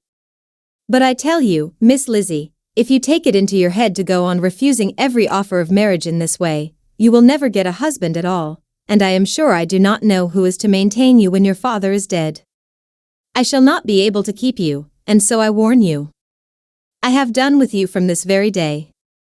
I told you in the library, you know, that I should never speak to you again, and you will find me as good as my word. I have no pleasure in talking to undutiful children. Not that I have much pleasure. 80. Indeed, in talking to anybody. People who suffer as I do from nervous complaints can have no great inclination for talking. Nobody can tell what I suffer. But it is always so. Those who do not complain are never pitied. Her daughters listened in silence to this effusion, sensible that any attempt to reason with her or soothe her would only increase the irritation. She talked on, therefore, without interruption from any of them, till they were joined by Mr. Collins, who entered the room with an air more stately than usual, and on perceiving whom, she said to the girls, "Now, I do insist upon it, that you, all of you, hold your tongues, and let me and Mr. Collins have a little conversation together." Elizabeth passed quietly out of the room, Jane and Kitty followed, but Lydia stood her ground, determined to hear all she could, and Charlotte, detained first by the civility of Mr. Collins, whose inquiries after herself and all her family were very minute, and then by a little curiosity, satisfied herself with walking to the window and pretending not to hear. In a doleful voice Mrs. Bennet began the projected conversation. "Oh, Mr. Collins." "My dear madam," replied he, "let us be forever silent on this point. Far be it from me," he presently continued, in a voice that marked his displeasure, "to resent the behavior of your daughter. Resignation to inevitable evils is the evil duty of us all, the peculiar duty of a young man who has been so fortunate as I have been in early preferment, and I trust one am resigned. Perhaps not the less so from feeling a doubt of my positive happiness had my fair cousin honored me with her hand, for I have often observed that resignation is never so perfect as when the blessing denied begins to lose somewhat of its value in our estimation. You will not, I hope, consider me as showing any disrespect to your family, my dear madam, by thus withdrawing my pretensions to your daughter's favor, without having paid your self and Mr. Bennet the compliment of requesting you to interpose your authority in my behalf. My conduct may, I fear, be objectionable in having accepted my dismission from your daughter's lips instead of your own. But we are all liable to error. I have certainly meant well through the whole affair. My object has been to secure an amiable companion for myself, with due consideration for the advantage of all your family, and if my manner has been at all reprehensible, I here beg leave to apologize. 81. Chapter 21. The discussion of Mr. Collins's offer was now nearly at an end, and Elizabeth had only to suffer from the uncomfortable feelings necessarily attending it, and occasionally from some peevish allusions of her mother. As for the gentleman himself, his feelings were chiefly expressed, not by embarrassment or dejection, or by trying to avoid her, but by stiffness of manner and resentful silence. He scarcely ever spoke to her, and the assiduous attentions which he had been so sensible of himself were transferred for the rest of the day to Miss Lucas, whose civility in listening to him was a seasonable relief to them all, and especially to her friend. The morrow produced no abatement of Mrs. Bennet's ill humor or ill health. Mr. Collins was also in the same state of angry pride. Elizabeth had hoped that his resentment might shorten his visit, but his plan did not appear in the least affected by it. He was always to have gone on Saturday, and to Saturday he meant to stay. After breakfast, the girls walked to Meryton to inquire if Mr. Wickham were returned, and to lament over his absence from the Netherfield ball. He joined them on their entering the town, and attended them to their aunts where his regret and vexation, and the concern of everybody, was well talked over. To Elizabeth, however, he voluntarily acknowledged that the necessity of his absence had been self-imposed.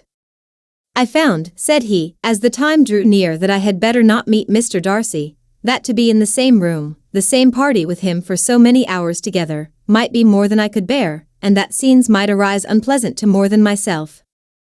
She highly approved his forbearance, and they had leisure for a full discussion of it, and for all the commendation, which they civilly bestowed on each other, as Wickham and another officer walked back with them to Longbourn, and during the walk he particularly attended to her. His accompanying them was a double advantage, she felt all the compliment it offered to herself, and it was most acceptable as an occasion of introducing him to her father and mother. Soon after their return, a letter was delivered to Miss Bennet. It came from Netherfield. The envelope contained a sheet of elegant, lit-tley, hot-pressed paper, well covered with a lady's fair, flowing hand, and Elizabeth saw her sister's countenance change as she read it, and saw her dwelling intently on some particular passages. Jane recollected herself soon, and putting the letter away, tried to join with her usual cheerfulness in the general conversation, but Elizabeth felt an 82. Anxiety on the subject which drew off her attention even from Wickham, and no sooner had he and his companion taken leave, than a glance from Jane invited her to follow her upstairs. When they had gained their own room, Jane, taking out the letter, said, "This is from Caroline Bingley. What it contains has surprised me a good deal. The whole party have left Netherfield by this time, and are on their way to town, and without any intention of coming back again. You shall hear what she says." She then read the first sentence aloud, which comprised the information of their having just resolved to follow their brother to town directly, and of their meaning to dine in Grosvenor Street, where Mr. Hurst had a house. The next was in these words: "I do not pretend to regret anything I shall leave in Hertfordshire, except your society, my dearest friend, but we will hope, at some future period, to enjoy many returns of that delightful intercourse we have known, and in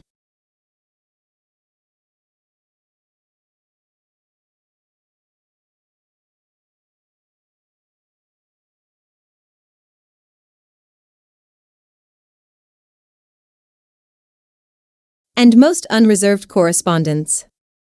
I depend on you for that." To these high-flown expressions Elizabeth listened with all the insensible ity of distrust, and though the suddenness of their removal surprised her, she saw nothing in it really to lament. It was not to be supposed that their absence from Netherfield would prevent Mr. Bingley's being there, and as to the loss of their society, she was persuaded that Jane must cease to regard it, in the enjoyment of his.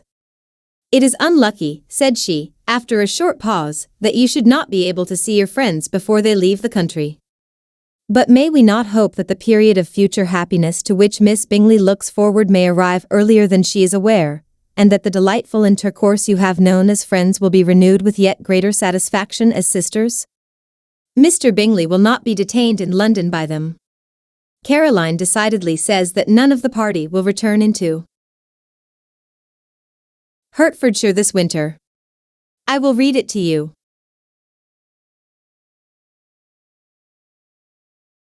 When my brother left us yesterday, he imagined that the business which took him to London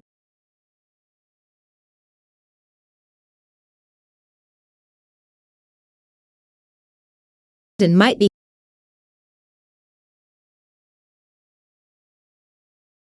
concluded in 3 or 4 days.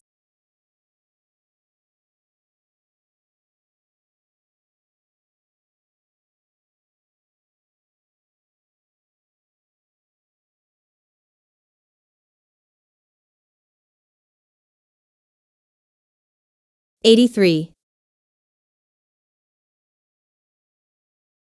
Hertfordshire may abound in the gaieties which that season generally brings, and that your beaux will be so numerous as to prevent your feeling the loss of the 3 of whom we shall deprive you. It is evident by this," added Jane, "that he comes back no more this winter. It is only evident that Miss Bingley does not mean that he should." "Why will you think so?" "It must be his own doing. He is his own master. But you do not know all. I will read you the passage which particularly hurts me. I will have no reserves from you. Mr. Darcy is impatient to see his sister, and, to confess the truth, we are scarcely less eager to meet her again. I really do not think Georgiana Darcy has her equal for beauty, elegance, and accomplishments, and the affection she inspires in Louisa and myself is heightened into something still more interesting, from the hope we dare entertain of her being hereafter our sister. I do not know whether I ever before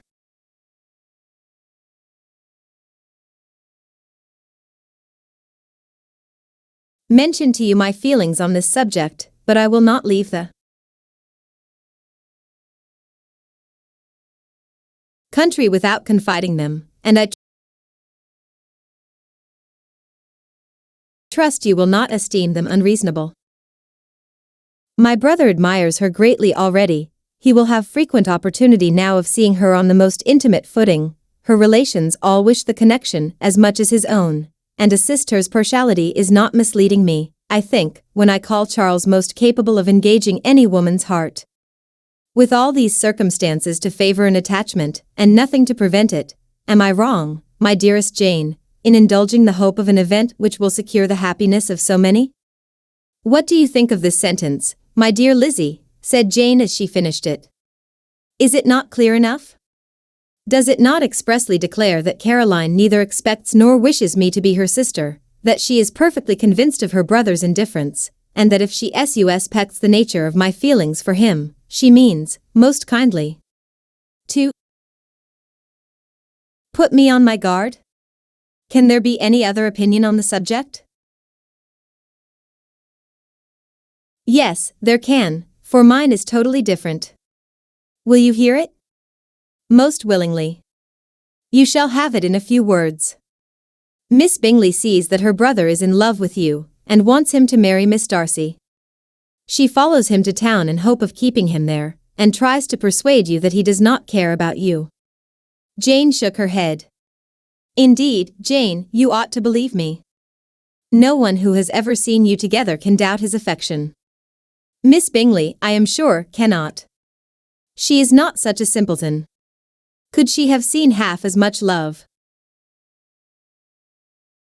Hertfordshire may abound in the gaieties which that season generally brings, and that your beaux will be so numerous as to prevent your feeling the loss of the three of whom we shall deprive you.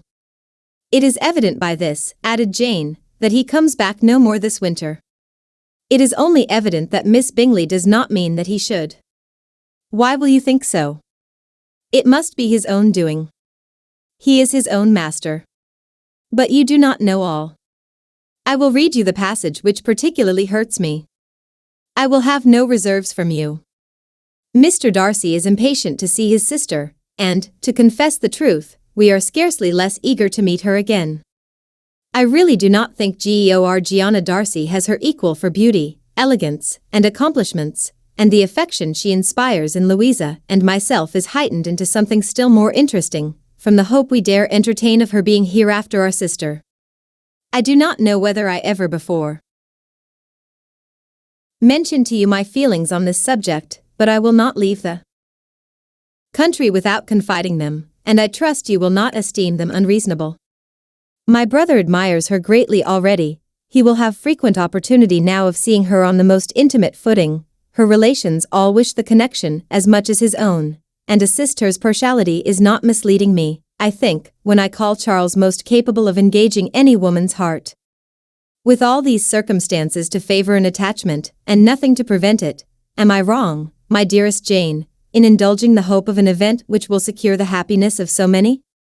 What do you think of this sentence, my dear Lizzie? Said Jane as she finished it. Is it not clear enough? Does it not expressly declare that Caroline neither expects nor wishes me to be her sister, that she is perfectly convinced of her brother's indifference, and that if she suspects the nature of my feelings for him, she means, most kindly, to put me on my guard? Can there be any other opinion on the subject? Yes, there can, for mine is totally different. Will you hear it? Most willingly. You shall have it in a few words. Miss Bingley sees that her brother is in love with you, and wants him to marry Miss Darcy. She follows him to town in hope of keeping him there, and tries to persuade you that he does not care about you. Jane shook her head. Indeed, Jane, you ought to believe me. No one who has ever seen you together can doubt his affection. Miss Bingley, I am sure, cannot. She is not such a simpleton. Could she have seen half as much love? 84. In Mr. Darcy for herself, she would have ordered her wedding clothes. But the case is this, we are not rich enough or grand enough for them, and she is the more anxious to get Miss Darcy for her brother, from the notion that when there has been one intermarriage, she may have less trouble in achieving a second, in which there is certainly some ingenuity, and I dare say it would succeed, if Miss de Bourgh were out of the way. But, my dearest Jane, you cannot seriously imagine that because Miss Bingley tells you her brother greatly admires Miss Darcy, he is in the smallest degree less sensible of your merit than when he took leave of you on Tuesday, or that it will be in her power to persuade him that, instead of being in love with you, he is very much in love with her friend. If we thought alike of Miss Bingley, replied Jane, your representation of all this might make me quite easy. But I know the foundation is unjust. Caroline is incapable of wilfully deceiving anyone, and all that I can hope in this case is that she is deceiving herself. That is right. You could not have started a more happy idea, since you will not take comfort in mine. Believe her to be deceived, by all means.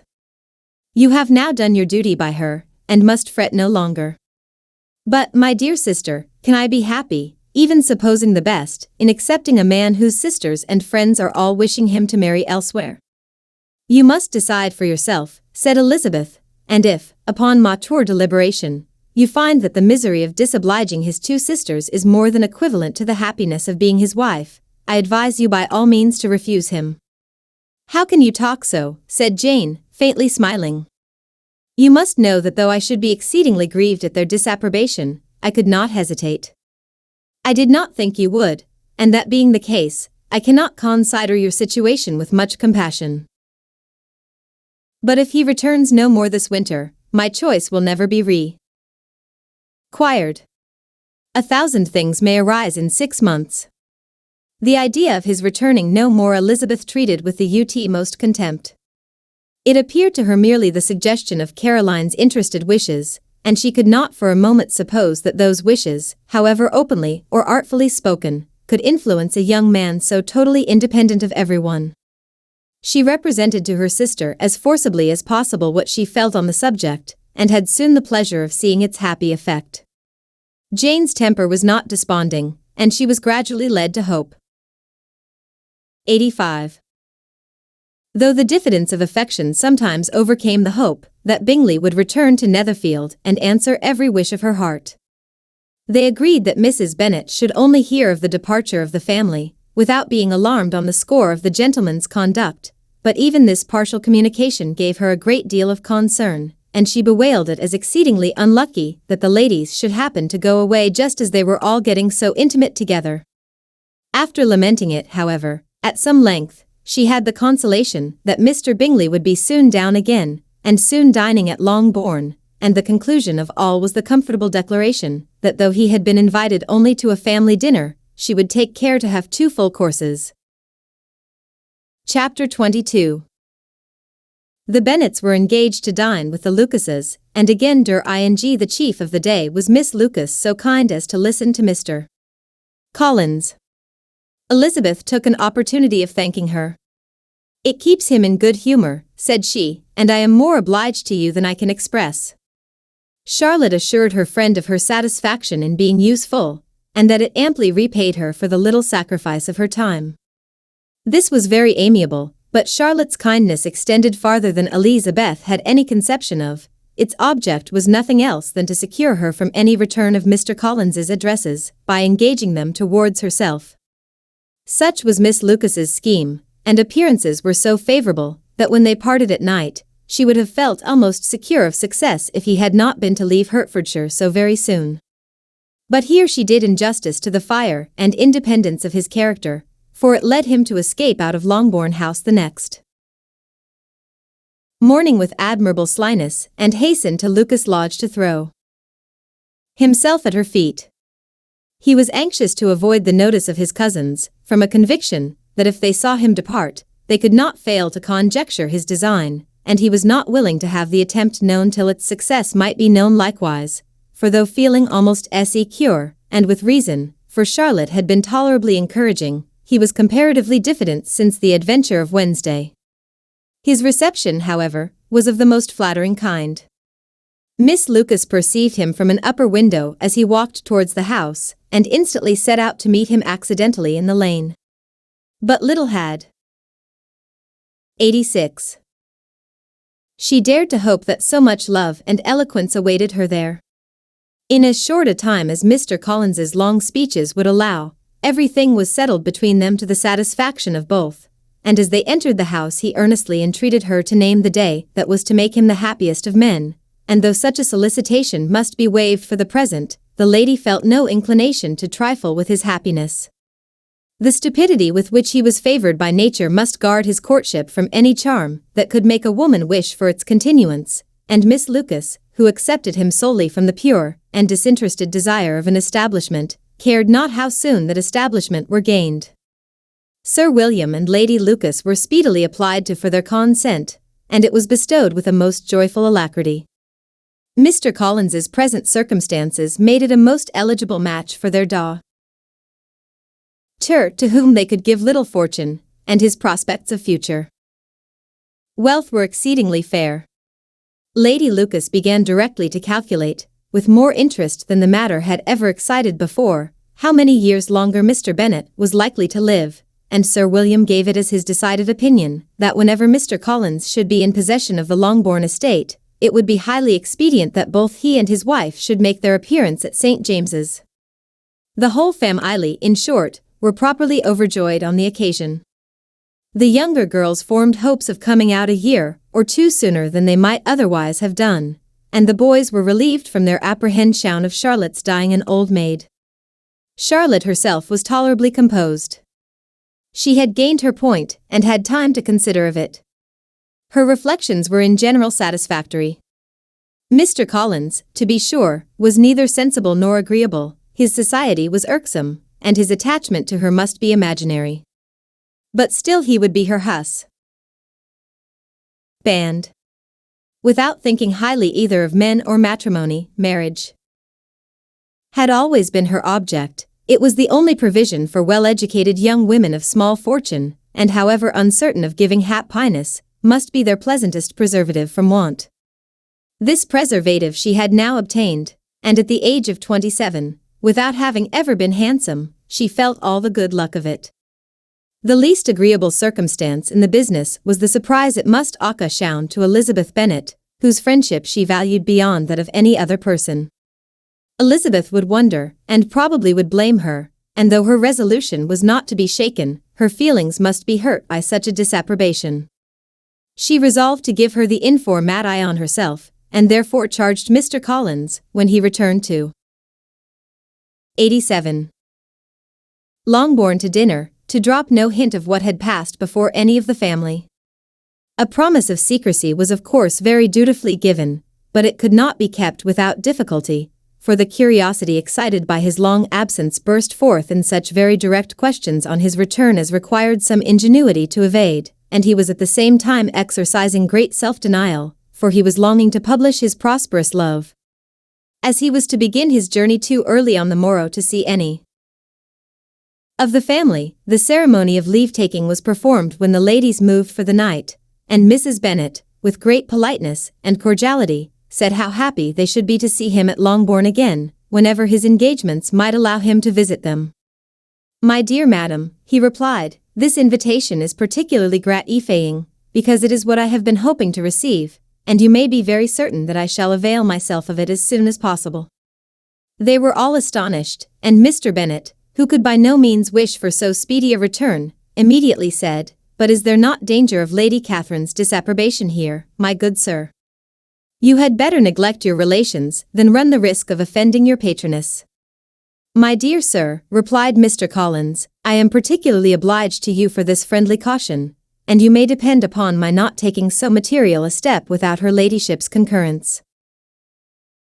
You cannot be too much upon your guard. Risk anything rather than her displeasure, and if you find it likely to be raised by your calm ing to us again, which I should think exceedingly probable, stay quietly at home, and be satisfied that we shall take no offense. Believe me, my dear sir, my gratitude is warmly excited by such affectionate attention, and depend upon it, you will speedily receive from me a letter of thanks for this, and for every other mark of your regard during my stay in Hertfordshire. As for my fair cousins, though my absence may not be long enough to render it necessary, I shall now take the liberty of wishing them health and happiness, not excepting my cousin Elizabeth. With proper civilities the ladies then withdrew, all of them equally surprised that he meditated a quick return. Mrs. Bennet wished to understand by it that he thought of paying his addresses to one of her younger girls, and Mary might have been prevailed on to accept him. She rated his abilities much higher than any of the others. There was means so clever as herself, she thought that if encouraged to read and 88.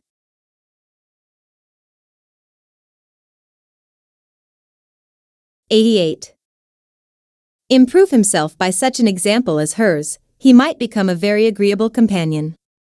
But on the following morning, every hope of this kind was done away. Miss Lucas called soon after breakfast, and in a private conference with Elizabeth related the event of the day before.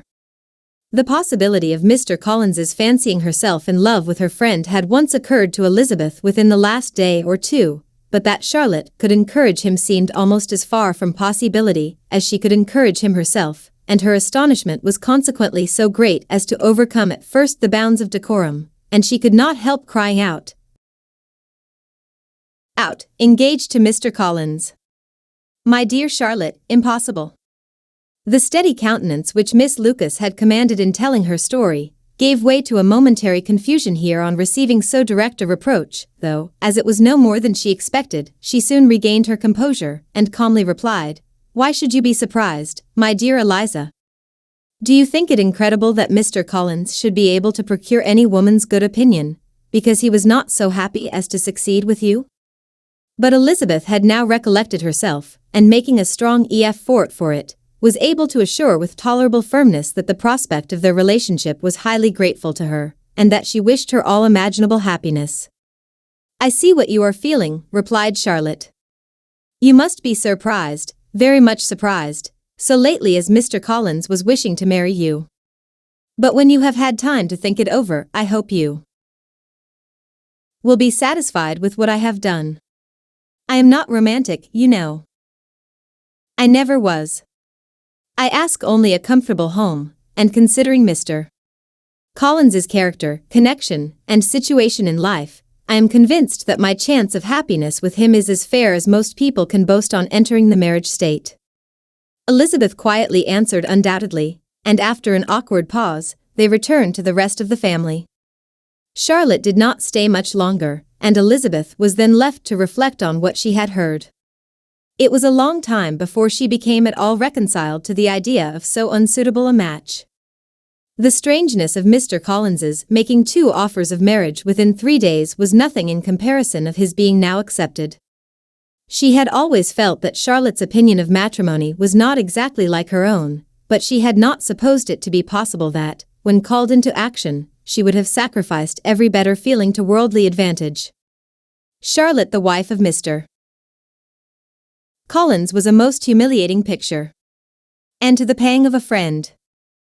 89. Disgracing herself and sunk in her esteem, was added the distressing conviction that it was impossible for that friend to be tolerably happy in the lot she had chosen. Chapter 23. Elizabeth was sitting with her mother and sisters, reflecting on what she had heard, and doubting whether she was authorized to mention it, when Sir William Lucas himself appeared, sent by his daughter, to announce her engagement to the family. With many compliments to them, and much self-gratulation on the prospect of a connection between the houses, he unfolded the matter to an audience not merely wondering, but incredulous, for Mrs. Bennet, with more perseverance than politeness, protested he must be entirely mistaken, and Lydia, always unguarded and often uncivil, boisterously exclaimed, "Good Lord! Sir William, how can you tell such a story? Do not you know that Mr. Collins wants to marry Lizzie?" Nothing less than the complaisance of a courtier could have borne without anger such treatment, but Sir William's good breeding carried him through it all, and though he begged leave to be positive as to the truth of his information, he listened to all their impertinence with the most forbearing courtesy. Elizabeth, feeling it incumbent on her to relieve him from so unpleasant a situation, now put herself forward to confirm his account by mentioning her prior knowledge of it from Charlotte herself, and endeavored to put a stop to the exclamations of her mother and sisters by the earnestness of her congratulations to Sir William, in which she was readily joined by Jane, and by making a variety of remarks on the happiness that might be expected from the match, the excellent character of Mr. Collins, and the convenient distance of Hunsford from London. Mrs. Bennet was in fact too much overpowered to say a great deal, while Sir William remained, but no sooner had he left them than her feelings found a rapid vent. In the first place, she persisted in disbelieving the whole of the matter. Secondly, she was very sure that Mr. Collins had been taken in. Thirdly, she trusted that they would never be happy together, and fourthly, that the match might be broken off. Two inferences, however, were plainly deduced from the whole: one, that Elizabeth was the real cause of the mischief, and the other that she herself had been barbarously misused by them all, and on these 90 points she principally dwelt during the rest of the day. Nothing could console and nothing could appease her. Nor did that day wear out her resentment. A week elapsed before she could see Elizabeth without scolding her, a month passed away before she could speak to Sir William or Lady Lucas without being rude, and many months were gone before she could at all forgive their daughter. Mr. Bennet's emotions were much more tranquil on the occasion, and such as he did experience he pronounced to be of a most agreeable sort, for it gratified him, he said, to discover that Charlotte Lucas, whom he had been used to think tolerably sensible, was as foolish as his wife, and more foolish than his daughter. Jane confessed herself a little surprised at the match, but she said less of her astonishment than of her earnest desire for their happiness, nor could Elizabeth persuade her to consider it as improbable. Kitty and Lydia were far from envying Miss Lucas, for Mr. Collins was only a clergyman, and it affected them in no other way than as a piece of news to spread at Meryton. Lady Lucas could not be insensible of triumph on being able to retort on Mrs. Bennet the comfort of having a daughter well married, and she called at Longbourn rather oftener than usual to say how happy she was, though Mrs. Bennet's sour looks and ill-natured remarks might have been enough to drive happiness away. Between Elizabeth and Charlotte there was a restraint which kept them mutually silent on the subject, and Elizabeth felt persuaded that no real confidence could ever subsist between them again. Her disappointment in Charlotte made her turn with fonder regard to her sister, of whose rectitude and delicacy she was sure her opinion could never be shaken, and for whose happiness she grew daily more anxious, as Bingley had now been gone a week, and nothing more was heard of his return. Jane had sent Caroline an early answer to her letter, and was counting the days till she might reasonably hope to hear again. The promised letter of thanks from Mr. Collins arrived on Tuesday, addressed to their father, and written with all the solemnity of gratitude, which a 12-month's abode in the family might have prompted. After discharging his conscience on that head, he proceeded to inform them, with many rapturous expressions, of his happiness in having obtained the affection of their amiable neighbour, Miss Lucas, and then explained that it was merely with the view of enjoying her society that he had been so ready to close with their kind wish of seeing him again at Longbourn, whither he hoped to be able to return on Monday fort. 91. Night, for Lady Catherine, he added, so heartily approved his marriage, that she wished it to take place as soon as possible, which he trusted would be an unanswerable argument with his amiable Charlotte to name an early day for making him the happiest of men. Mr. Collins's return into Hertfordshire was no longer a matter of pleasure to Mrs. Bennet. On the contrary, she was as much disposed to complain of it as her husband. It was very strange that he should come to Longbourn instead of to Lucas Lodge. It was also very inconvenient and exceedingly troublesome. She hated having visitors in the house while her health was so indifferent, and lovers were of all people the most disagreeable. Such were the gentle murmurs of Mrs. Bennet, and they gave way only to the greater distress of Mr. Bingley's continued absence. Neither Jane nor Elizabeth were comfortable on this subject. Day after day passed away without bringing any other tidings of him than the report which shortly prevailed in Meryton of his coming no more to Netherfield the whole winter, a report which highly incensed Mrs. Bennet, and which she never failed to contradict as a most scandalous falsehood. Even Elizabeth began to fear, not that Bingley was indifferent, but that his sisters would be successful in keeping him away. Unwilling as she was to admit an idea so destructive of Jane's happiness, and so dishonorable to the stability of her lover, she could not prevent its frequently occurring. The united efforts of his two unfeeling sisters, and of his overpowering friend, assisted by the attractions of Miss Darcy, and the amusements of London might be too much, she feared, for the strength of his attachment. As for Jane, her anxiety under this suspense was, of course, more painful than Elizabeth's, but whatever she felt she was desirous of concealing, and between herself and Elizabeth, therefore, the subject was never alluded to. But as no such delicacy restrained her mother, an hour seldom passed in which she did not talk of Bingley, express her impatience for his arrival, or even require Jane to confess that if he did not come back she would think herself very ill-used. It needed all Jane's steady mildness to bear these attacks with tolerable tranquillity. Mr. Collins returned most punctually on Monday fortnight, but his reception at Longbourn was not quite so gracious as it had been on his first introduction. He was too happy, however, to need much attention, and luckily for the others, the business of love-making relieved them from a great deal of his company. The chief of every day was spent by him at Lucas Lodge, and he sometimes returned to Longbourn only in 92. Time to make an apology for his absence before the family went to bed. Mrs. Bennet was really in a most pitiable state. The very mention of anything concerning the match threw her into an agony of ill humor, and wherever she went she was sure of hearing it talked of. The sight of Miss Lucas was odious to her. As her successor in that house, she regarded her with jealous abhorrence.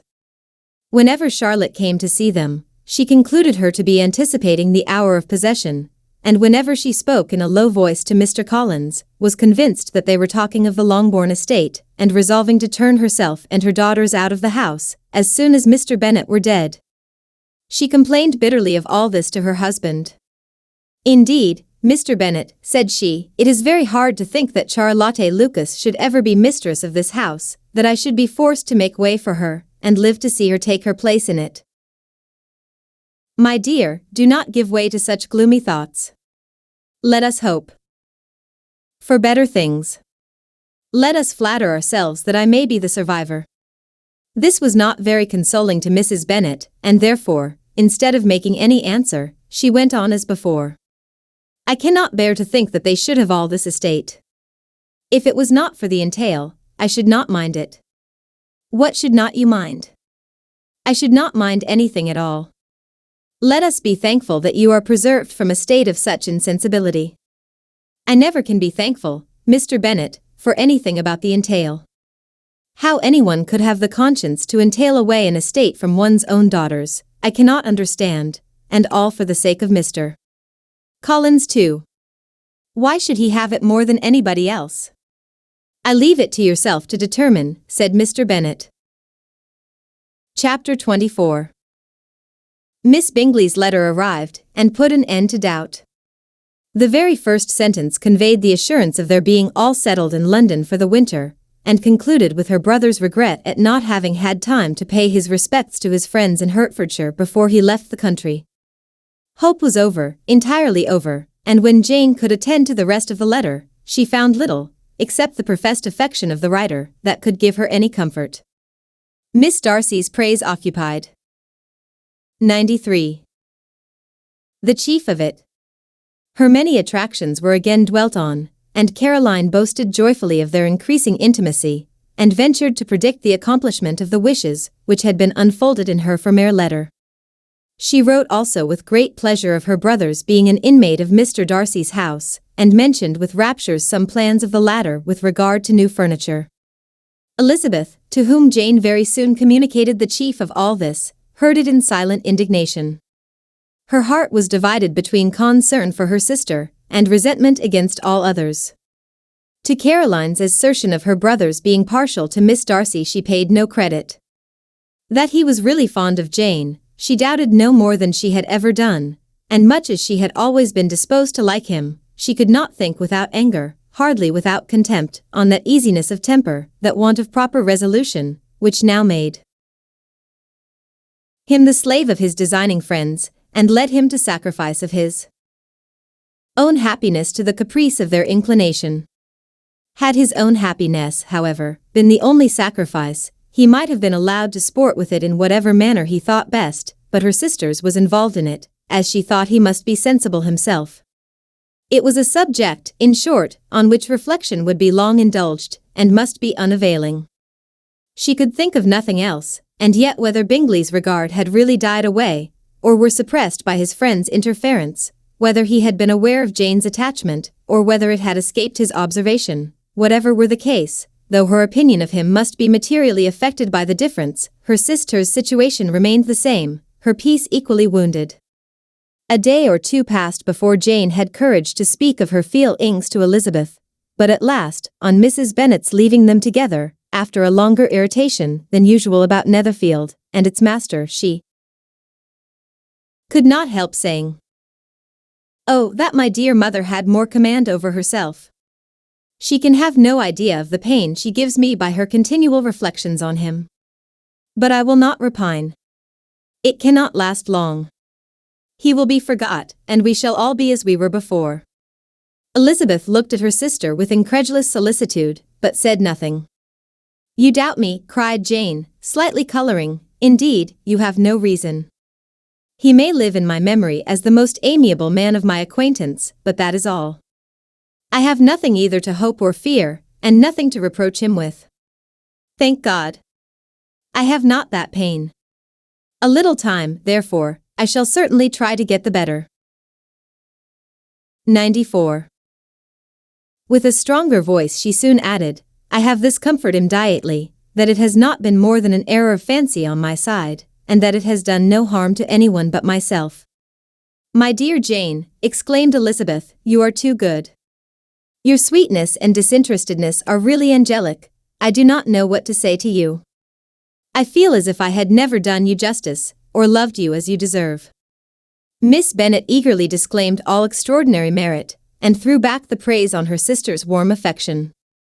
"Nay," said Elizabeth, "this is not fair.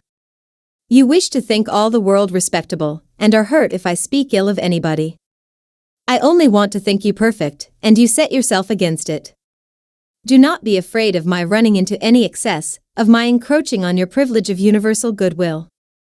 You need not. There are few people whom I really love, and still fewer of whom I think well. The more I see of the world, the more am I dissatisfied with it, and every day confirms my belief of the inconsistency of all human characters, and of the little dependence that can be placed on the appearance of merit or sense. I have met with 2 instances lately, one I will not mention, the other is Charlotte's marriage. It is unaccountable. In every view it is unaccountable. My dear Lizzie, do not give way to such feelings as these. They will ruin your happiness. You do not make allowance enough for difference of situation and temper. Consider Mr. Collins's respectability, and Charlotte's steady, prudent character. Remember that she is one of a large family, that as to fortune, it is a most eligible match, and be ready to believe, for everybody's sake, that she may feel something like regard and esteem for a cousin. To oblige you, I would try to believe almost anything, but no one else could be benefited by such a belief as this, for were I persuaded that Charlotte had any regard for him, I should only think worse of her understanding than I now do of her heart. My dear Jane, Mr. Collins is a conceited, pompous, narrow-minded, silly man. You know he is, as well as I do, and you must feel, as well as I do, that the woman who married him cannot have a proper way of thinking. You shall not defend her, though it is Charlotte Lucas. You shall not, for the sake of one individual, change the meaning of principle and integrity, nor endeavor to persuade yourself or me that selfishness is prudence and insensibility of danger security for happiness. I must think your language too strong in speaking of both, replied Jane, and I hope you will be convinced of it by seeing them happy together. But enough of this. You alluded to something else. 95. You mentioned 2 instances. I cannot misunderstand you, but I entreat you, dear Lizzie, not to pain me by thinking that person to blame, and saying your opinion of him is sunk. We must not be so ready to fancy ourselves intentionally injured. We must not expect a lively young man to be always so guarded and circumspect. It is very often nothing but our own vanity that deceives us. Women fancy admiration means more than it does. And men take care that they should.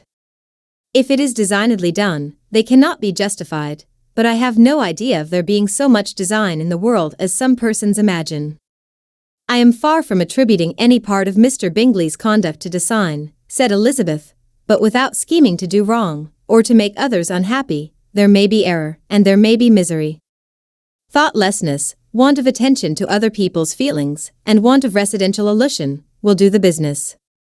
And do you impute it to either of those?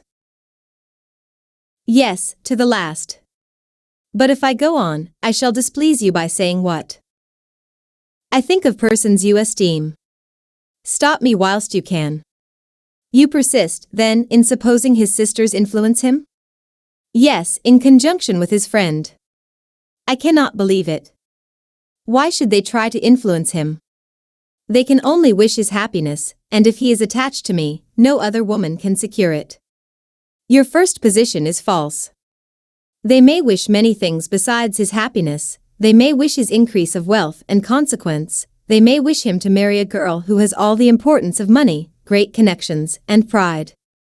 Beyond a doubt, they do wish him to choose Miss Darcy, replied Jane, but this may be from better feelings than you are supposing. They have known her much longer than they have known me, no wonder if they love her better. But, whatever may be their own wishes, it is very unlikely they should have opposed their brothers.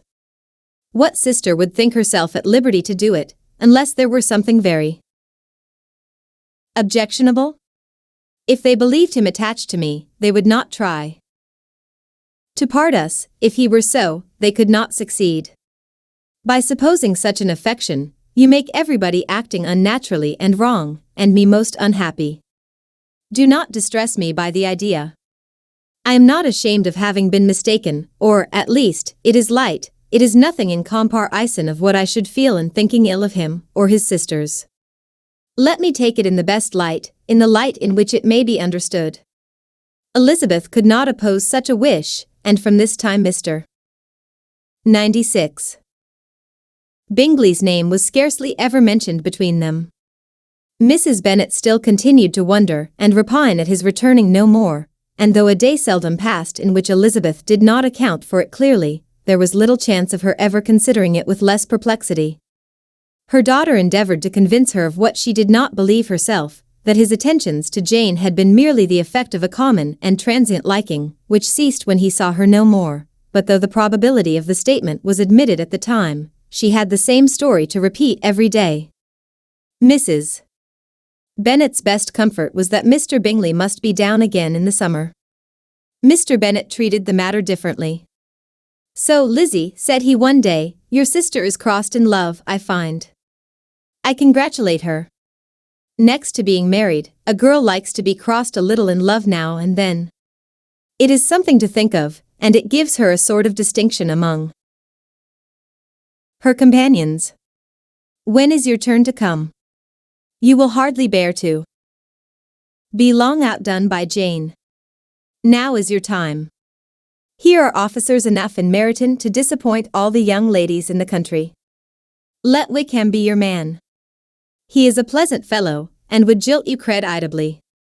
Thank you, sir, but a less agreeable man would satisfy me. We must not all expect Jane's good fortune. True, said Mr. Bennet, but it is a comfort to think that whatever of that kind may befall you, you have an affectionate mother who will make the most of it. Mr. Wickham's society was of material service in dispelling the gloom which the late perverse occurrences had thrown on many of the Longbourn family. They saw him often, and to his other recommendations was now added that of general unreserve. The whole of what Elizabeth had already heard, his claims on Mr. Darcy, and all that he had suffered from him, was now openly acknowledged and publicly canvassed, and everybody was pleased to know how much they had always disliked Mr. Darcy before they had known anything of the matter. Miss Bennet was the only creature who could suppose there might be any extenuating circumstances in the case, unknown to the Society of Hertfordshire. Her mild and steady candour always pleaded for allowances and urged the possibility of mistakes, but by everybody else Mr. Darcy was condemned as the worst of men. 97. Chapter 25. After a week spent in professions of love and schemes of felicity, Mr. Collins was called from his amiable Charlotte by the arrival of Saturday. The pain of separation, however, might be alleviated on his side by preparations for the reception of his bride, as he had reason to hope that shortly after his return into Hertfordshire, the day would be fixed that was to make him the happiest of men. He took leave of his relations at Longbourn with as much solemnity as before, wished his fair cousin's health and happiness again, and promised their father another letter of thanks. On the following Monday, Mrs. Bennet had the pleasure of receiving her brother and his wife, who came as usual to spend the Christmas at Longbourn. Mr. Gardiner was a sensible, gentlemanlike man, greatly superior to his sister, as well by nature as education. The Netherfield ladies would have had difficulty in believing that a man who lived by trade, and within view of his own warehouses, could have been so well bred and agreeable. Mrs. Gardiner, who was several years younger than Mrs. Bennet and Mrs. Phillips, was an amiable, intelligent, elegant woman, and a great favourite with all her Longbourn nieces. Between the two eldest and herself especially, there subsisted a particular regard. They had frequently been staying with her in town. The first part of Mrs. Gardiner's business on her arrival was to distribute her presents and describe the newest fashions. When this was done, she had a less active part to play. It became her turn to listen. Mrs. Bennet had many grievances to relate and much to complain of. They had all been very ill-used since she last saw her sister. 2 of her girls had been upon the point of marriage, and after all there was nothing in it. I do not blame Jane, she continued, for Jane would have got Mr. Bingley if she could. But Lizzie. Oh, sister. It is very hard to think that she might have been Mr. Collins's wife by this time, had it not been for her own perverseness. He made her an offer in this very room, and she refused him. The consequence of it is that Lady Lucas will have a daughter married before I have, and that the Longbourn estate is just as much entailed as ever. The Lucases are very artful people indeed, sister. They are all for what they can get. I am sorry to say it of them, but so it is. It makes me very nervous and poorly to be thwarted so in my own family, and to have neighbors who think of themselves before anybody else. However, your coming just at this time is the greatest of comforts, and I am very glad to hear what you tell us of. 98. Long sleeves. Mrs. Gardiner, to whom the chief of this news had been given before, in the course of Jane and Elizabeth's correspondence with her, made her sister a slight answer, and, in compassion to her nieces, turned the conversation. When alone with Elizabeth afterwards, she spoke more on the subject. It seems likely to have been a desirable match for Jane, said she. I am sorry it went off. But these things happen so often. A young man, such as you describe Mr. Bingley, so easily falls in love with a pretty girl for a few weeks, and when accident separates them, so easily forgets her, that these sort of inconsistencies are very frequent. An excellent consolation in its way, said Elizabeth, but it will not do for us. We do not suffer by accident. It does not often happen that the interference of friends will persuade a young man of independent fortune to think no more of a girl whom he was violently in love with only a few days before. But that expression of violently in love is so hackneyed, so doubtful, so indefinite, that it gives me very little idea. It is as often applied to feelings which arise from a half-hour's acquaintance, as to a real, strong attachment. Pray, how violent was Mr. Bingley's love? I never saw a more promising inclination. He was growing quite inattentive to other people, and wholly engrossed by her. Every time they met, it was more decided and remarkable. At his own ball he offended 2 or 3 young ladies, by not asking them to dance, and I spoke to him twice myself, without receiving an answer. Could there be finer symptoms? Is not general incivility the very essence of love? Oh yes, of that kind of love which I suppose him to have felt. Poor Jane. I am sorry for her, because, with her disposition, she may not get over it immediately. It had better have happened to you, Lizzie, you would have laughed yourself out of it sooner. But do you think she would be prevailed upon to go back with us? Change of scene might be of service, and perhaps a little relief from home may be as useful as anything. Elizabeth was exceedingly pleased with this proposal, and felt persuaded of her sister's ready acquiescence. I hope, added Mrs. Gardiner, that no consideration with regard to this young man will influence her. We live in so different a part of town, all our connections are so different, and, as you well know, we go out so little, that it is very improbable that they should meet at all, unless he really comes to see her. And that is quite impossible, for he is now in the custody of his 99 friend, and Mr. Darcy would no more suffer him to call on Jane in such a part of London. My dear aunt, how could you think of it? Mr. Darcy may perhaps have heard of such a place as Gracechurch Street, but he would hardly think a month's ablution enough to cleanse him from its impurities, were he once to enter it, and depend upon it, Mr. Bingley never stirs without him. So much the better. I hope they will not meet at all. But does not Jane correspond with his sister? She will not be able to help calling. She will drop the acquaintance entirely. But in spite of the certainty in which Elizabeth affected to place this point, as well as the still more interesting one of Bingley's being withheld from seeing Jane, she felt a solicitude on the subject which convinced her, on examination, that she did not consider it entirely hopeless. It was possible, and sometimes she thought it probable, that his affection might be reanimated, and the influence of his friends successfully combated by the more natural influence of Jane's attractions. Miss Bennet accepted her aunt's invitation with pleasure, and the Bingleys were no otherwise in her thoughts at the same time, than as she hoped by Caroline's not living in the same house with her brother, she might occasionally spend a morning with her, without any danger of seeing him.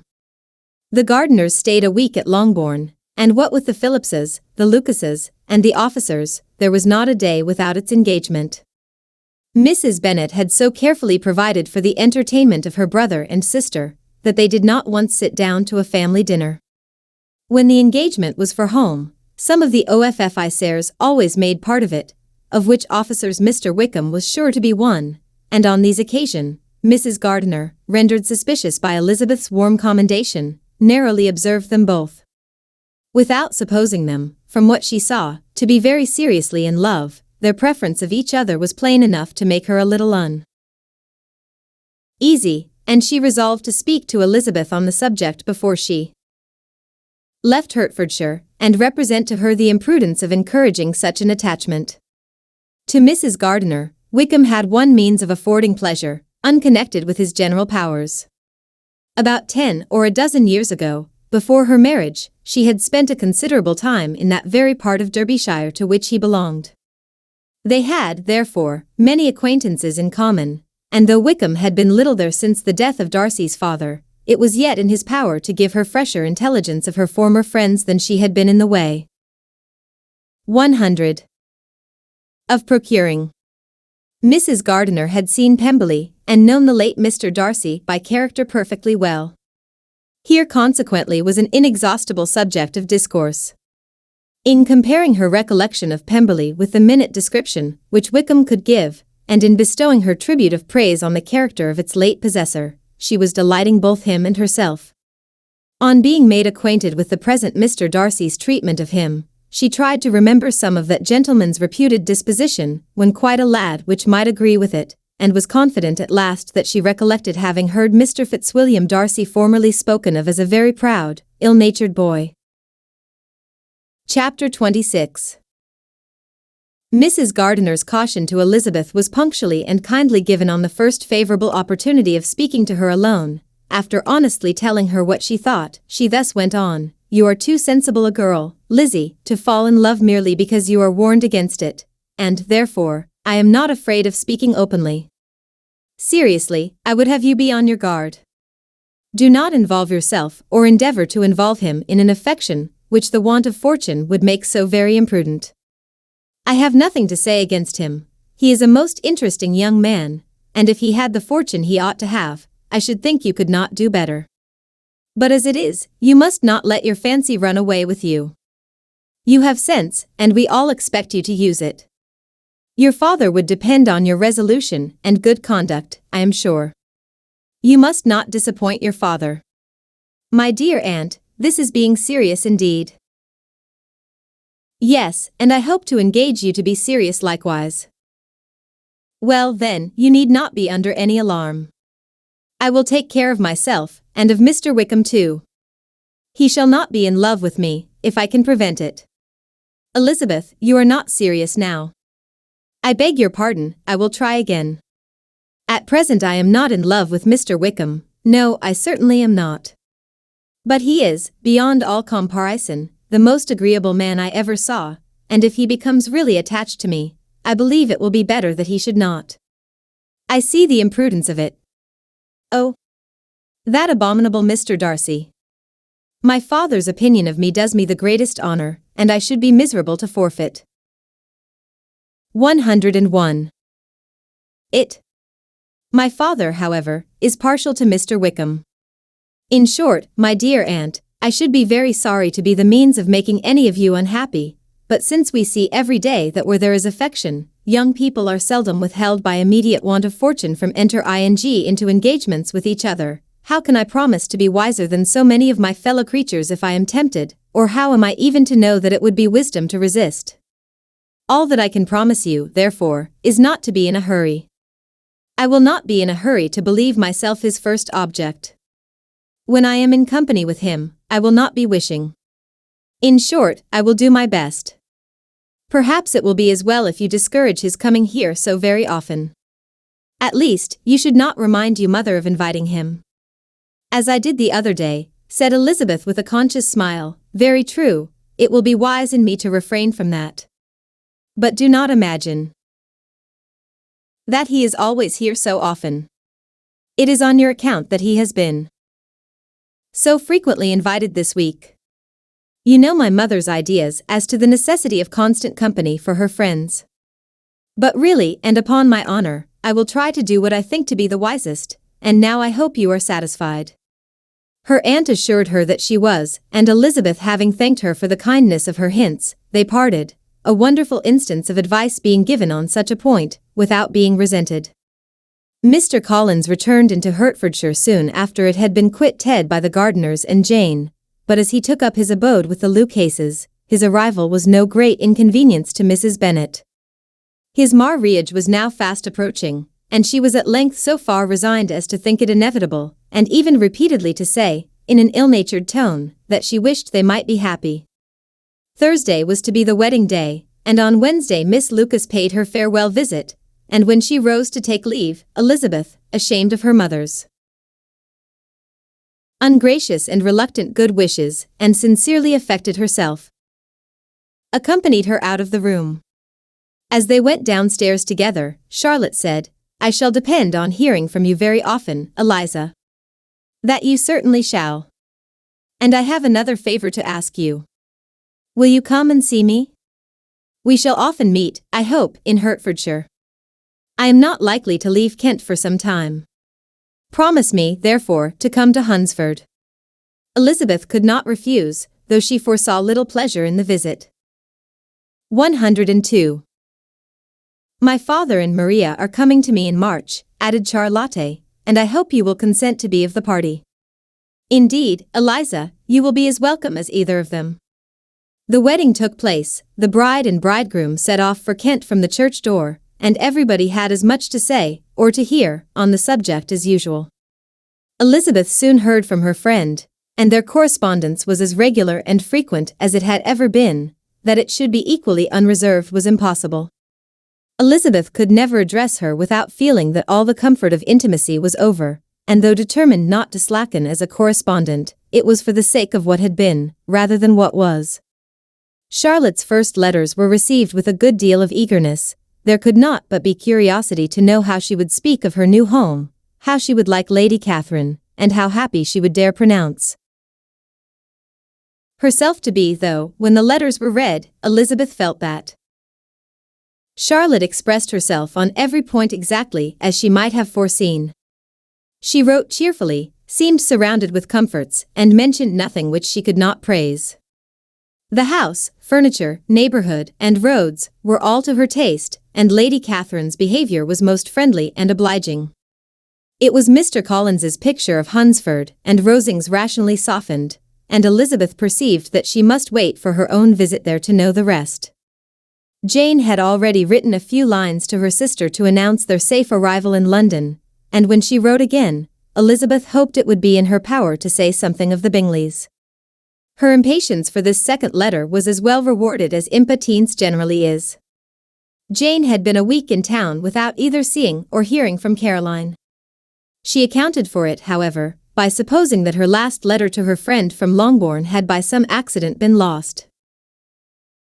"My aunt," she continued, "is going tomorrow into that part of the town, and I shall take the opportunity of calling in Grosvenor Street." She wrote again when the visit was paid, and she had seen Miss Bingley. "I did not think Caroline in spirits," were her words, "but she was very glad to see me, and reproached me for giving her no notice of my coming to London. I was right, therefore, my last letter had never reached her. I inquired after their brother, of course. He was well, but so much engaged with Mr. Darcy that they scarcely ever saw him.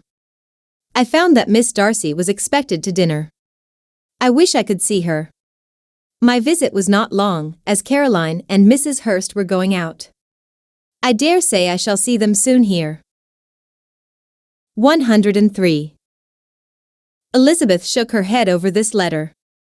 It convinced her that AC Sident only could discover to Mr. Bingley her sister's being in town.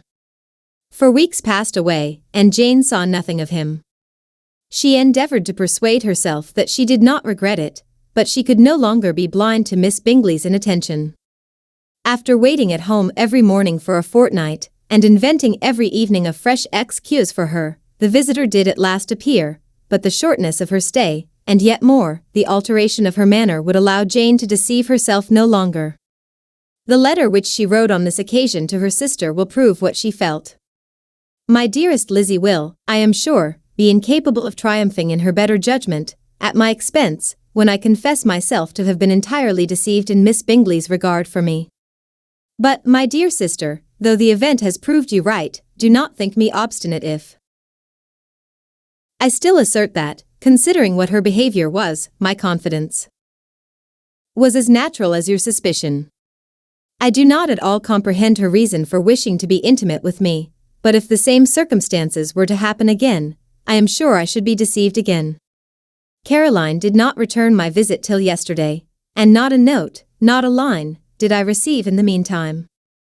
When she did come, it was very evident that she had no pleasure in it. She made a slight, formal apology for not calling before, said not a word of wishing to see me again, and was in every respect so altered a creature, that when she went away I was perfectly resolved to continue the acquaintance no longer. I pity, though I cannot help blaming her. She was very wrong in singling me out as she did. I can safely say that every advance to intimacy began on her side. But I pity her, because she must feel that she has been acting wrong, and because I am very sure that anxiety for her brother is the cause of it. I need not explain myself farther, and though we know this anxiety to be quite needless, yet if she feels it, it will easily account for her behavior to me, and so deservedly dear as he is to his sister, whatever anxiety she must feel on his behalf is natural and amiable. I cannot but wonder, however, at her having any such fears now, because, if he had at all cared about me, we must have met long ago. He knows of my being in town, I am certain, from something she said herself, and yet it would seem, by her manner of talking, as if she wanted to persuade herself that he is really partial to Miss Darcy. I cannot understand it. If I were not afraid of judging harshly, I should be almost tempted to say that there is a strong appearance of duplicity in all this. But I will endeavor to banish every painful thought, and think only of what will make me happy, your affection, and the invariable kindness of my 104. Dear Uncle and Aunt, let me hear from you very soon. Miss Bingley said something of his never returning to Netherfield again, of giving up the house, but not with any certainty. We had better not mention it. I am extremely glad that you have such pleasant accounts from our friends at Hunsford. Pray go to see them, with Sir William and Maria. I am sure you will be very comfortable there. Yours, etc. This letter gave Elizabeth some pain, but her spirits returned as she considered that Jane would no longer be duped, by the sister at least. All expectation from the brother was now absolutely over. She would not even wish for a renewal of his attentions. His character sunk on every review of it, and as a punishment for him, as well as a possible advantage to Jane, she seriously hoped he might really soon marry Mr. Darcy's sister, as by Wickham's account, she would make him abundantly regret what he had thrown away. Mrs. Gardiner about this time reminded Elizabeth of her promise concerning that gentleman, and required information, and Elizabeth had such to send as might rather give contentment to her aunt than to herself. His apparent partiality had subsided, his attentions were over, he was the admirer of someone else. Elizabeth was watchful enough to see it all, but she could see it and write of it without material pain. Her heart had been but slightly touched, and her vanity was satisfied with believing that she would have been his only choice, had fortune permitted it. The sudden acquisition of £10,000 was the most remarkable charm of the young lady to whom he was now rendering himself agreeable, but Elizabeth, less clear-sighted perhaps in this case than in Charlotte's, did not quarrel with him for his wish of independence. Nothing, on the contrary, could be more natural, and while able to suppose that it cost him a few struggles to relinquish her, she was ready to allow it a wise and desirable measure for both, and could very sincerely wish him happy. All this was acknowledged to Mrs. Gardiner, and after relating the circumstances, she thus went on, I am now convinced, my dear aunt, that I have never been much in love, for had I really experienced that pure and elevating passion, I should at present detest his very name, and wish him all manner of evil. But my feelings are not only cordial towards him, they are even impartial towards Miss King. I cannot find out that I hate her at all, or that I am in the least unwilling to think her a very good sort of girl. There can be no love in all this.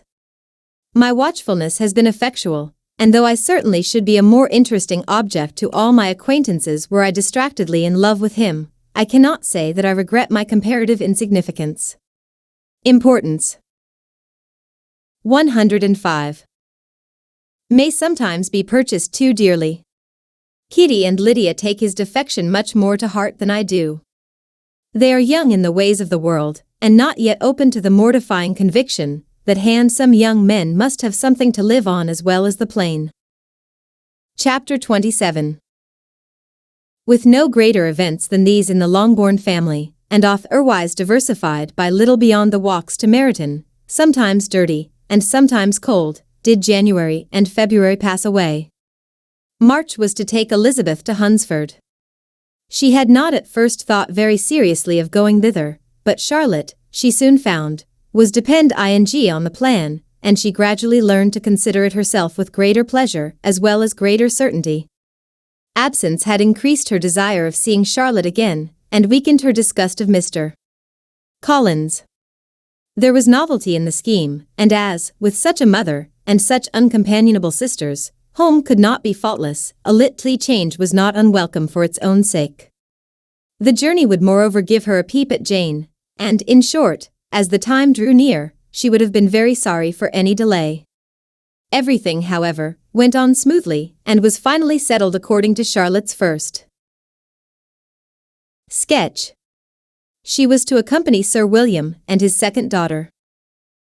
The improvement of spending a night in London was added in time, and the plan became perfect as plan could be.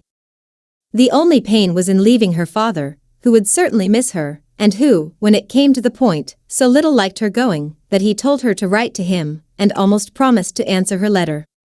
The farewell between herself and Mr. Wickham was perfectly friendly, on his side even more.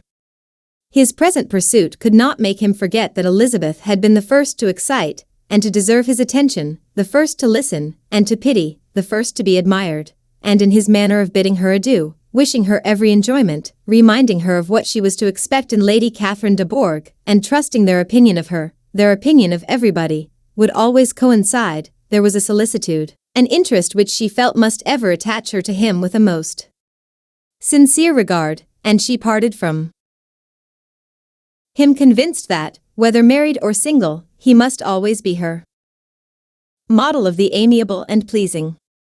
Her fellow travellers the next day were not of a kind to make her think him less agreeable. Sir William Lucas and his daughter Maria. 106. A good-humoured girl, but as empty-headed as himself, had nothing to say that could be worth hearing, and were listened to with about as much delight as the rattle of the chaise. Elizabeth loved absurdities, but she had known Sir William's too long. He could tell her nothing new of the wonders of his presentation and knighthood, and his civilities were worn out, like his information. It was a journey of only 24 miles, and they began it so early as to be in Gracechurch Street by noon. As they drove to Mr. Gardiner's door, Jane was at a drawing-room window watching their arrival. When they entered the passage she was there to welcome them, and Elizabeth, looking earnestly in her face, was pleased to see it healthful and lovely as ever. On the stairs were a troop of little boys and girls, whose eagerness for their cousin's appearance would not allow them to wait in the drawing-room, and whose shyness, as they had not seen her for a 12-month, prevented their coming lower. All was joy and kindness. The day passed most pleasantly away, the morning in bustle and shopping, and the evening at one of the theatres. Elizabeth then contrived to sit by her aunt. Their first object was her sister, and she was more grieved than astonished to hear, in reply to her minute inquiries, that though Jane always struggled to support her spirits, there were periods of dejection. It was reasonable, however, to hope that they would not continue long. Mrs. Gardiner gave her the particulars also of Miss Bingley's visit in Gracechurch Street, and repeated conversations occurring at different times between Jane and herself, which proved that the former had, from her heart, given up the acquaintance. Mrs. Gardiner then rallied her niece on Wickham's desertion, and complimented her on bearing it so well. "But my dear Elizabeth," she added, "what sort of girl is Miss King? I should be sorry to think our friend mercenary." "Pray, my dear aunt, what is the difference in matrimonial affairs between the mercenary and the prudent motive? Where does discourteilon end, and avarice begin? Last Christmas you were afraid of his marrying me, because it would be imprudent, and now, because he is trying to get a girl with only £10,000, you want to find out that he is mercenary. If you will only tell me what sort of girl Miss King is, I shall know what to think. She is a very good kind of girl, I believe. I know no harm of her. But he paid her not the smallest attention till her grandfather's death made her mistress of this fortune." 107. No, what should he? If it were not allowable for him to gain my affections because I had no money, what occasion could there be for making love to a girl whom he did not care about, and who was equally poor? But there seems an indelicacy in directing his attentions towards her so soon after this event. A man in distressed circumstances has not time for all those elegant decorums which other people may observe. If she does not object to it, why should we? Her not objecting does not justify him. It only shows her being deficient in something herself, sense or feeling. "Well," cried Elizabeth, "have it as you choose. He shall be mercenary, and she shall be foolish." "No, Lizzie, that is what I do not choose. I should be sorry, you know, to think ill of a young man who has lived so long in Derbyshire." "Oh, if that is all, I have a very poor opinion of young men who live in Derbyshire, and their intimate friends who live in Hertfordshire are not much better. I am sick of them all. Thank heaven.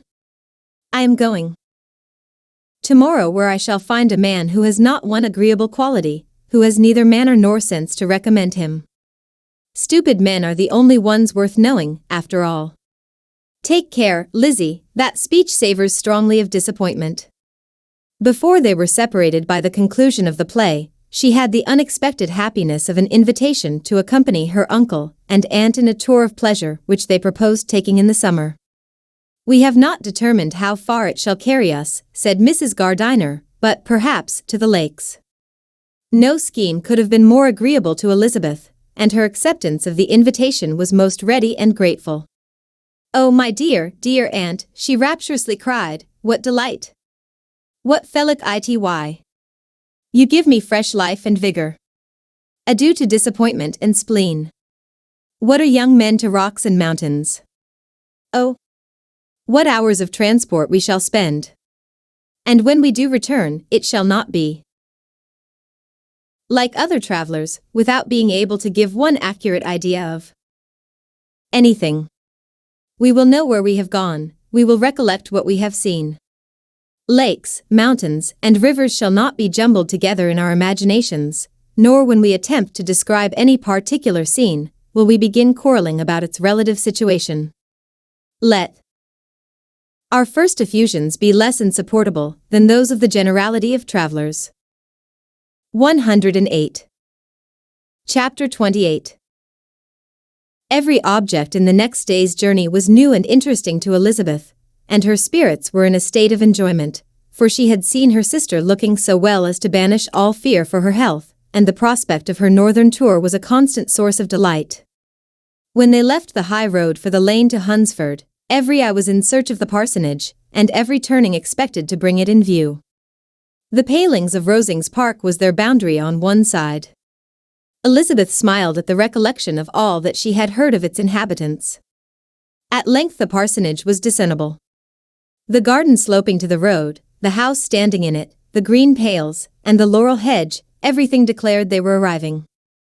Mr. Collins and Charlotte AP paired at the door, and the carriage stopped at the small gate, which led by a short gravel walk to the house, amidst the nods and smiles of the whole party.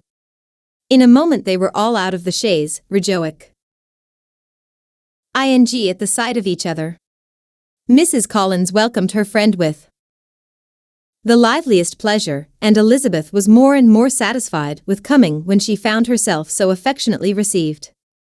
She saw instantly that her cousin's manners were not altered by his marriage, his formal civility was just what it had been, and he detained her some minutes at the gate to hear and satisfy his inquiries after all her family. They were then, with no other delay than his pointing out the neatness of the entrance, taken into the house, and as soon as they were in the parlor, he welcomed them a second time, with ostentatious formality to his humble abode, and punctually repeated all his wife's offers of refreshment.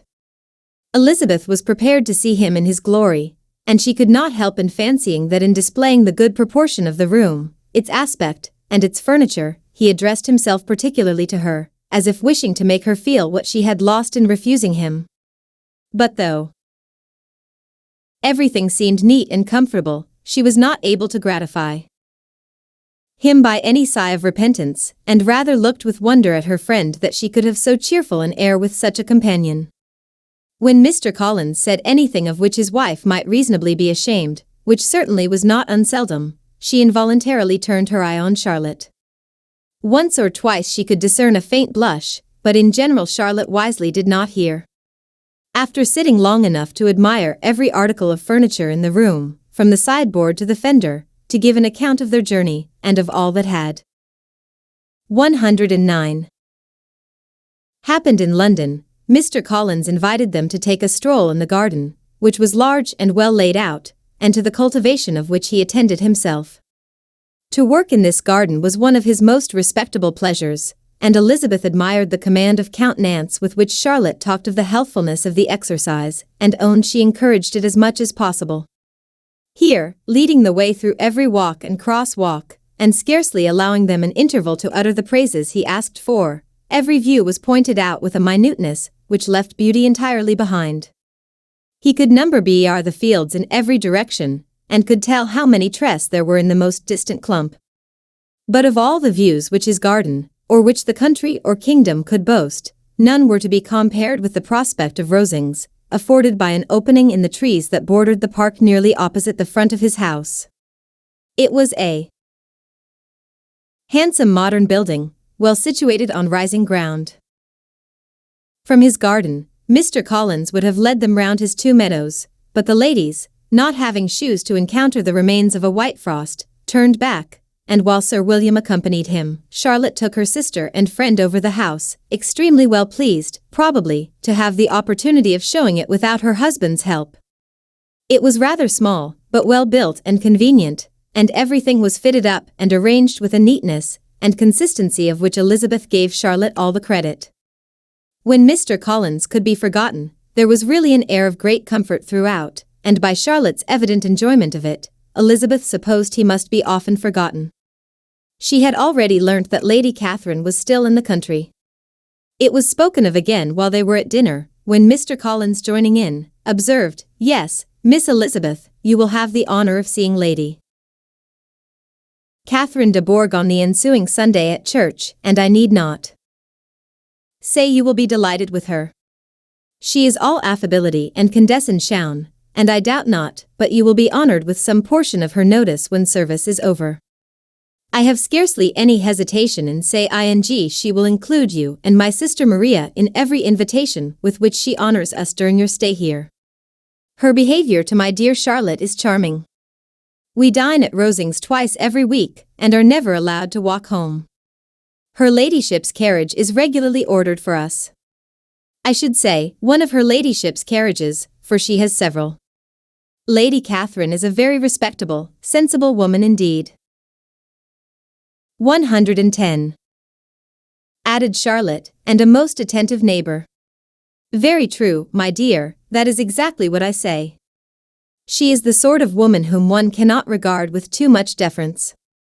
The evening was spent chiefly in talking over Hertfordshire news, and telling again what had already been written, and when it closed, Elizabeth, in the solitude of her chamber, had to meditate upon Charlotte's degree of contentment, to understand her address in guiding, and composure in bearing with, her husband, and to acknowledge that it was all done very well. She had also to anticipate how her visit would pass, the quiet tenor of their usual employments, the vexatious interruptions of Mr. Collins, and the gaieties of their intercourse with Rosings. A lively imagination soon settled it all. About the middle of the next day, as she was in her room getting ready for a walk, a sudden noise below seemed to speak the whole house in confusion, and, after listening a moment, she heard somebody running upstairs in a violent hurry, and calling loudly after her. She opened the door and met Maria in the landing place, who, breathless with agitation, cried out, "Oh, my dear Eliza! Pray make haste and come into the dining room, for there is such a sight to be seen. I will not tell you what it is. Make haste and come down this moment." Elizabeth asked questions in vain, Maria would tell her nothing more, and down they ran into the dining room, which fronted the lane, in quest of this wonder. It was two ladies stopping in a low phaeton at the garden gate. "And is this all?" cried Elizabeth. "I expected at least that the pigs were got into the garden, and here is nothing but Lady Catherine and her daughter." "La, my dear," said Maria, quite shocked at the mistake, "it is not Lady Catherine. The old lady is Mrs. Jenkinson, who lives with them, the other is Miss de Bourgh. Only look at her. She is quite a little creature. Who would have thought that she could be so thin and small? She is abominably rude to keep Charlotte out of doors and all this wind. Why does she not come in? Oh, Charlotte says she hardly ever does. It is the greatest of favours when Miss de Bourgh comes in. I like her appearance," said Elizabeth, struck with other ideas. "She looks sickly and cross. Yes, she will do for him very well. She will make him a very proper wife." Mr. Collins and Charlotte were both standing at the gate in conversation with the ladies, and Sir William, to Elizabeth's high diversion, 111, was stationed in the doorway, in earnest contemplation of the greatness before him, and constantly bowing whenever Miss de Bourgh looked that way. At length there was nothing more to be said, the ladies drove on, and the others returned into the house. Mr. Collins no sooner saw the two girls than he began to congratulate them on their good fortune, which Charlotte explained by letting them know that the whole party was asked to dine at Rosings the next day. Chapter 29. Mr. Collins's triumph, in consequence of this invitation, was complete. The power of displaying the grandeur of his patroness to his wondering visitors, and of letting them see her civility towards himself and his wife, was exactly what he had wished for, and that an opportunity of doing it should be given so soon, was such an instance of Lady Catherine's condescension, as he knew not how to admire enough. "I confess," said he, "that I should not have been at all surprised by her ladyship's asking us on Sunday to drink tea and spend the evening at Rosings. I rather expected, from my knowledge of her affability, that it would happen. But who could have foreseen such an attention as this? Who could have imagined that we should receive an invitation to dine there, an invitation, moreover, including the whole party, so immediately after your arrival?" "I am the less surprised at what has happened," replied Sir William, "from that knowledge of what the manners of the great really are, which my situation in life has allowed me to acquire. About the court, such instances of elegant breeding are not uncommon. Scarcely anything was talked of the whole day, or next morning, but their visit to Rosings. Mr. Collins was carefully instructing them in what they were to expect, that the sight of such rooms, so many servants, and so splendid a dinner, might not wholly overpower them. When the ladies were separating for the toilette, he said to Elizabeth, "Do not make yourself uneasy, my dear cousin, about your apparel. Lady Catherine is far from requiring that elegance of dress in us which becomes herself and her daughter. I would advise you merely to put on whatever of your clothes is superior to the rest. There is no occasion for anything more. Lady Catherine will not think the worse of you for being simply dressed. She likes to have the distinction of rank." 112. Preserved. While they were dressing, he came 2 or 3 times to their different doors, to recommend their being quick, as Lady Catherine very much objected to be kept waiting for her dinner. Such formidable accounts of her ladyship, and her manner of living, quite frightened Maria Lucas, who had been little used to company, and she looked forward to her introduction at Rosings with as much apprehension as her father had done to his presentation at St. James's. As the weather was fine, they had a pleasant walk of about half a mile across the park. Every park has its beauty, and its prospects, and Elizabeth saw much to be pleased with, though she could not be in such raptures as Mr. Collins expected the scene to inspire, and was but slightly affected by his enumeration of the windows in front of the house, and his relation of what the glazing altogether had originally cost Sir Louis de Bourgh. When they ascended the steps to the hall, Maria's alarm was every moment increasing, and even Sir William did not look perfectly calm. Elizabeth's courage did not fail her. She had heard nothing of Lady Catherine that spoke her awful from any extraordinary talents, or miraculous virtue, and the mere stateliness of money, or rank she thought she could witness without trepidation. From the entrance hall, of which Mr. Collins pointed out, with a rapturous air, the fine proportion, and the finished ornaments, they followed the servants through an antechamber, to the room where Lady Catherine, her daughter, and Mrs. Jenkinson were sitting. Her ladyship, with great condescension, arose to receive them, and as Mrs. Collins had settled it with her husband that the office of introduction should be hers, it was performed in a proper manner, without any of those apologies and thanks which he would have thought necessary. In spite of having been at St. James's, Sir William was so completely awed by the grandeur surrounding him, that he had but just courage enough to make a very low bow, and take his seat without saying a word, and his daughter, frightened almost out of her senses, sat on the edge of her chair, not knowing which way to look. Elizabeth found herself quite equal to the scene, and could observe the 3 ladies before her composedly.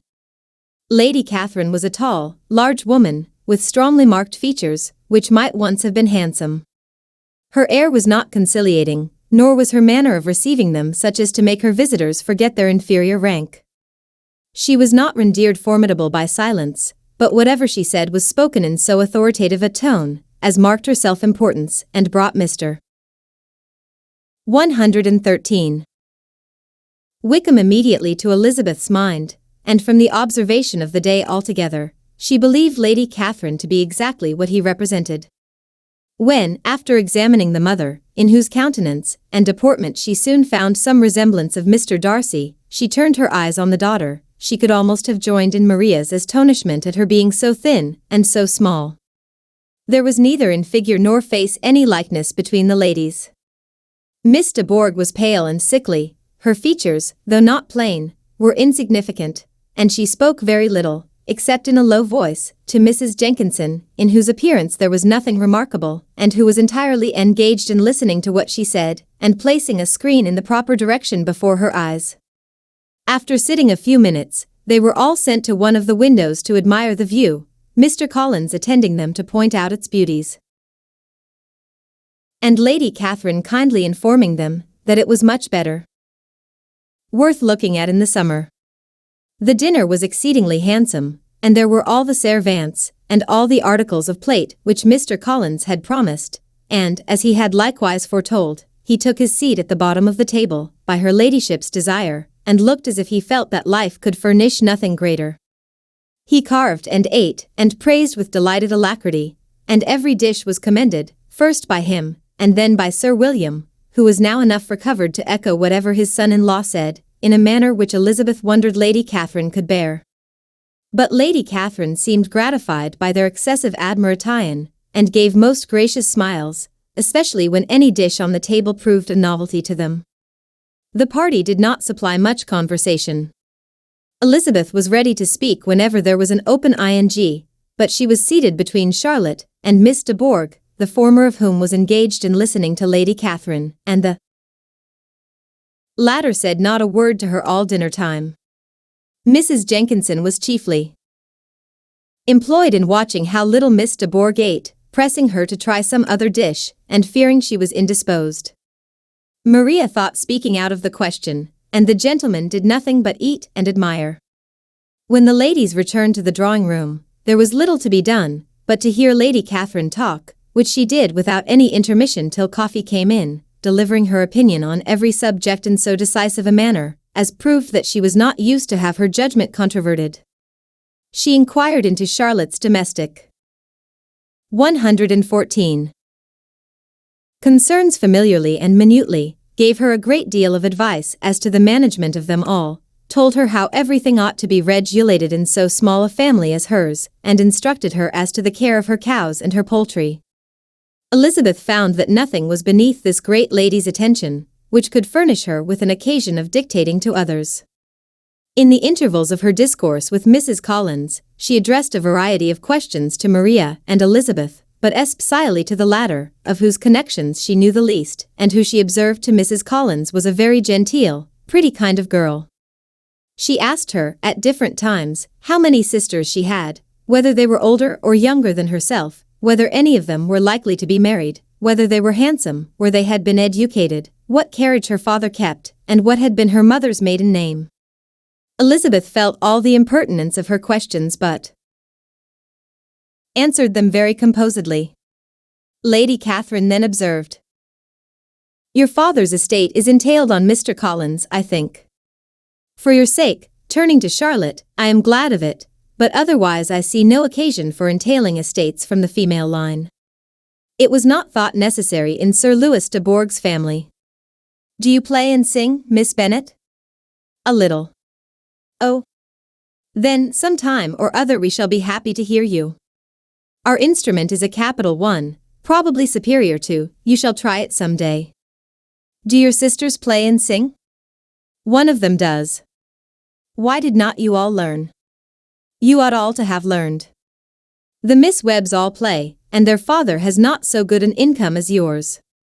"Do you draw?" "No, not at all." "What, none of you?" "Not one." "That is very strange. But I suppose you had no opportunity. Your mother should have taken you to town every spring for the benefit of masters." "My mother would have had no objection, but my father hates lawn-dawn." "Has your governess left you?" "We never had any governess." "No governess? How was that possible?" "5 daughters brought up at home without a governess. I never heard of such a thing. Your mother must have been quite a slave to your education." 115.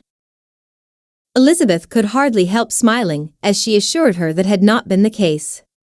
"Then, who taught you? Who attended to you? Without a governess, you must have been neglected." "Compared with some families, I believe we were, but such of us as wished to learn never wanted the means. We were always encouraged to read, and had all the masters that were necessary."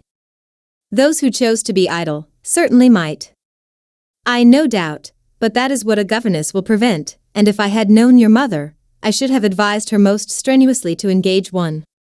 I always say that nothing is to be done in education without steady and regular instruction, and nobody but a governess can give it. It is wonderful how many families I have been the means of supplying in that way. I am always glad to get a young person well placed out. For nieces of Mrs. Jenkinson are most delightfully situated through my means, and it was but the other day that I amended another young person, who was merely accidentally Tionied to me, and the family are quite delighted with her.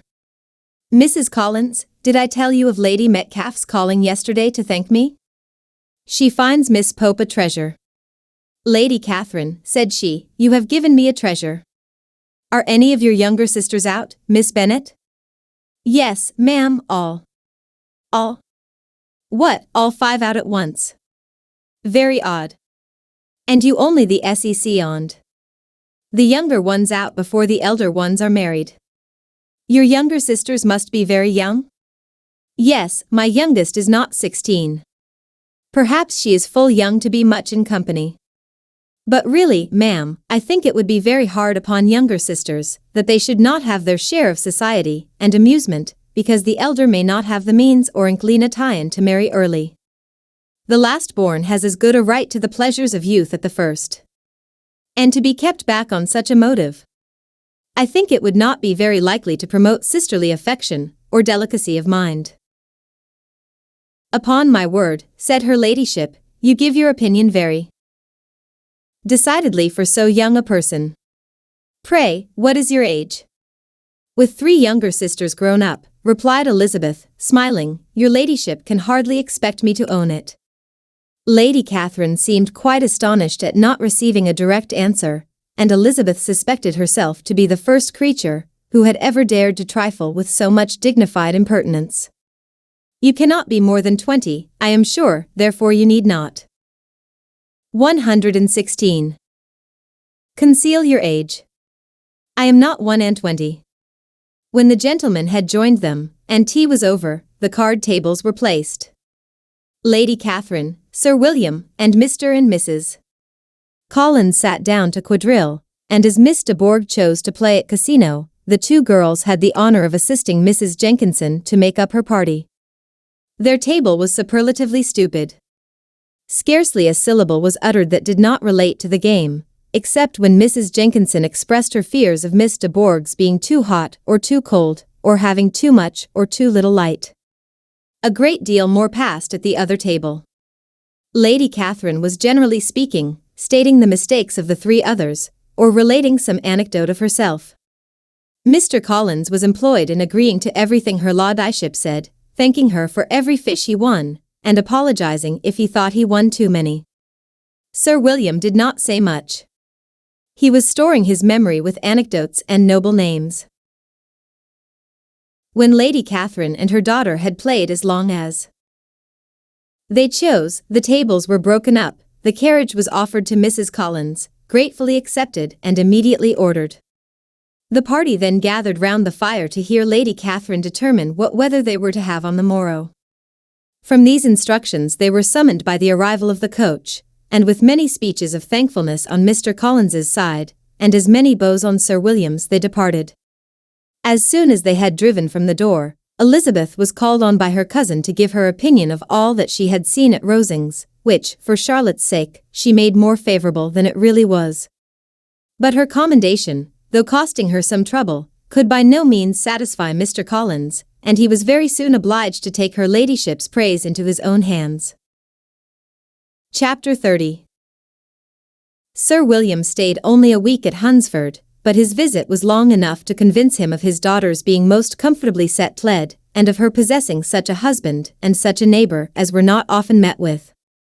While Sir William was with them, Mr. Collins devoted his morning to driving him out in his gig, and showing him the country, but when he went away, the whole family returned to their usual employments, and Elizabeth was thankful to find that they did not see more of her cousin by the alteration, for the chief of the 117 Time between breakfast and dinner was now passed by him either at work in the garden, or in reading and writing, and looking out of the window in his own book room, which fronted the road.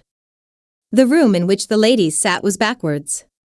Elizabeth had at first rather wondered that Charlotte should not prefer the dining parlour for common use. It was a better-sized room, and had a more pleasant aspect, but she soon saw that her friend had an excellent reason for what she did, for Mr. Collins would undoubtedly have been much less in his own apartment had they sat in one equally lively, and she gave Charlotte credit for the arrangement. From the drawing-room they could distinguish nothing in the lane, and were indebted to Mr. Collins for the knowledge of what carriages went along, and how often especially Miss de Bourgh drove by in her phaeton, which he never failed coming to inform them of, though it happened almost every day. She not unfrequently stopped at the parsonage, and had a few minutes' conversation with Charlotte, but was scarcely ever prevailed upon to get out.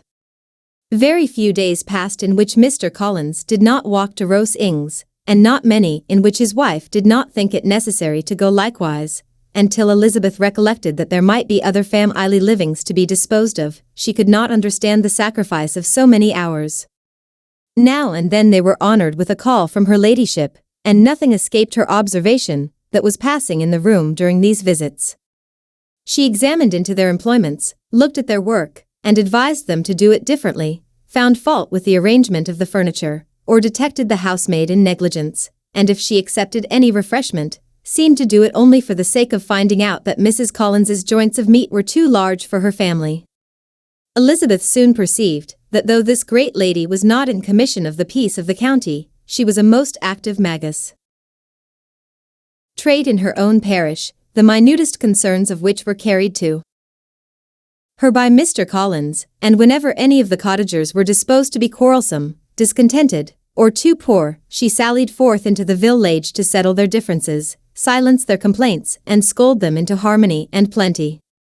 The entertainment of dining at Rosings was repeated about twice a week, and, allowing for the loss of Sir William, and there being only one card table in the evening, every such entertainment was the counterpart of the first.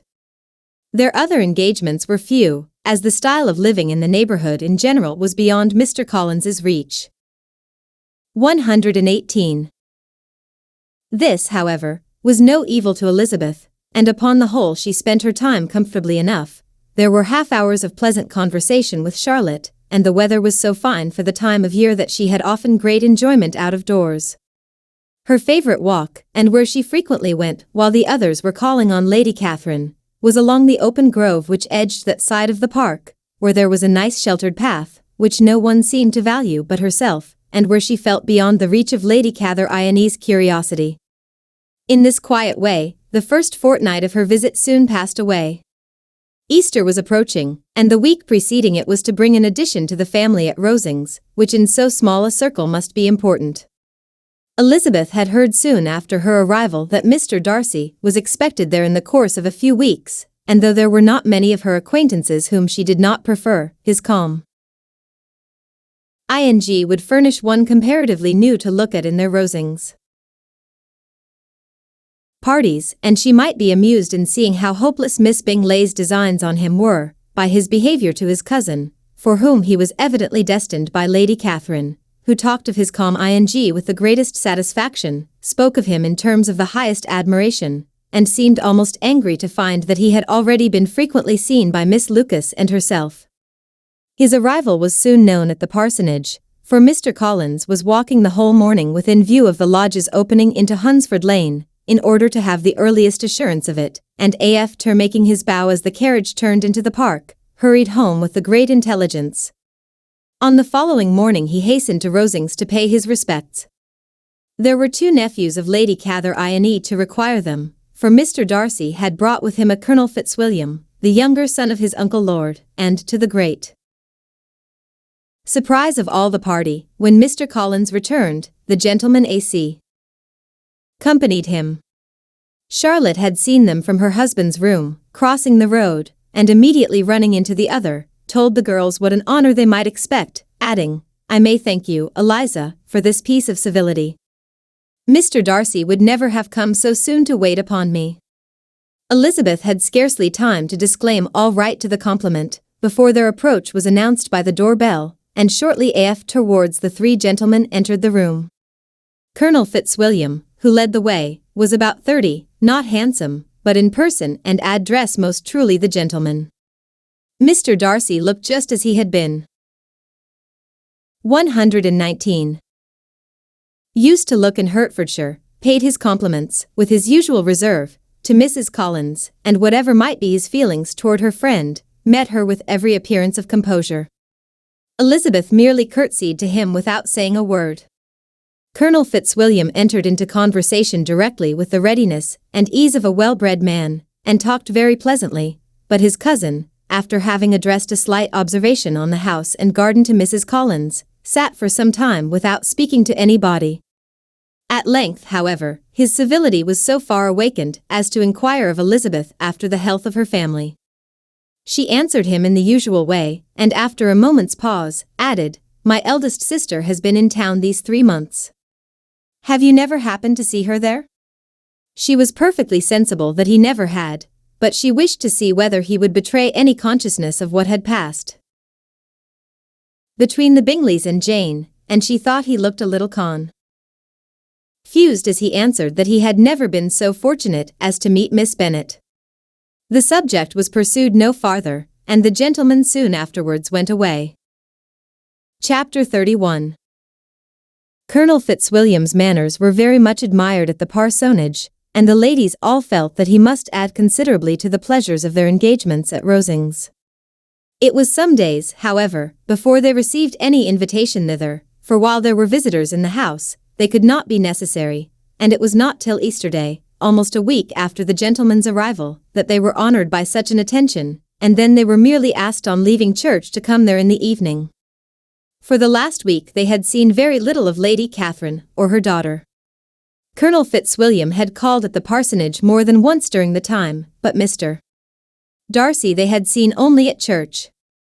The invitation was accepted of course, and at a proper hour they joined the party in Lady Catherine's drawing-room.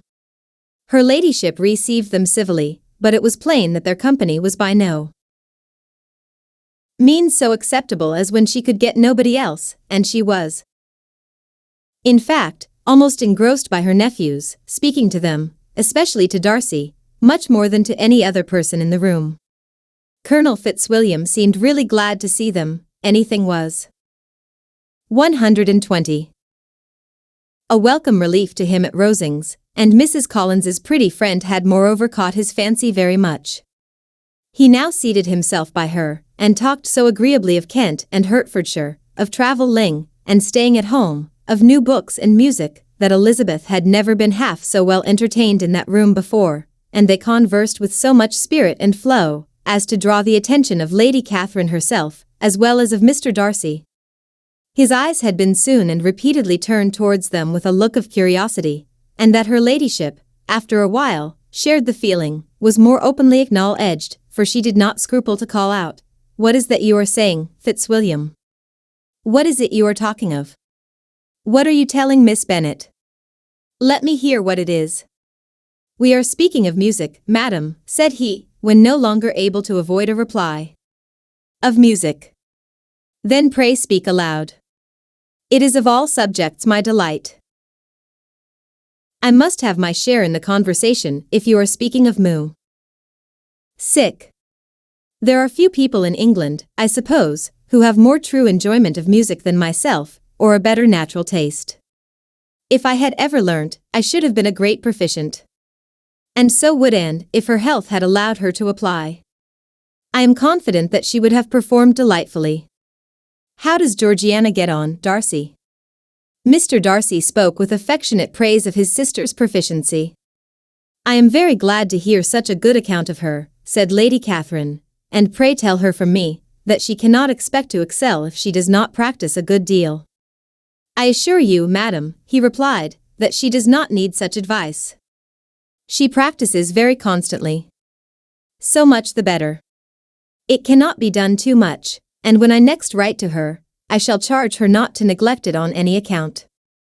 I often tell young ladies that no excellence in music is to be acquired without constant practice. I have told Miss Bennet several times that she will never play really well unless she practices more, and though Mrs. Collins has no instrument, she is very welcome, as I have often told her, to come to Rosings every day, and play on the pianoforte in Mrs. Jenkinson's room. She would be in nobody's way, you know, in that part of the house. Mr. Darcy looked a little ashamed of his aunt's ill-breeding, and made no answer. When coffee was over, Colonel Fitzwilliam reminded Elizabeth of having promised to play to him, and she sat down directly to the instrument. He drew a chair near her. Lady Catherine listened to half. 121. A song, and then talked, as before, to her other nephew, till the latter walked away from her, and making with his usual deliberation towards the pianoforte stationed himself so as to command a full view of the fair performer's countenance. Elizabeth saw what he was doing, and at the first convenient pause, turned to him with an arch smile, and said, "You mean to frighten me, Mr. Darcy, by coming in all this state to hear me? I will not be alarmed though your sister does play so well. There is a stubbornness about me that never can bear to be frightened at the will of others. My courage always rises at every attempt to intimidate me." "I shall not say you are mistaken," he replied, "because you could not really believe me to entertain any design of alarming you, and I have had the pleasure of your acquaintance long enough to know that you find great enjoyment in occasionally professing opinions which in fact are not your own." Elizabeth laughed heartily at this picture of herself, and said to Colonel Fitzwilliam, "Your cousin will give you a very pretty notion of me, and teach you not to believe a word I say. I am particularly unlucky in meeting with a person so able to expose my real character, in a part of the world where I had hoped to pass myself off with some degree of credit. Indeed, Mr. Darcy, it is very ungenerous in you to mention all that you knew to my disadvantage in Hertfordshire, and, give me leave to say, very impolitic too, for it is provoking me to retaliate, and such things may come out as will shock your relations to hear." "I am not afraid of you," said he, smilingly. "Pray let me hear what you have to accuse him of," cried Colonel Fitzwilliam. "I should like to know how he behaves among strangers." "You shall hear then, but prepare yourself for something very dreadful. The first time of my ever seeing him in Hertfordshire, you must know, was at a ball, and at this ball, what do you think he did? He danced only 4 dances, though gentlemen were scarce, and to my certain knowledge, more than one young lady was sitting down in want of a partner.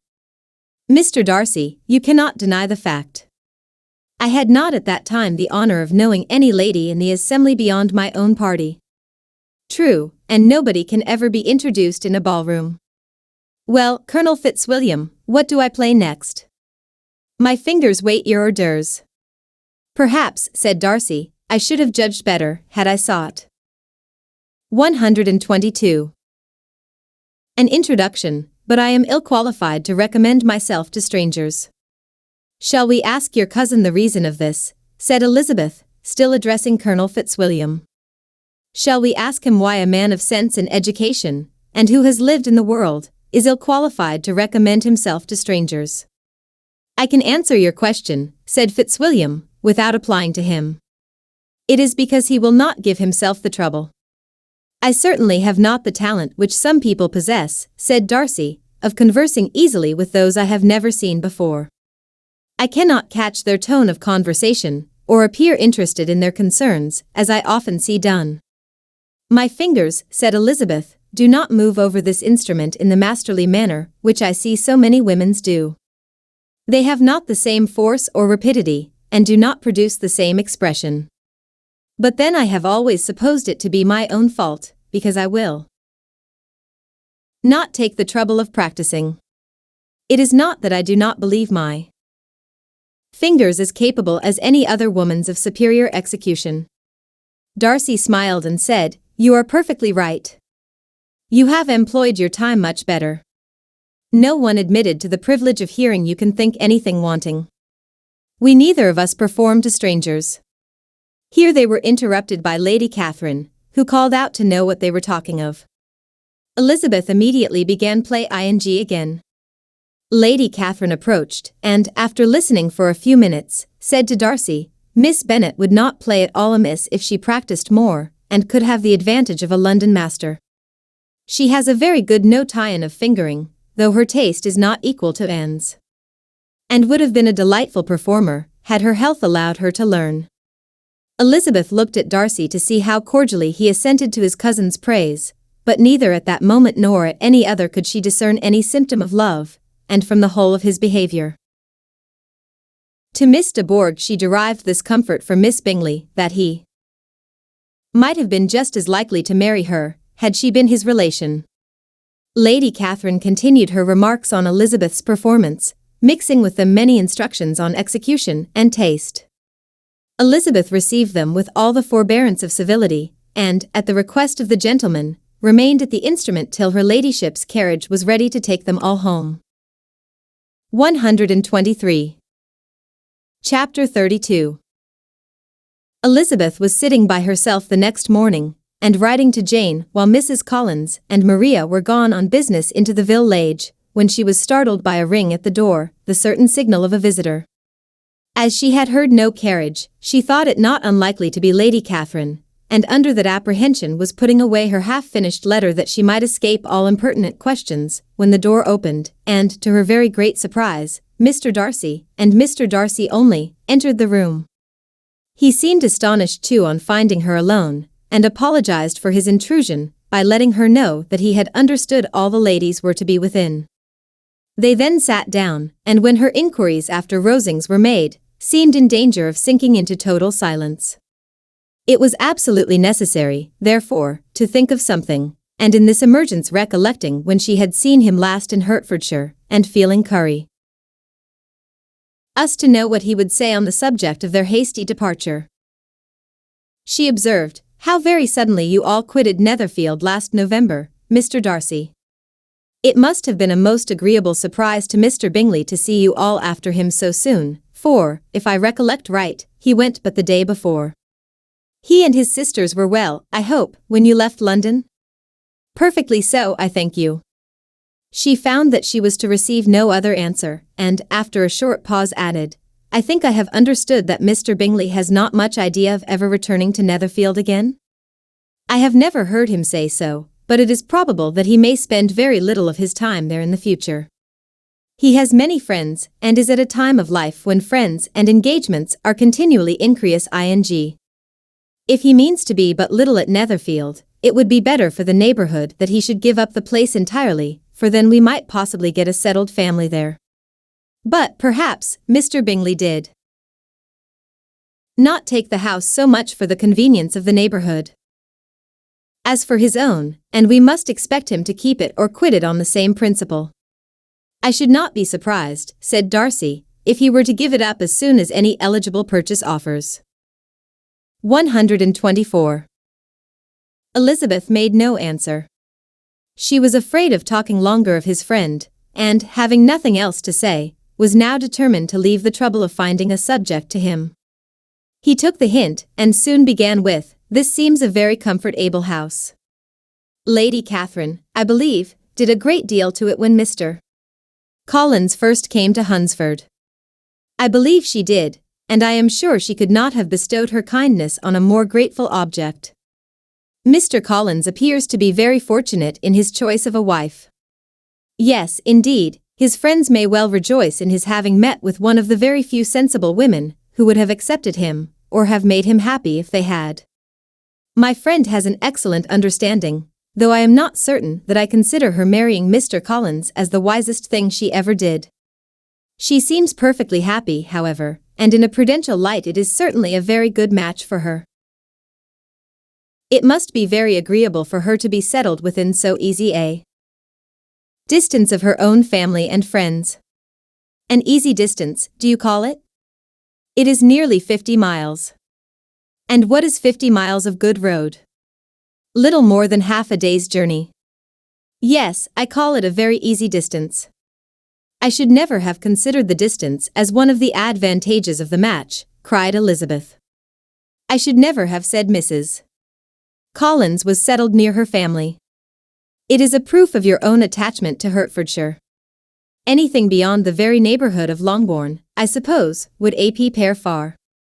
As he spoke there was a sort of smile which Elizabeth fancied she understood. He must be supposing her to be thinking of Jane and Netherfield, and she blushed as she answered, "I do not mean to say that a woman may not be settled too near her family. The far and the near must be relative, and depend on many varying circumstances. Where there is fortune to make the expenses of traveling unimportant, distance becomes no evil. But that is not the case here. Mr. and Mrs. Collins have a comfortable income, but not such a one as will allow of frequent journeys, and I am persuaded my friend would not call herself near her family under less than half the present distance." Mr. Darcy drew his chair a little towards her, and said, "You cannot have a right to such very strong local attachment. You cannot have been always at Longbourn." 125. Elizabeth looked surprised. The gentleman experienced some change of feeling. He drew back his chair, took a newspaper from the table, and glancing over it, said, in a colder voice, "Are you pleased with Kent?" A short dialogue on the subject of the country ensued, on either side calm and concise, and soon put an end to by the entrance of Charlotte and her sister, just returned from her walk. The tête-à-tête surprised them. Mr. Darcy related the mistake which had occasioned his intrude on Miss Bennet, and after sitting a few minutes longer without saying much to anybody, went away. "What can be the meaning of this?" said Charlotte, as soon as he was gone. "My dear Eliza, he must be in love with you, or he would never have called us in this familiar way." But when Elizabeth told of his silence, it did not seem very likely, even to Charlotte's wishes, to be the case, and after various conjectures, they could at last only suppose his visit to proceed from the difficulty of finding anything to do, which was the more probable from the time of year. All field sports were over. Within doors there was Lady Catherine, books, and a billiard table, but gentlemen cannot always be within doors, and in the nearness of the parsonage, or the pleasantness of the walk to it, or of the people who lived in it, the two cousins found a temptation from this period of walking thither almost every day. They called at various times of the morning, sometimes separately, sometimes together, and now and then accompanied by their aunt. It was plain to them all that Colonel Fitzwilliam came because he had pleasure in their society, a persuasion which of course recommended him still more, and Elizabeth was reminded by her own satisfaction in being with him, as well as by his evident admiration of her former favourite George Wickham, and though, in comparing them, she saw there was less captivating softness in Colonel Fitzwilliam's manners, she believed he might have the best informed mind. But why Mr. Darcy came so often to the parsonage, it was more difficult to understand. It could not be for society, as he frequently sat there 10 minutes together without opening his lips, and when he did speak, it seemed the effect of necessity rather than of choice, a sacrifice to propriety, not a pleasure to himself. He seldom appeared really animated. Mrs. Collins knew not what to make of him.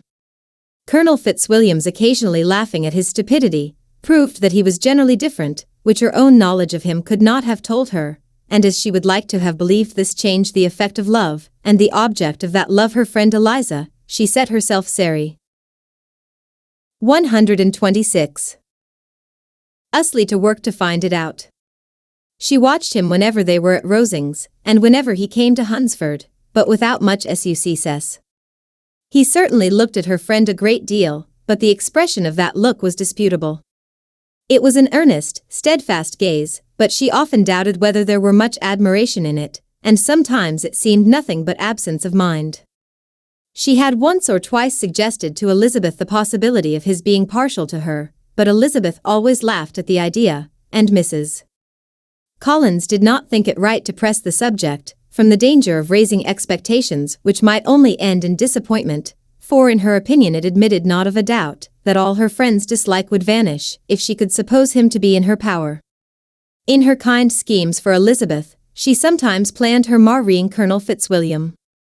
He was beyond comparison the most pleased man. He certainly admired her, and his situation in life was most eligible, but, to counterbalance these advantages, Mr. Darcy had considerable patronage in the church, and his cousin could have none at all. Chapter 33. More than once did Elizabeth, in her ramble within the park, unexpectedly meet Mr. Darcy. She felt all the perverseness of the mischance that should bring him where no one else was brought, and, to prevent its ever happening again, took care to inform him at first that it was a favorite haunt of hers. How it could occur a second time, therefore, was very odd. Yet it did, and even a third.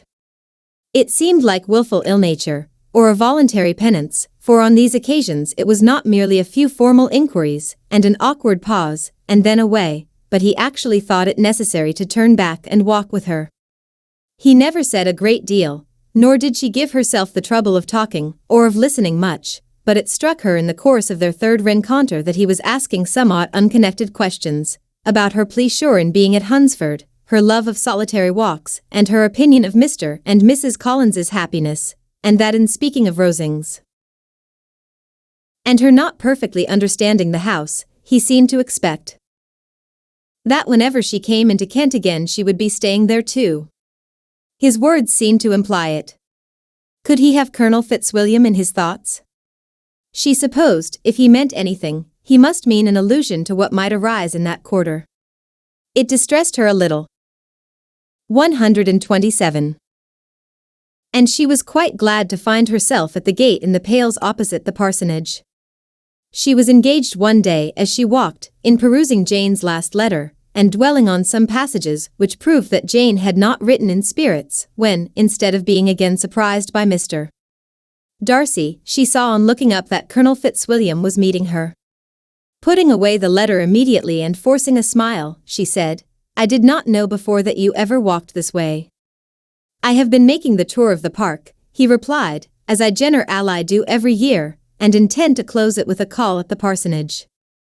"Are you going much farther?" "No, I should have turned in a moment."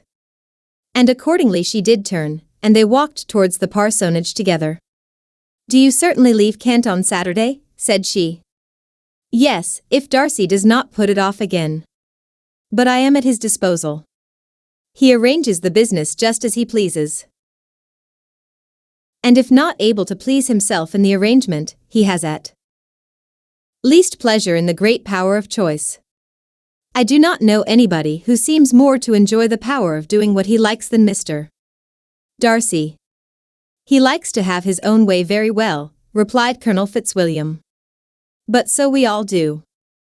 It is only that he has better means of having it than many others, because he is rich, and many others are poor. I speak feelingly. A younger son, you know, must be inured to self-denial and dependence. In my opinion, the younger son of an earl can know very little of either. Now seriously, what have you ever known of self-denial and dependence?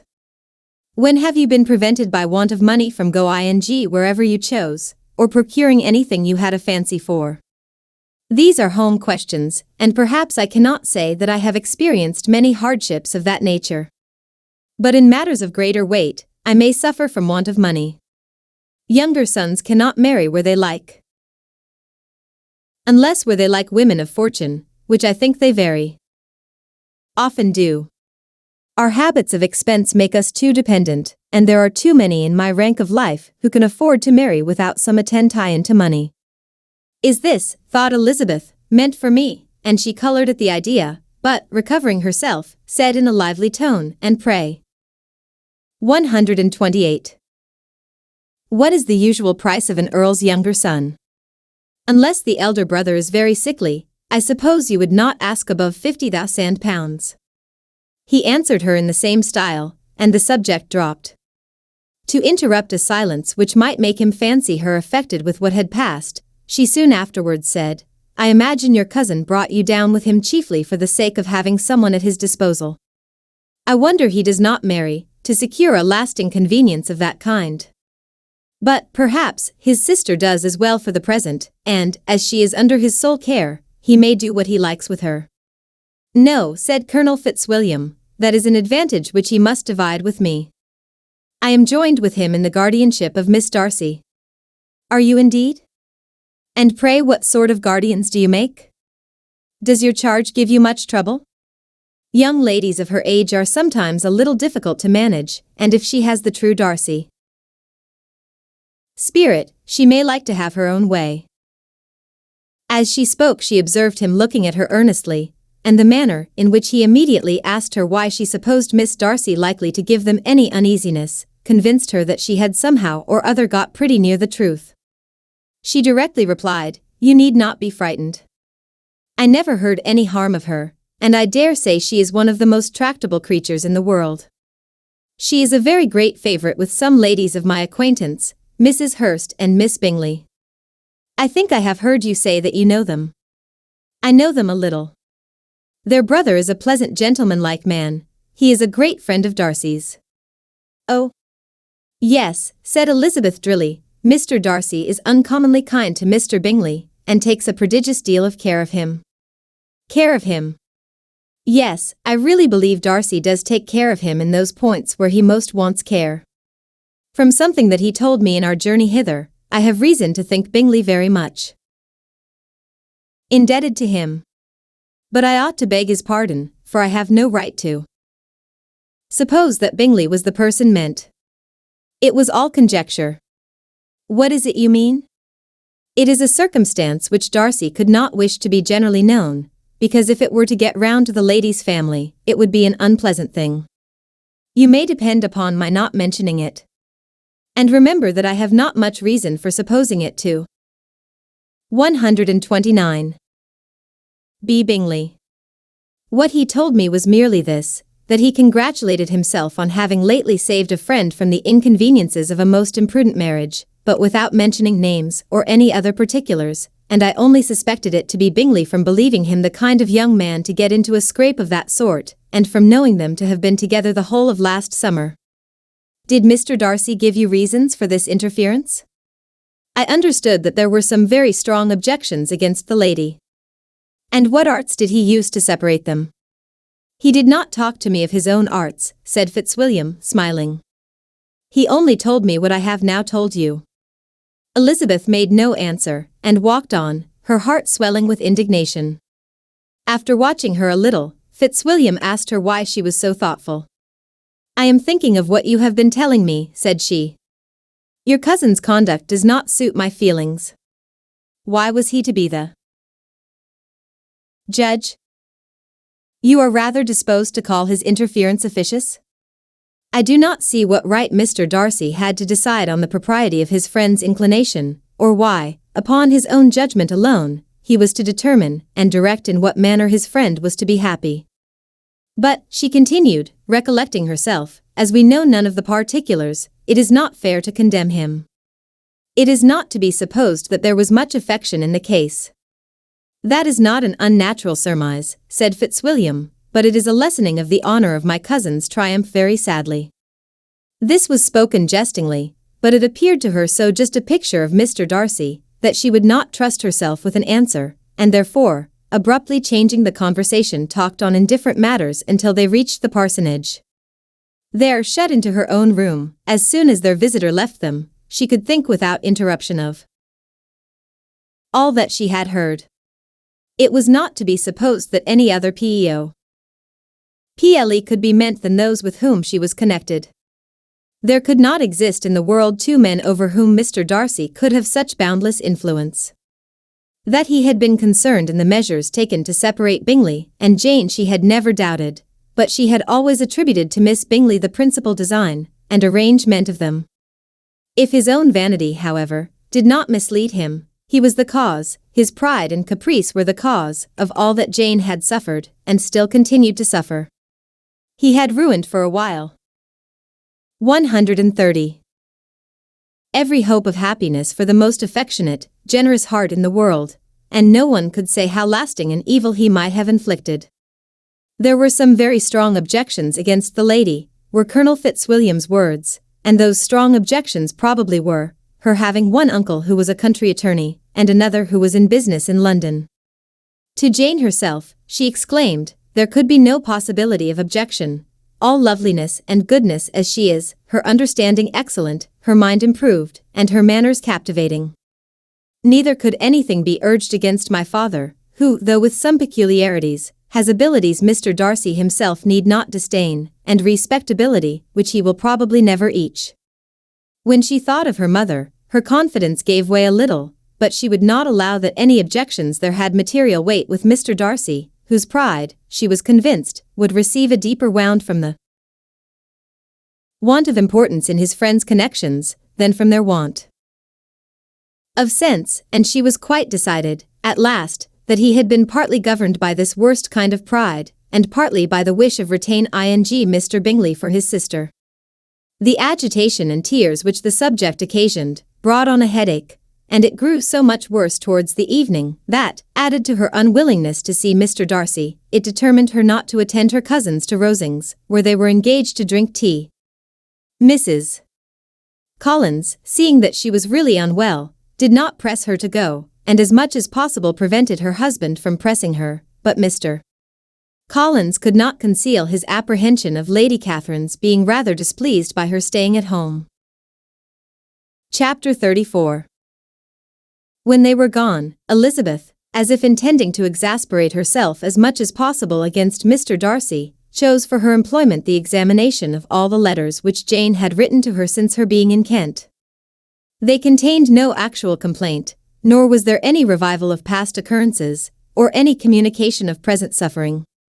But in all, and in almost every line of each, there was a want of that cheerfulness which had been used to characterize her style, and which, proceeding from the serenity of a mind at ease with itself and kindly disposed towards everyone, had been scarcely ever clouded.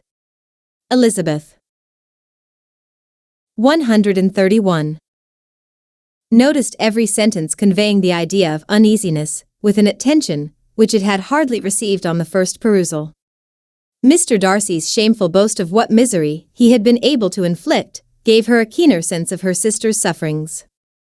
It was some consolation to think that his visit to Rosings was to end on the day after the next, and, a still greater, that in less than a fortnight she should herself be with Jane again, and enabled to contribute to the recovery of her spirits by all that affection could do.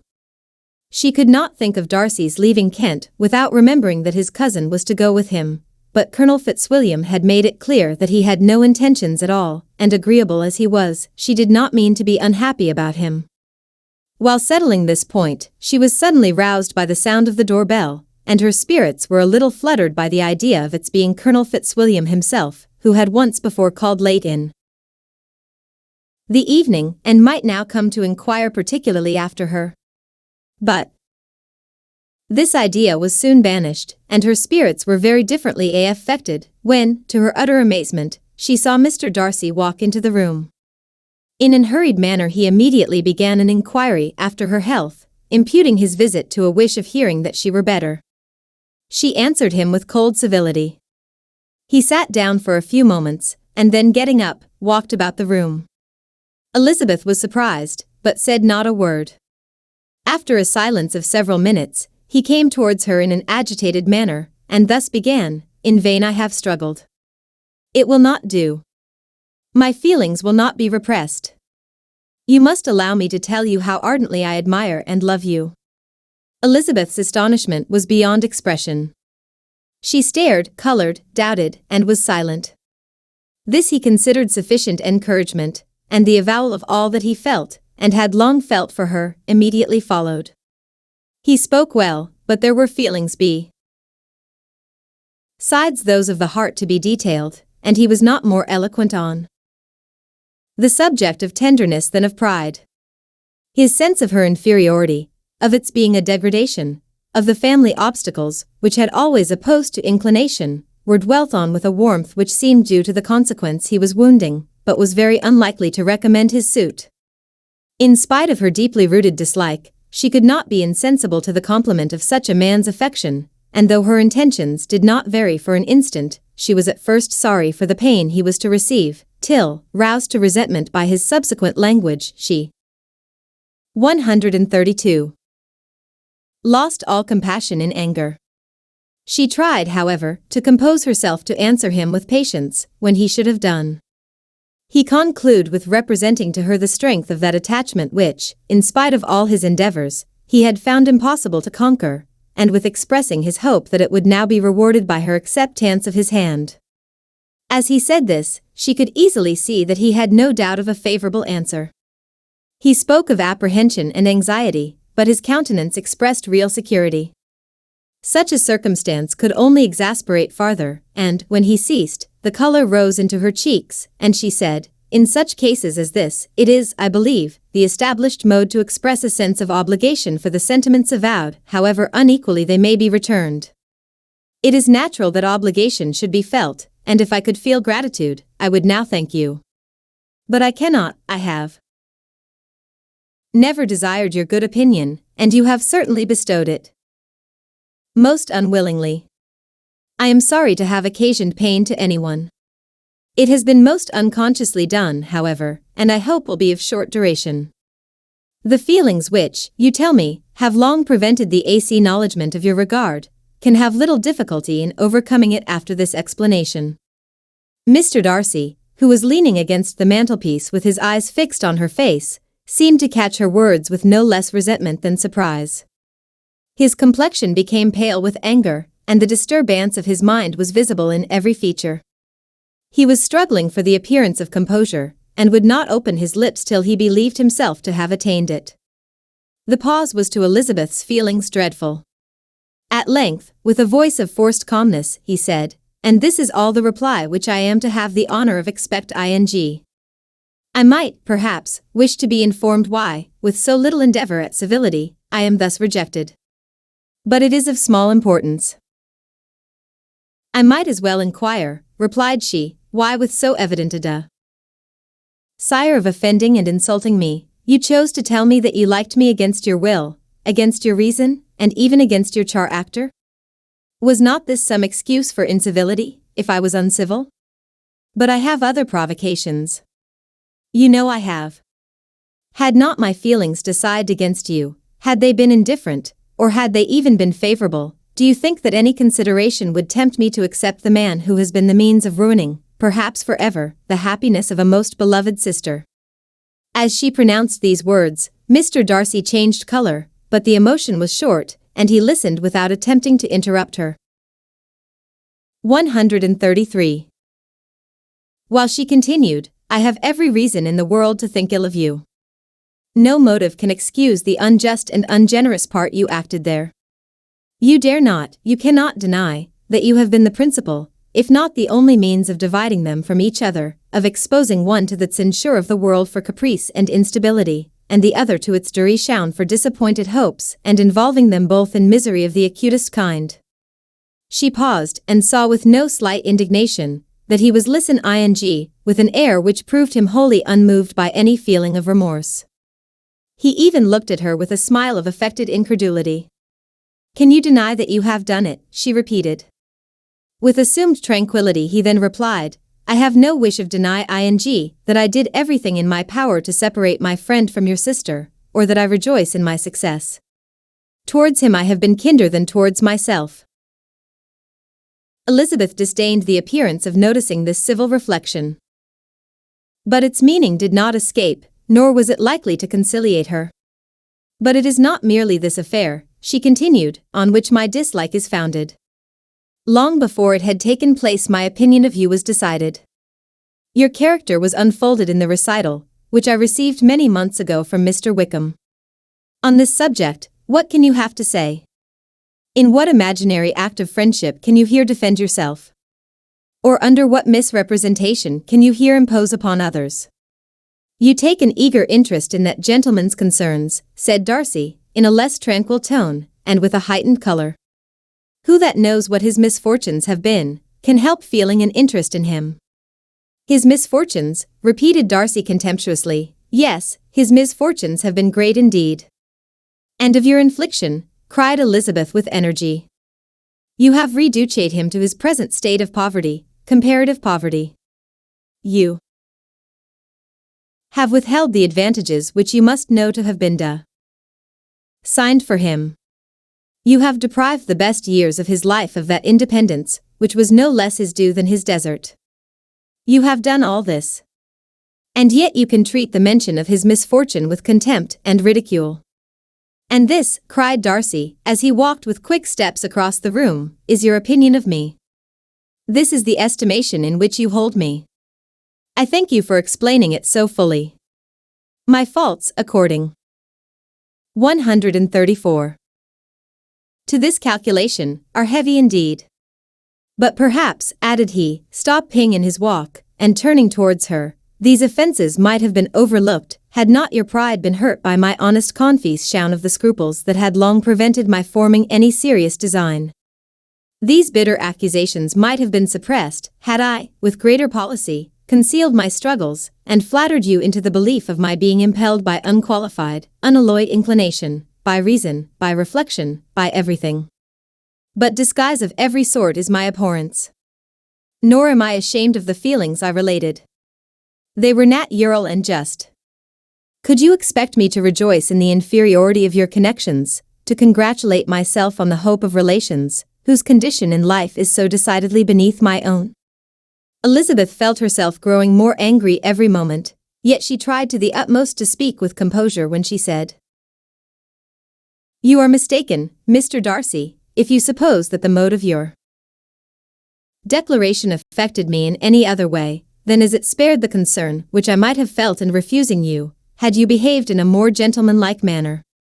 She saw him start at this, but he said nothing, and she continued, "You could not have made the offer of your hand in any possible way that would have tempted me to accept it." Again his astonishment was obvious, and he looked at her with an expression of mingled incredulity and mortification.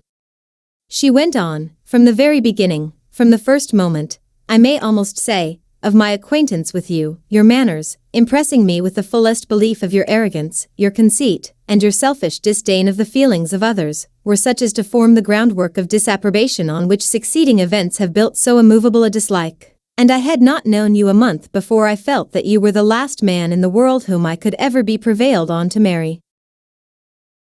"You have said quite enough, madam. I perfectly comprehend your feelings, and have now only to be ashamed of what my own have been. Forgive me for having taken up so much of your time, and accept my best wishes for your health and happiness." And with these words he hastily left the room, and Elizabeth heard him the next moment open the front door and quit the house. The tumult of her mind was now painfully great. She knew not how to support herself, and from actual weakness sat down and cried for half an hour.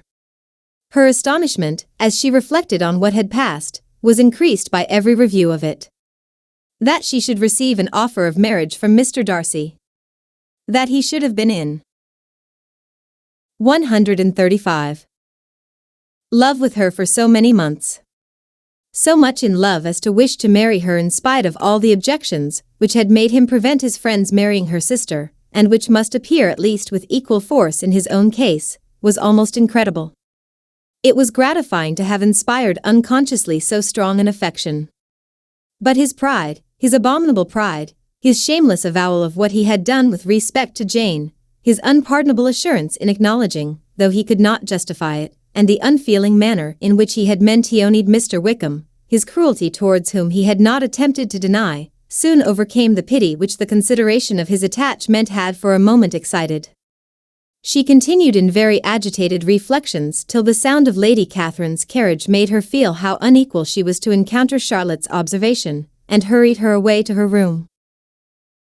Chapter 35. Elizabeth awoke the next morning to the same thoughts and meditations which had at length closed her eyes. She could not yet recover from the surprise of what had happened. It was impossible to think of anything else, and, totally indisposed for employment, she resolved, soon after breakfast, to indulge herself in air and exercise. She was proceeding directly to her favorite walk, when the recollection of Mr. Darcy's sometimes coming there stopped her, and instead of entering the park, she turned up the lane, which led farther from the turnpike road. The park paling was still the boundary on one side, and she soon passed one of the gates into the ground. After walking 2 or 3 times along that part of the lane, she was tempted, by the pleasantness of the morning, to stop at the gates and look into the park. The 5 weeks which she had now passed in Kent had made a great difference in the country, and every day was adding to the verdure of the early trees.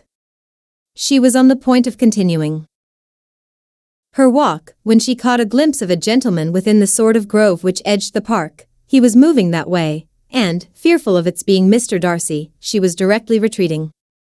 But the person who advanced was now near enough to see her, and stepping forward with eagerness, pronounced her name.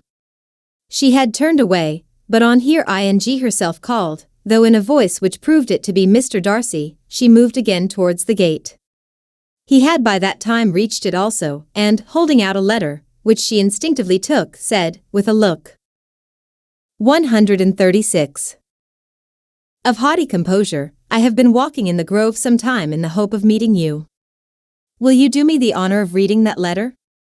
And then, with a slight bow, turned again into the plantation, and was soon out of sight. With no expectation of pleasure, but with the strongest curiosity, Elizabeth opened the letter, and, to her still increasing wonder, perceived an envelope containing 2 sheets of letter paper, written quite through, in a very close hand. The envelope itself was likewise full. Pursuing her way along the lane, she then began it. It was dated from Rosings, at 8 o'clock in the morning, and was as follows. Be not alarmed, madam, on receiving this letter, by the apprehension of its containing any repetition of those sentiments, or renewal of those offers which were last night so disgusting to you. I write without any intention of paining you, or humbling myself, by dwelling on wishes which, for the happiness of both, cannot be too soon forgotten, and the effort which the formation and the perusal of this letter must occasion, should have been spared, had not my character required it to be written and read. You must, therefore, pardon the freedom with which I demand your attention. Your feelings, I know, will bestow it unwillingly, but I demand it of your justice. 2 offenses of a very different nature, and by no means of equal magnitude, you last night laid to my charge. The first mentioned was, that, regardless of the sentiments of either, I had detached Mr. Bingley from your sister, and the other, that I had, in defiance of Vari. Us claims, in defiance of honor and humanity, ruined the immediate 8 prosperity and blasted the prospects of Mr. Wickham.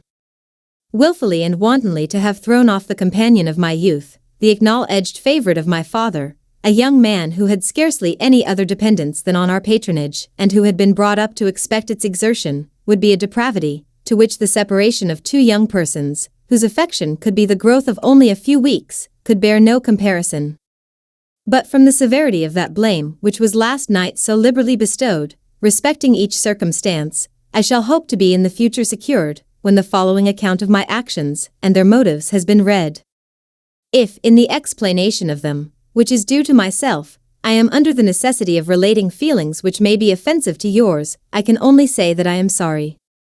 The necessity must be obeyed, and further apology would be absurd. I had not been long in Hertfordshire, before I saw, in common with others, that Bingley preferred your elder sister to any other young 137. Woman in the country. But it was not till the evening of the dance at Netherfield that I had any apprehension of his feeling a serious attachment. I had often seen him in love before. At that ball, while I had the honor of dancing with you, I was first made acquainted, by Sir William Lucas's accidental information, that Bingley's attentions to your sister had given rise to a general expectation of their marriage. He spoke of it as a certain event, of which the time alone could be undecided.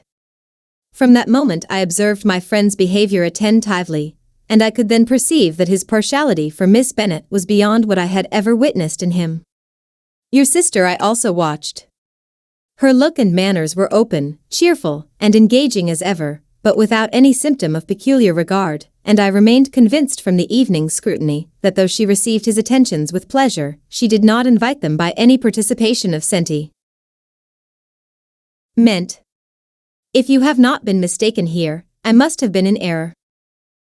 Your superior knowledge of your sister must make the latter probable. If it be so, if I have been misled by such error to inflict pain on her, your resentment has not been unreasonable. But I shall not scruple to assert, that the serenity of your sister's countenance and air was such as might have given the most acute observer a conviction that, however amiable her temper, her heart was not likely to be easily touched. That I was desirous of believing her indifferent is certain, but I will venture to say that my investigation and decisions are not usually influenced by my hopes or fears. I did not believe her to be indifferent because I wished it, I believed it on impartial conviction, as truly as I wished it in Aria's son. My objections to the marriage were not merely those which I last night acknowledged to have the utmost force of passion to put aside. In my own case, the want of connection could not be so great an evil to my friend as to me. But there were other causes of repugnance, causes which, though still existing, and existing to an equal degree in both instances, I had myself endeavored to forget, because they were not immediately before me. These causes must be stated, though briefly. The situation of your mother's family, though objectionable, was nothing in comparison to that total want of propriety so frequently, so almost uniformly betrayed by herself, by your 3 younger sisters, and occasionally even by your father. Pardon me. It pains me to offend you.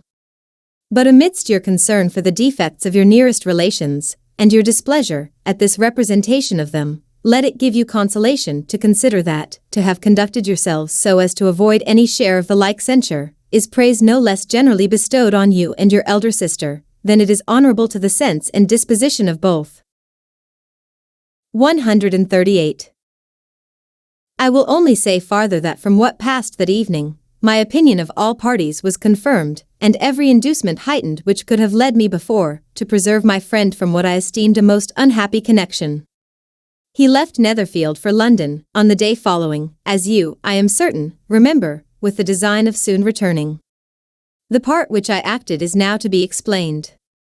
His sister's uneasiness had been equally excited with my own. Our coincidence of feeling was soon discovered, and, alike sensible that no time was to be lost in detaching their brother, we shortly resolved on joining him directly in London. We accordingly went, and there I readily engaged in the office of pointing out to my friend the certain evils of such a choice. I described and enforced them earnestly. But, however this remonstrance might have staggered or delayed his determination, I do not suppose that it would ultimately have prevented the marriage, had it not been seconded by the assurance that I hesitated not in giving of your sis. Ter's indifference. He had before believed her to return his affection with sincere, if not with equal regard. But Bingley has great natural modesty, with a stronger dependence on my judgment than on his own. To convince him, therefore, that he had deceived himself, was no very difficult point. To persuade him against returning into Hertfordshire, when that conviction had been given, was scarcely the work of a moment. I cannot blame myself for having done thus much. There is but one part of my conduct in the whole affair on which I do not reflect with satisfaction. It is that I condescended to adopt the measures of art so far as to conceal from him your sister's being in town. I knew it myself, as it was known to Miss Bingley, but her brother is even yet ignorant of it. That they might have met without ill consequence is perhaps probable, but his regard did not appear to me enough extinguished for him to see her without some danger. Perhaps this concealment, this disguise was beneath me. It is done, however, and it was done for the best. On this subject I have nothing more to say, no other apology to affair. If I have wounded your sister's feelings, it was unknowingly done, and though the motives which governed me may to you very naturally appear insufficient, I have not yet learnt to condemn them. With respect to that other, more weighty accusation, of having injured Mr. Wickham, I can only refute it by laying before you the whole of his connection with my family. Of what he has particularly accused me I am ignorant, but of the truth of what I shall relate, I can summon more than one witness of undoubted veracity. Mr. Wickham is the son of a very respectable man, who had 139 many years the management of all the Pemberley estates, and whose good conduct in the discharge of his trust naturally inclined my father to be of service to him, and on George Wickham, who was his godson, his kindness was therefore liberally bestowed. My father supported him at school, and afterwards at Cambridge, most important assistance, as his own father, always poor from the extravagance of his wife, would have been unable to give him a gentleman's education. My father was not only fond of this young man's society, whose men were always engaging, he had also the highest opinion of him, and hoping the church would be his profession, intended to provide for him in it. As for myself, it is many, many years since I first began to think of him in a very different manner. The vicious propensities, the want of principle, which he was careful to guard from the knowledge of his best friend, could not escape the observation of a young man of nearly the same age with himself, and who had opportunities of seeing him in unguarded moments, which Mr. Darcy could not have.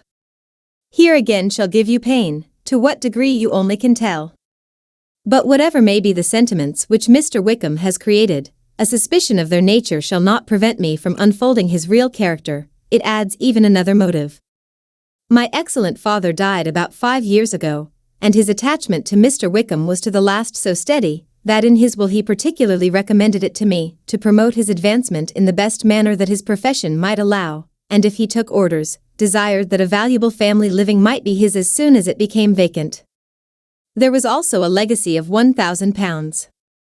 His own father did not long survive mine, and within half a year from these events, Mr. Wickham wrote to inform me that, having finally resolved against taking orders, he hoped I should not think it unreasonable for him to expect some more immediate pecuniary advantage, in lieu of the preferment by which he could not be benefited.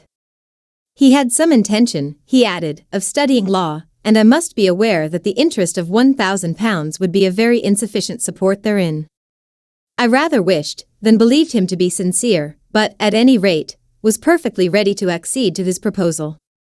I knew that Mr. Wickham ought not to be a clergyman. The business was therefore soon settled. He resigned all claim to assistance in the church, were it possible that he could ever be in a situation to receive it, and accepted in return £3,000. All connection between us seemed now dissolved. I thought too ill of him to invite him to Pemberley, or admit his society in town. In town I believe he chiefly lived, but his studying the law was a mere 140. Pretense, and being now free from all restraint, his life was a life of idleness and dissipation. For about 3 years I heard little of him, but on the decease of the incumbent of the living which had been designed for him, he applied to me again by letter for the presentation. His circumstances, he assured me, and I had no difficulty in believing it, were exceedingly bad. He had found the law a most unprofitable study, and was now absolutely resolved on being ordained, if I would present him to the living in question, of which he trusted there could be little doubt, as he was well assured that I had no other person to provide for, and I could not have forgotten my revered father's intentions. You will hardly blame me for refusing to comply with this entreaty, or for resisting every repetition to it. His resentment was in proportion to the distress of his circumstances, and he was doubtless as violent in his abuse of me to others as in his reproaches to myself. After this period every appearance of acquaintance was dropped. How he lived I know not. But last summer he was again most painfully obtruded on my notice. I must now mention a circumstance which I would wish to forget myself, and which no obligation less than the present should induce me to unfold to any human being. Having said thus much, I feel no doubt of your secrecy. My sister, who is more than 10 years my junior, was left to the guardianship of my mother's nephew, Colonel Fitzwilliam, and myself. About a year ago, she was taken from school, and an establishment formed for her in London, and last summer she went with the lady who presided over it, to Ramsgate, and thither also went Mr. Wickham, undoubtedly by design, for there proved to have been a prior acquaintance between him and Mrs. Young, in whose character we were most unhappily deceived, and by her connivance and aid, he so far recommended himself to Georgiana, whose affectionate heart retained a strong impression of his kindness to her as a child, that she was persuaded to believe herself in love, and to consent to an elopement. She was then but 15, which must be her excuse, and after stating her imprudence, I am happy to add that I owed the knowledge of it to herself.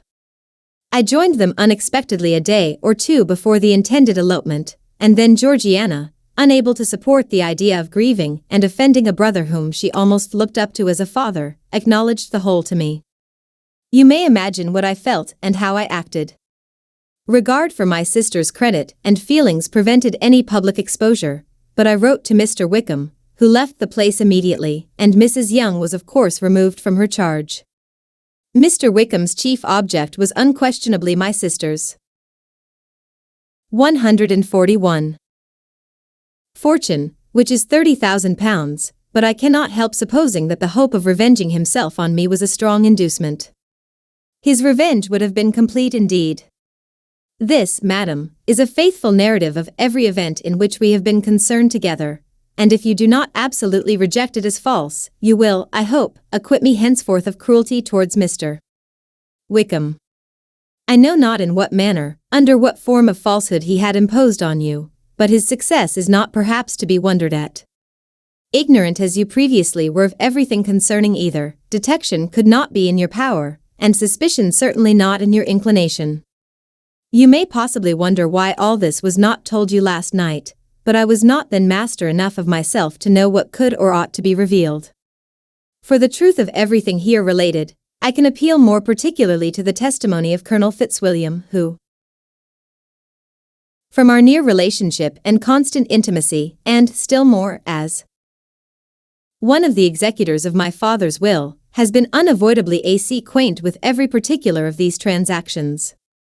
If your abhorrence of me should make my assertions valueless, you cannot be prevented by the same cause from confiding in my cousin, and that there may be the possibility of consulting him, I shall endeavor to find some opportunity of putting this letter in your hands in the course of the morning. I will only add, God bless you. Fitzwilliam Darcy.